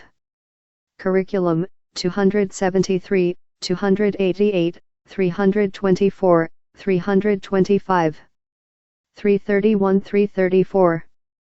Dale, James, 177. Donchi, 65. Darwinism, Social, 236. Daughters of Bilitis, 128, 129, 215. 438.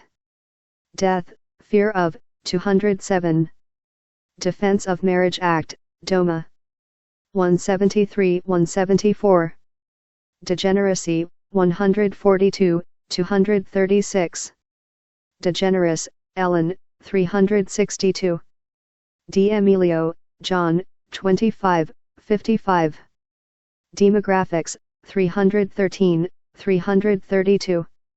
Denver Principles, The People with AIDS, 134. Depression. See Health, Mental. Dewey Decimal Classification, 467. Diagnostic and Statistics Manual. DSM, 131, 132, 205, 355. Dialectic of Sex, The Firestone, 148. Differences, A Journal of Feminist Cultural Studies, 22. Dignity, Gay Catholics, 130. Dignity and Respect, A Training Guide on Homosexual Conduct. Policy, U.S. Army, 138. Dignity for All Students Act, 202, 324. Discourse, 24, 25, 408, 409. Discrimination, 182, 183, 199, 200. 212, 215, 216, 286. Definition of, 200. Education, 200, 202, 203, 217. 321, 323. Employment, 135, 176, 178, 179. 203, 204, 205, 206, 209, 217. Health, see Health, Discrimination.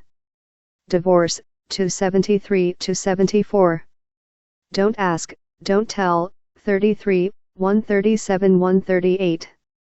Doty, Alexander, 351. Douglas, William, 168. Drag, 29, 53, 130, 364. Duchamp, Marcel, 91. Due Process, 167, 168, 170, 175. Duggan, Lisa, 34, 35, 36, 139. Dyer, Richard, 351. Dykes to Watch Out For, 426, 427. 431. Dyke Tactics, Hammer, 357. Dysphoria, 244, 246, 355. Edel, Deborah, 122. Education, 14, 288, 311, 312, 317. 318, 319, 320, 321, 325, 329. 330, 335. Discrimination, see Discrimination. Education. Effeminate Men, 61, 65, 104, 105. 125, 144, 399. Egalitarianism, 205, 206. Ego-defensive reaction, 206. Earhart, Ank, 95. Ekine, Sokari, 74. Ellis, Havelock, 143, 235. See also. Inversion. Employment discrimination. C. Discrimination, employment. 494 Index. Employment Non-Discrimination Act. 203. Enforcement Act of 1871, 182. Epistemology of the Closet, Sedgwick. 25. Epithets, 373, 376.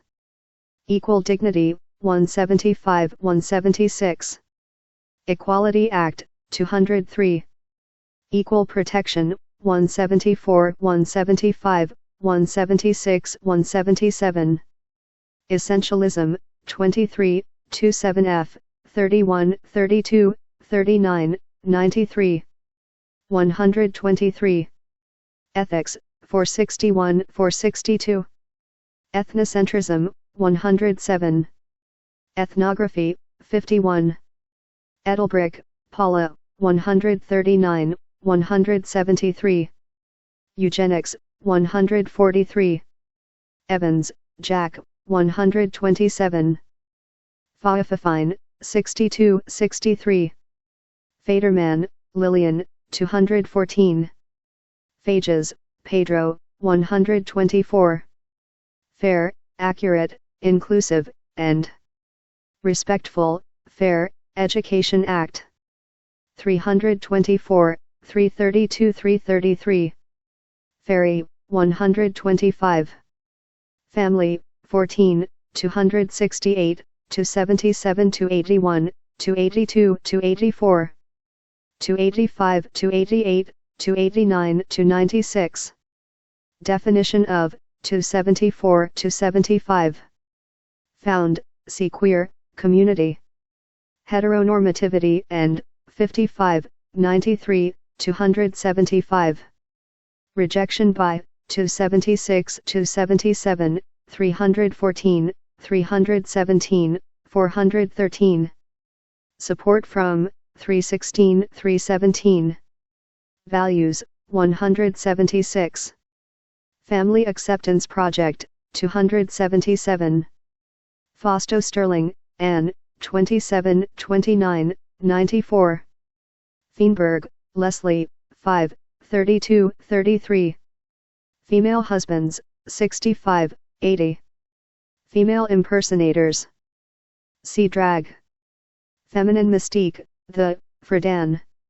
147. Femininity, 52.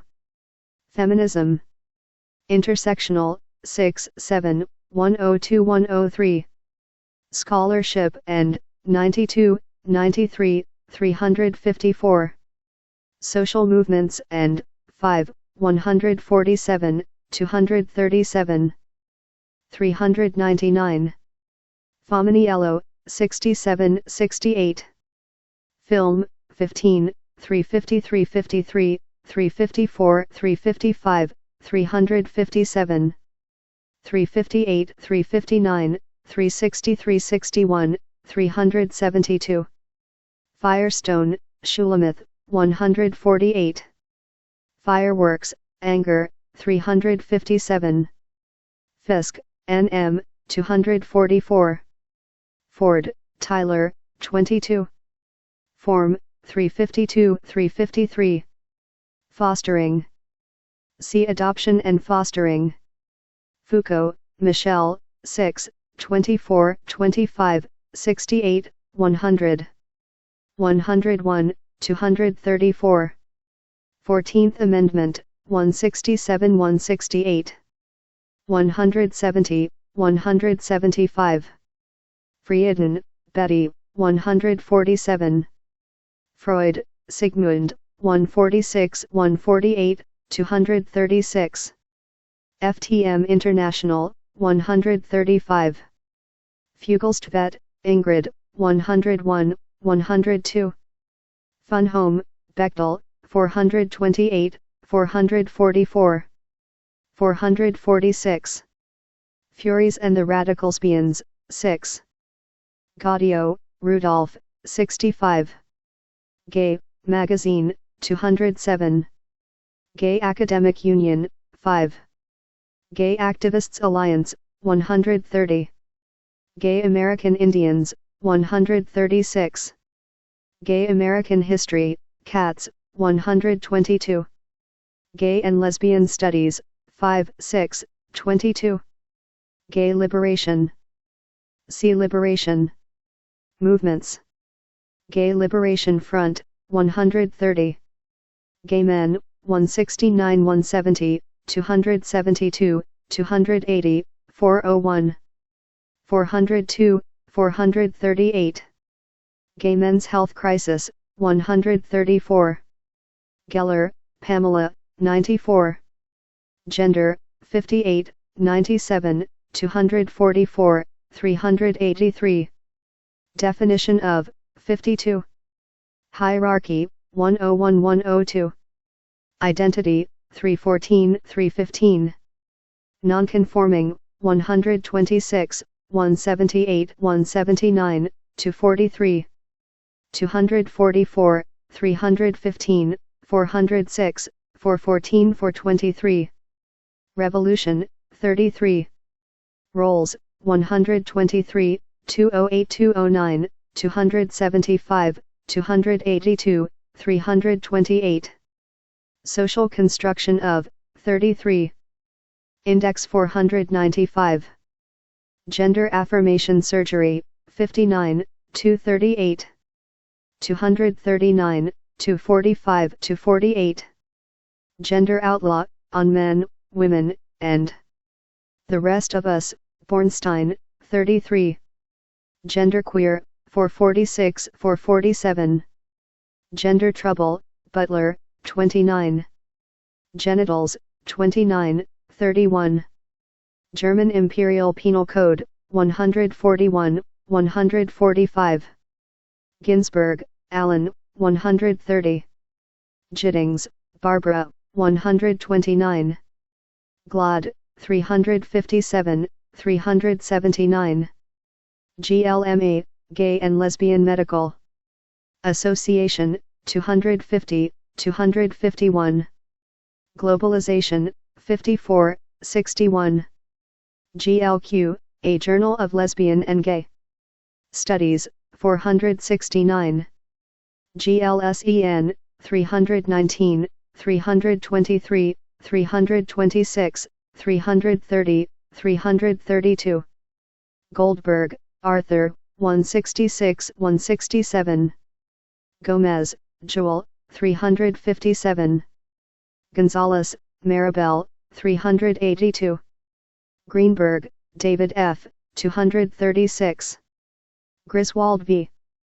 Connecticut, 166 167.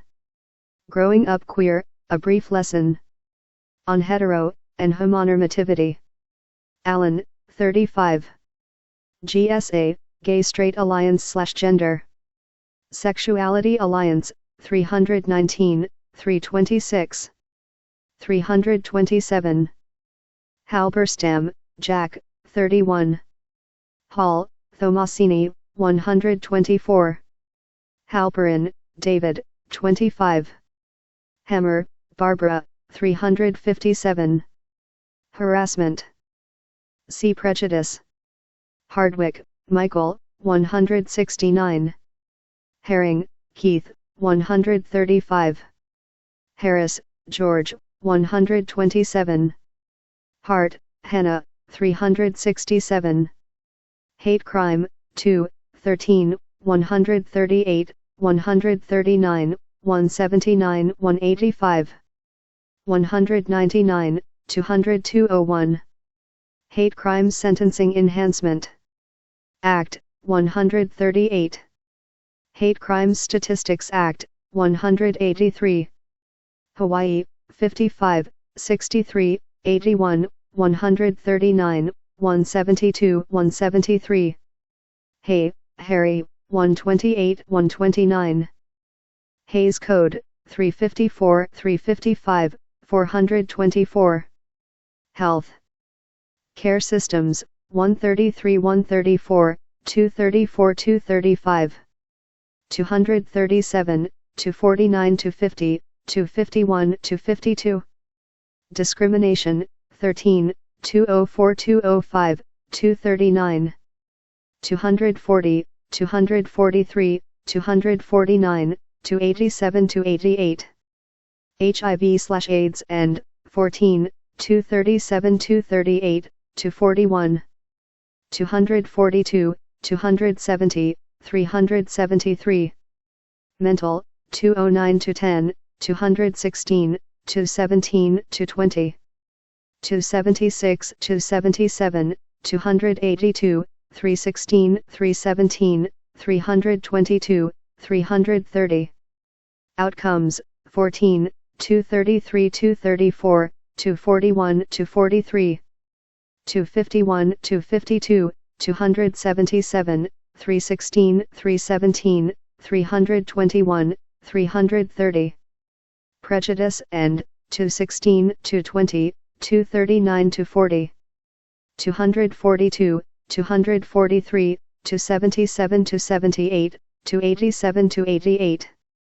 Transgender, 238 to 39, 243, 244 to 48. Youth outcomes, 241 to 42. Healthcare Equality Index, 250. Heather has two mommies, Newman. 40401. Hegemony, 93. Herek, Gregory, 208. Hermaphrodite. See intersex. Hermaphroditus, mythology, 68. Heteronormativity, 12, 13, 35, 51. 138 139, 208 209, 312, 321. 382 383. Family and 275, 278, 280, 290. Non-heteronormativity, 52, 54, 55, 93. 269 to 71. Heterosexism, 122, 180 181, 208. 209, 210, 272, 277, 383. Heterosexuality, 25, 26, 51, 207 208. 212, 236. Invention of, 142. Kinship and, 51, 55, 274. Hijra, 60, 83, 84. Hirschfeld, Magnus, 143, 144, 145. History, Queer, 122, 123, 140. History of Sexuality, The, Foucault, 24. HIV/AIDS, 169, 201, 353. Activism and, 6, 13, 133 136, 137. 140, 182, 199 200, 238. Health and, see Health, HIV/AIDS and Relationships and, 172, 377, 401. 402, 442, 443. 496 Index.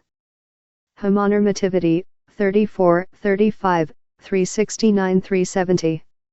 Homophile Movement, 25, 128 130.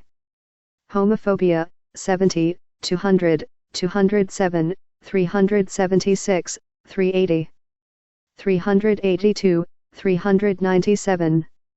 Internalized, 210, 211, 272, 278. Homosexual, invention of, 24, 92. 126, 127, 142, 235. Homosexual behavior among males. Churchill, 207. Homosexuality of men and women. The, Hirschfeld, 143.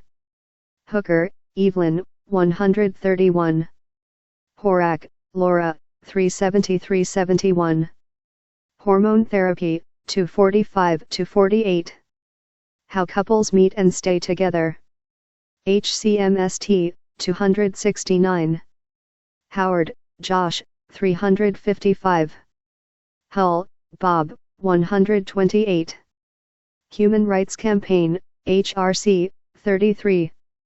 35, 38, 249-50, 284, 314, 329. Hyde, Edward, 99, 100. I Am Jazz, 367-368, 407. Identity. Based Sexuality, 13, 25, 55, 147, 180.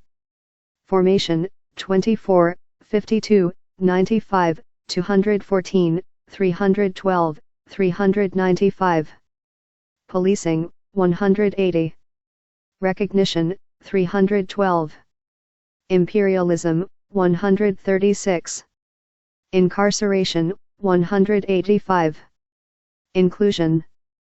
See Assimilation. Independent media creation, 357-358. 359, 425, 428. India, 2, 60, 61, 83, 84. India's transgender community, the Hijra, Refinery 29, 60. Indigenous sexualities, 51, 52, 53. 54, 55. Africa, 65, 67, 73, 78, 80, 81. Americas, 55, 60, 70, 73, 81, 105, 106. Asia, 60, 61, 64, 65, 70, 82. Australia, 81. Europe, 67, 68, 69F. Polynesia and Pacific Islands, 61, 64. 81. Indigenous Queer Perspectives, 136. Industrialization, 125, 432. Initialism, 461. Integrity, 131. Intermediate types among primitive.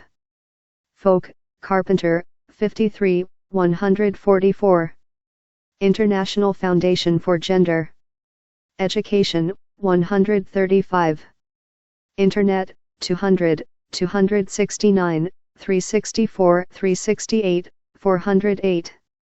461, 466, 473, 476. Intersectionality, 6, 7, 22, 23, 101. 103, 124, 181, 234, 462. Definitions of, 102, 133, 240. Intersex, 27, 28, 60, 61, 68, 94, 101. 235, 236, 419, 462. Intimacy, 176, 216, 217, 218. Inversion, 53, 143, 144, 146, 354. Is that skeleton gay? Kilgrove, 100. It Gets Better Project, 202203, 372. Jacques, Juliet, 444, 445, 446. Jenkins, Christine A., 409, 411, 415. 419. Jennings, Jazz, 367, 407. Jewish LGBTQ+ Peoples, 131. J. Chuko, Adrian, 73, 74. Johnson, Marcia P., 132. Jones, Cleve, 135. Jorgensen, Christine, 238-239. Journal of Archaeological Method and Theory, 94-95.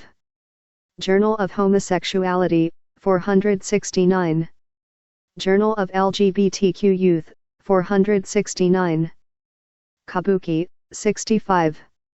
Kathoi, 61, 62f, 82. Keeping You a Secret, Peters, 411. Kennedy, Anthony, 170 171, 174. 175, 176, 177. Kenya, 65, 75, 81, 83. Kirk Benny, Carl Maria, 142, 143, 235. Kessler, Suzanne, 28, 29. Kilgrove, Christina, 100. King, Martin Luther Jr., 76, 77. Kinner, 60. Kinsey, Alfred, 237. Kinship, 26, 51, 55, 274, 276. Index 497. Kirby, Tony, 241 to 42. Kitchen Table Press, 6. Craft Heaping, Richard Vaughan, 142 143. 145, 235, 354. Kramer, Larry, 5, 21, 134, 136. Crazy Cot, Harriman, 423. Ku Klux Klan Act, 182. Kulik, Don, 59, 60. Ladder, The Daughters of Bilitis. 128, 129. Ladyboy, 61, 82. Lambda Legal, 175, 203 204. Laquier, Thomas, 95. Ladding's Perspectives, 36, 379 384. Lorades, Teresa D., 21, 23. Lavender Scare, The, Howard, 355. Laventieri, Amber, 378. Law and Legal Systems, 13, 164 166. 167 169, 176 177. Criminalization of LGBTQ+ people. 124, 126, 127, 132, 140 145, 146. 147, 169 172, 217, 235. Education and 319, 324 325, 330. 331.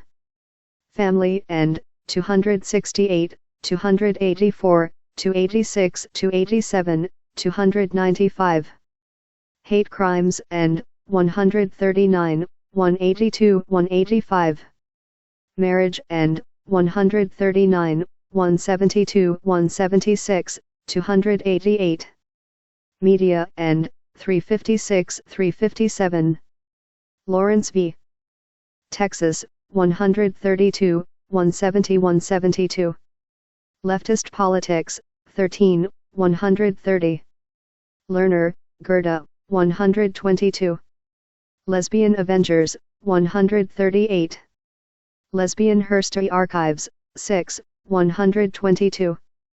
Lesbians.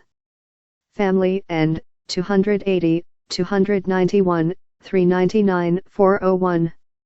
Media and 351, 357, 360, 397, 399. 401, 409 414, 435 438, 444. Relationships and 270 271. LGBT Health Link, 252. LGBTQ+, 5, 6, 16, 461, 462, 467. Liberation Movements, 5, 20, 21. 130, 133, 147 148, 207, 213. 359, 378. Liberty, 166, 168, 170 172, 175. Libraries, 467 469, 478. Life Course, 234, 241 243, 287, 314. 315. Life Writing. See Nonfiction Writing. Literature, 15, 395, 409, 410, 413. 414 431, 432 434. Livingston, Jenny, 360 361. Lord Cornbury, 99 100. Lord, Audrey, 375. Luna, Peters, 415, 416. Lyons, Phyllis, 128. Mahu, 63. Making Gay History, 136. Making Sex, Laqueer, 95. Monalanson, Martin, 61. Manford, Jean, 317. Marketing, 434 435, 438. Marriage. Definition of, 173 174. Equality, 2, 13, 33, 65, 139, 167. 172 176, 209, 218 219, 280, 285. 288. Martin, Dell, 128. Masculine Women, 125 126, 144. Masculinity, 31, 52. Masterpiece Kakashop, Limited v. Colorado. Civil Rights Commission, 177 178. Matachine Society, 128 130, 215. Matthew Shepard and James Byrd, Jr. Hate Crimes Prevention Act, 183 184. Mouse, Spiegelman, 428. Maya, 96 97, 99, 101, 102, 103, 105. Maine, Judith, 351. McCarthy, Joseph, 127, 215, 355, 432. Media Content, 352 353. Media Critique. See Critique, Media. Medicalization, 234 235, 238 239. Memoir. See Nonfiction Writing. Mental Health. See Health, Mental. Mesoamerica, 92, 96, 100, 101 104. Metamorphosis, 135. Mexico, 58, 70, 73, 97, 98. Meyer, Island, 213, 214, 216. Michigan Women's Music Festival, 6. Microaggressions, 209 to 10. 498 Index. Military, 23, 33, 35, 126, 127, 137. Milk, Harvey, 132, 213, 214, 215. Miller, Kate, 148. Miller, Terry, 202 203, 372. Minoritizing View, 25. Minority Stress, 14, 210, 213 to 14. 215 to 20, 234, 239 to 40, 248. 272 to 73, 278. Miseducation of Cameron Post. Danforth, 411, 412, 417. Mitchell, Amy Jo, 467. Moche Señora de Cao Burial, Peru. 96. Moche Sex Pots, Reproduction and Temporality in Ancient South America, Weissmantel, 105. Molly Houses, 68. Money, John, 95. Monogamy, 269, 271, 275. Moscone, George, 132. Mother Camp, Female Impersonators. In America, Newton, 29, 53. Movement Advancement Project, 204. Munoz, Jose Esteban, 36, 38. Murray, Polly, 123. Mudd and Jeff, 423. Mooks, 12, 58, 59, 62, 70, 73. Nanshoku, 64, 65. Naples Beloved, Third Sex. Wedding, BBC, 68. National Association of Black and White Men Together, 136. National Bisexual Liberation Group, 135. National Center for Transgender Equality, 243. National Geographic, 107. National LGBT Health Education Center, 250. National Rainbow Society of the Deaf, 136. Nature of Prejudice, the Allport, 200. Ned Katz, Jonathan, 5, 25, 122. Nelson, Maggie, 446, 447. Neoliberalism, 35. See also Capitalism. Nessel, Joan, 122. Newman, Leslie, 40401, 402, 405. New Queer Cinema, 359, 361. Newton, Esther, 5, 29, 53. Ninth Amendment, 166, 167. Nitrate Kisses, Hammer, 357. Noble, Elaine, 132. Non-binary, 63, 314, 315, 329, 419, 430. Non-fiction writing, 397, 398, 422. 441, 447. Non-monogamy, 269, 271, 280, 287. Noriega, John, 355. Normativity, 22, 23, 32, 33, 34, 93. 10101, 123, 172, 273 to 74. 275. See also Heteronormativity. Homonormativity. Norton, Richter, 68. Nowak, Christine, 467. Nuama, Sally, 334. Núñez de Balboa, Vasco, 106. Nyong'o, Tavia, 372. Obama, Barack, 138, 184. Obergefell. Hodges, 139, 174, 176. 288, 292, 413.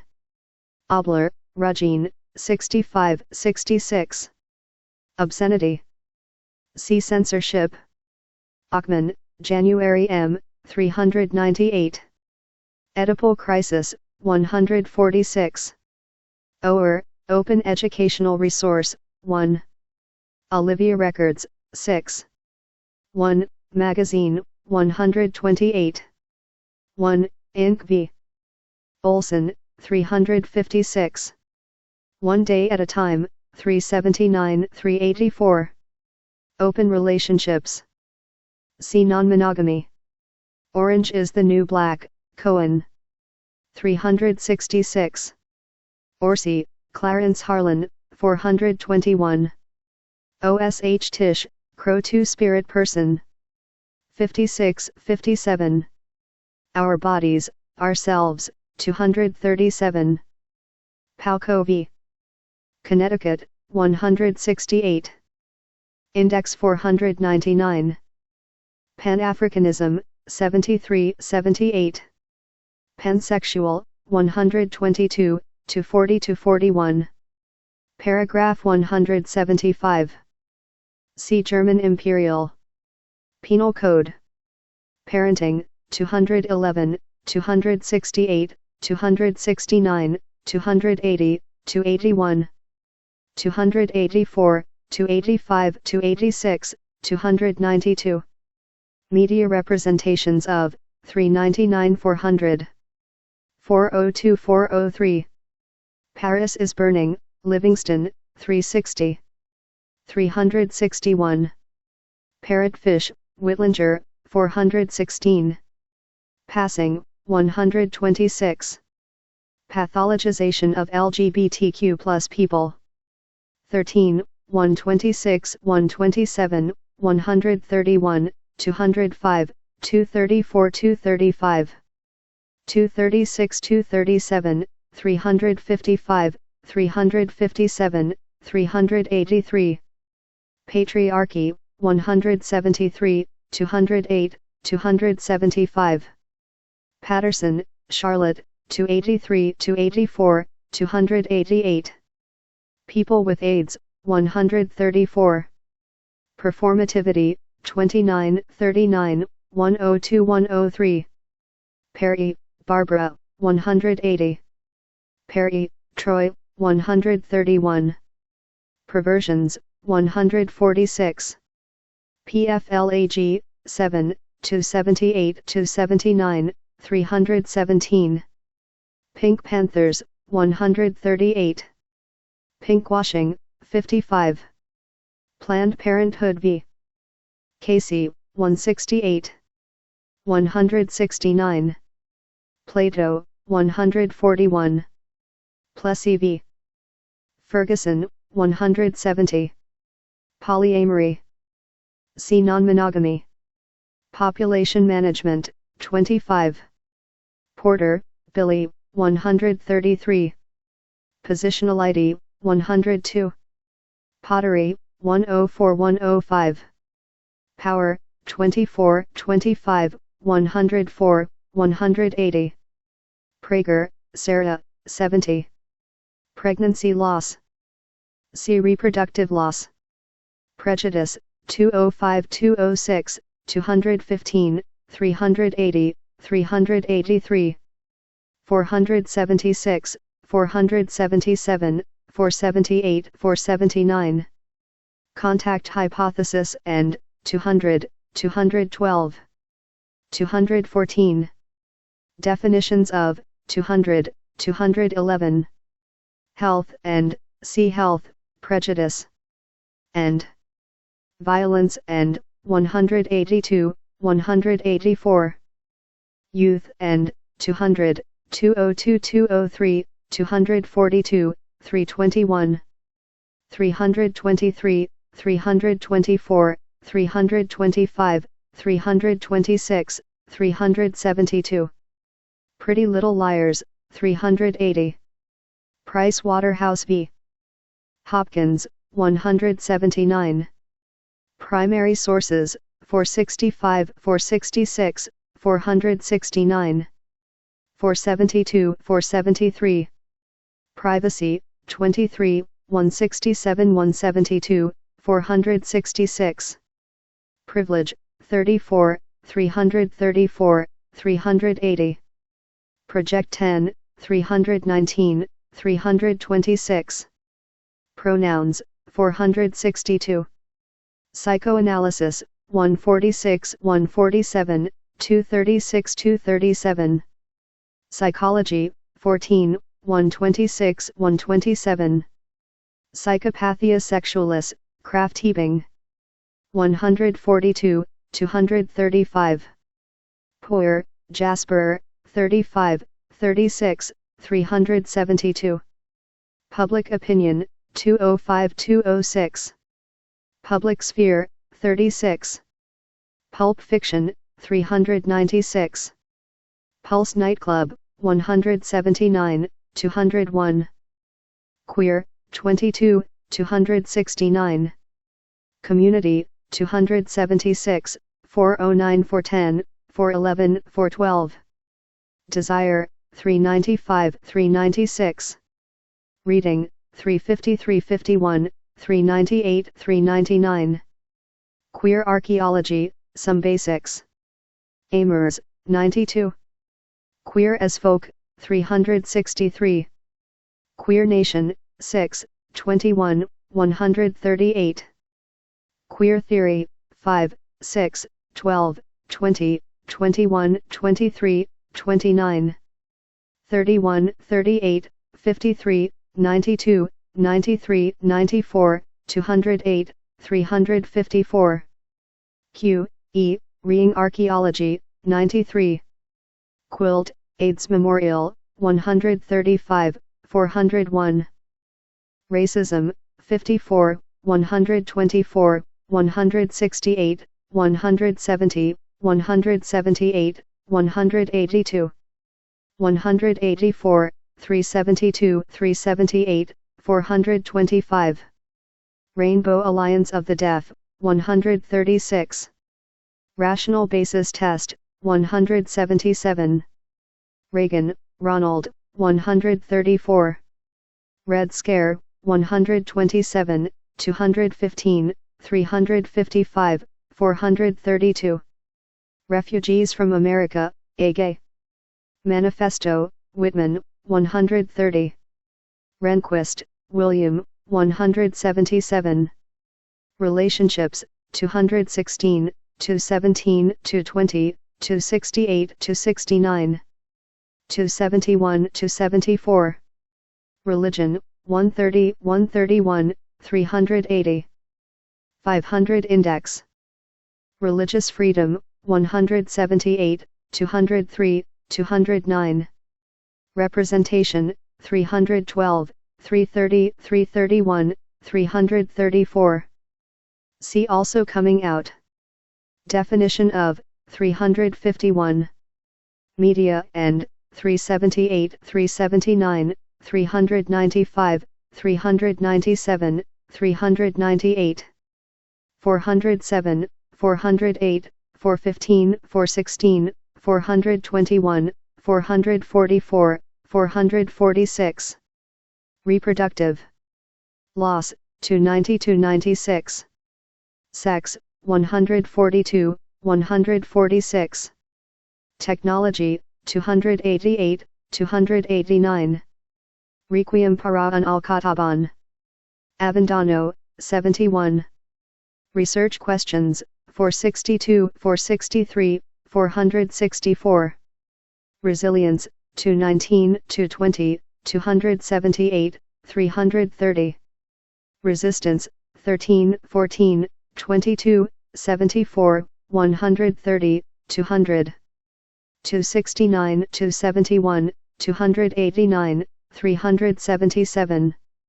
Ridge, Adrian, 208. Ridge, B. Ruby, 353, 360. Riggs, Marlon, 15, 372, 378. Right-wing authoritarianism. C. Conservative ideology. Rivera, Sylvia, 130, 132. Roe v. Wade, 168. Romantic friendship, 125. Romer v. Evans, 176. Roscoe, Will, 54. Ross, Angelica, 244. Roland, Chuck, 128. Reuben, Gail, 26, 27, 28, 29. Ruby, Guy, 410, 411. RuPaul's Drag Race, 364. Russian Gay Propaganda Law, 471. Russo, Vito, 21, 129, 356, 357. Rustin, Baird, 123. Ryan, Caitlin, 277. Same Love, Art Attack, 75, 76, 78. Same-sex marriage. See Marriage. Equality. San Filippo, Maria, 370. Sarambaby, 66. Savage, Dan, 202203, 372. Scalia, Antonin, 172. Sheila, Jules, 43. Scientific Humanitarian Committee in Germany, 143. Search engines, 473, 474, 478, 479. Sears, Claire, 164. Secondary sources, 466. Second Sex, The, de Beauvoir, 147. Sedgwick, Eve, 6, 25, 26.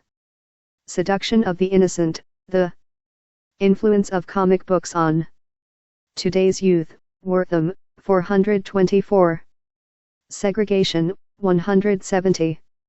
Severance, Jane, 399 400. Sex. Assignment, 123. Biological, 27, 29, 94, 95. Education, 273, 319, 323 21. Social construction of, 94, 95. Sex gender system, 26, 27, 29, 31. Sexology, 13, 24, 65, 126, 127, 140. 148, 354. Sexual inversion, Ellis and Addington. Simons, 143. Sexuality as behavior, 13, 123, 125. Definitions of, 51, 103. As identity, 13, 236, 237. Sexual politics, Miller, 148. Sexual rights, 165, 166, 167, 168. 170, 171. Sexual Rights in America, Huppin et. Alabama, 166. Sex Work, 59, 61. Shepard, Matthew, 138, 183, 184. Shadow, 65. Sigel, Pete, 103, 105. Signorelli, V, 421, 422. Silence equal death, 21, 134. Sims Bishop, Rudine, 333, 415. Sissy, A Coming of Gender Story. Tobia, 446. Slaughterhouse Cases, 168. Slavery, 165, 166, 168. Smith, Kenneth. 207. Social Construction, 23, 29, 122, 123. 140. Of Gender, 33. Of Sex, 94, 95. Social Ecology, 234. Index 501. Social Institutions, 22, 23, 27, 33, 35. 50, 209, 284, 285. Social Media, 368, 474, 475. Social Stress, 216. Society and the Healthy Homosexual. Weinberg, 207. Sociocultural Anthropology, 51. C. Also Anthropology. Sodomy. See Law and Legal Systems. Criminalization of Sexuality. Solomon, Elisa, 5. Spade, Dean, 139. Spiegelman, Art, 428. Stereotypes, 179, 206, 284, 399. Stigma. See Prejudice. Stees, Sexually Transmitted Infections. 237. Stone Butch Blues, Feinberg, 32, 33. Stonewall Uprising, 5, 21, 130, 133. 180, 199, 442. Straight State, 126, 127. Street transvestite action. Revolutionaries, Star, 132, 133.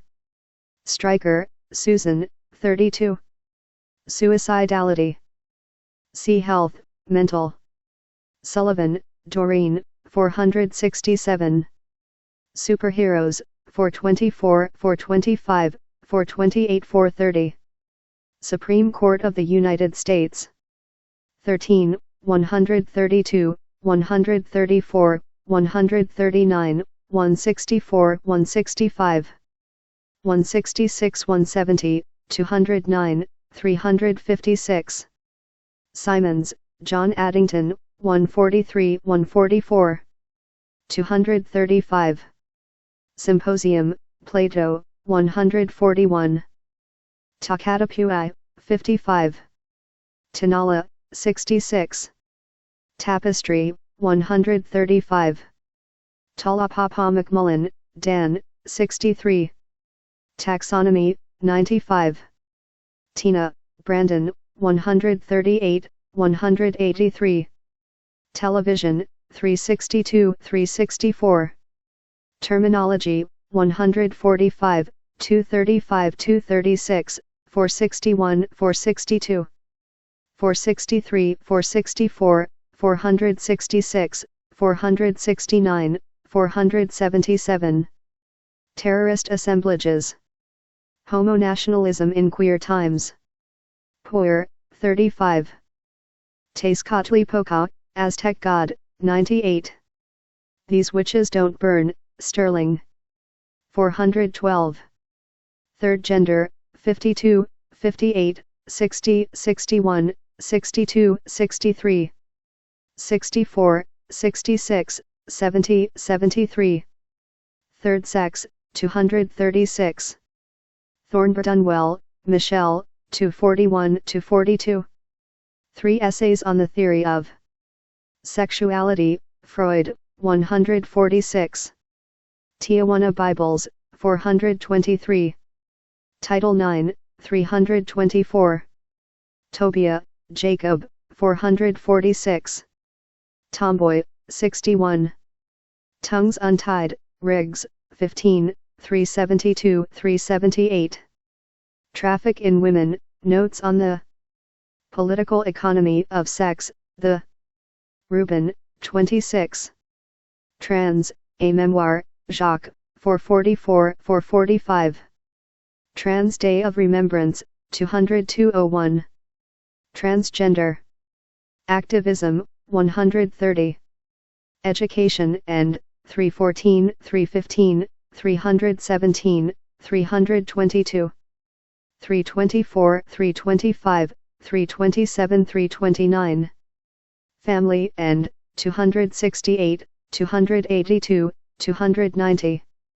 Health, 14, 205, 210, 238, 239, 243. 244, 245, 248. Media and 370, 371, 378, 404, 407. 414, 423, 428, 444, 445. Prejudice towards, 183, 212. Rights, 203. Studies, 32, 33. Transgender Liberation, a Movement. Whose Time Has Come, Feinberg. 21. Transition, 32, 245, 248, 312, 315, 422. Transparent, Solo Weight, 365. Transvestites, The Erotic Drive to Crossdress, The Hirschfeld. 144, 145. Travestis, 59, 60. Tribe, Lawrence. 175, 176. Tropes, 353, 369, 371, 378, 384, 396. 409, 414, 421, 423, 430, 431. 439, 440, 443, 445. 2 Spirit, 52, 54, 56, 58, 79, 124. 136. 502 Index. Ulrichs, Karl Heinrich, 141, 142, 143. Umoja Noble, Safiya, 479. Unapologetic, A Black, Queer, and Feminist Mandate for Radical Movements, Carruthers, 36. United States v. Windsor, 173, 174. Unity Fellowship Church, 136. Universalizing View, 25, 93. Urgency of Intersectionality, The Crenshaw, 6. Yorubi, Virginia, 319, 326. Anning, 141, 143. Utopia, 36. Valentine, David, 32. Violence, 67, 138, 179, 182, 183. 20201, 273, 321, 322, 410. State-sanctioned, 180, 181, 185. Visibility. See representation.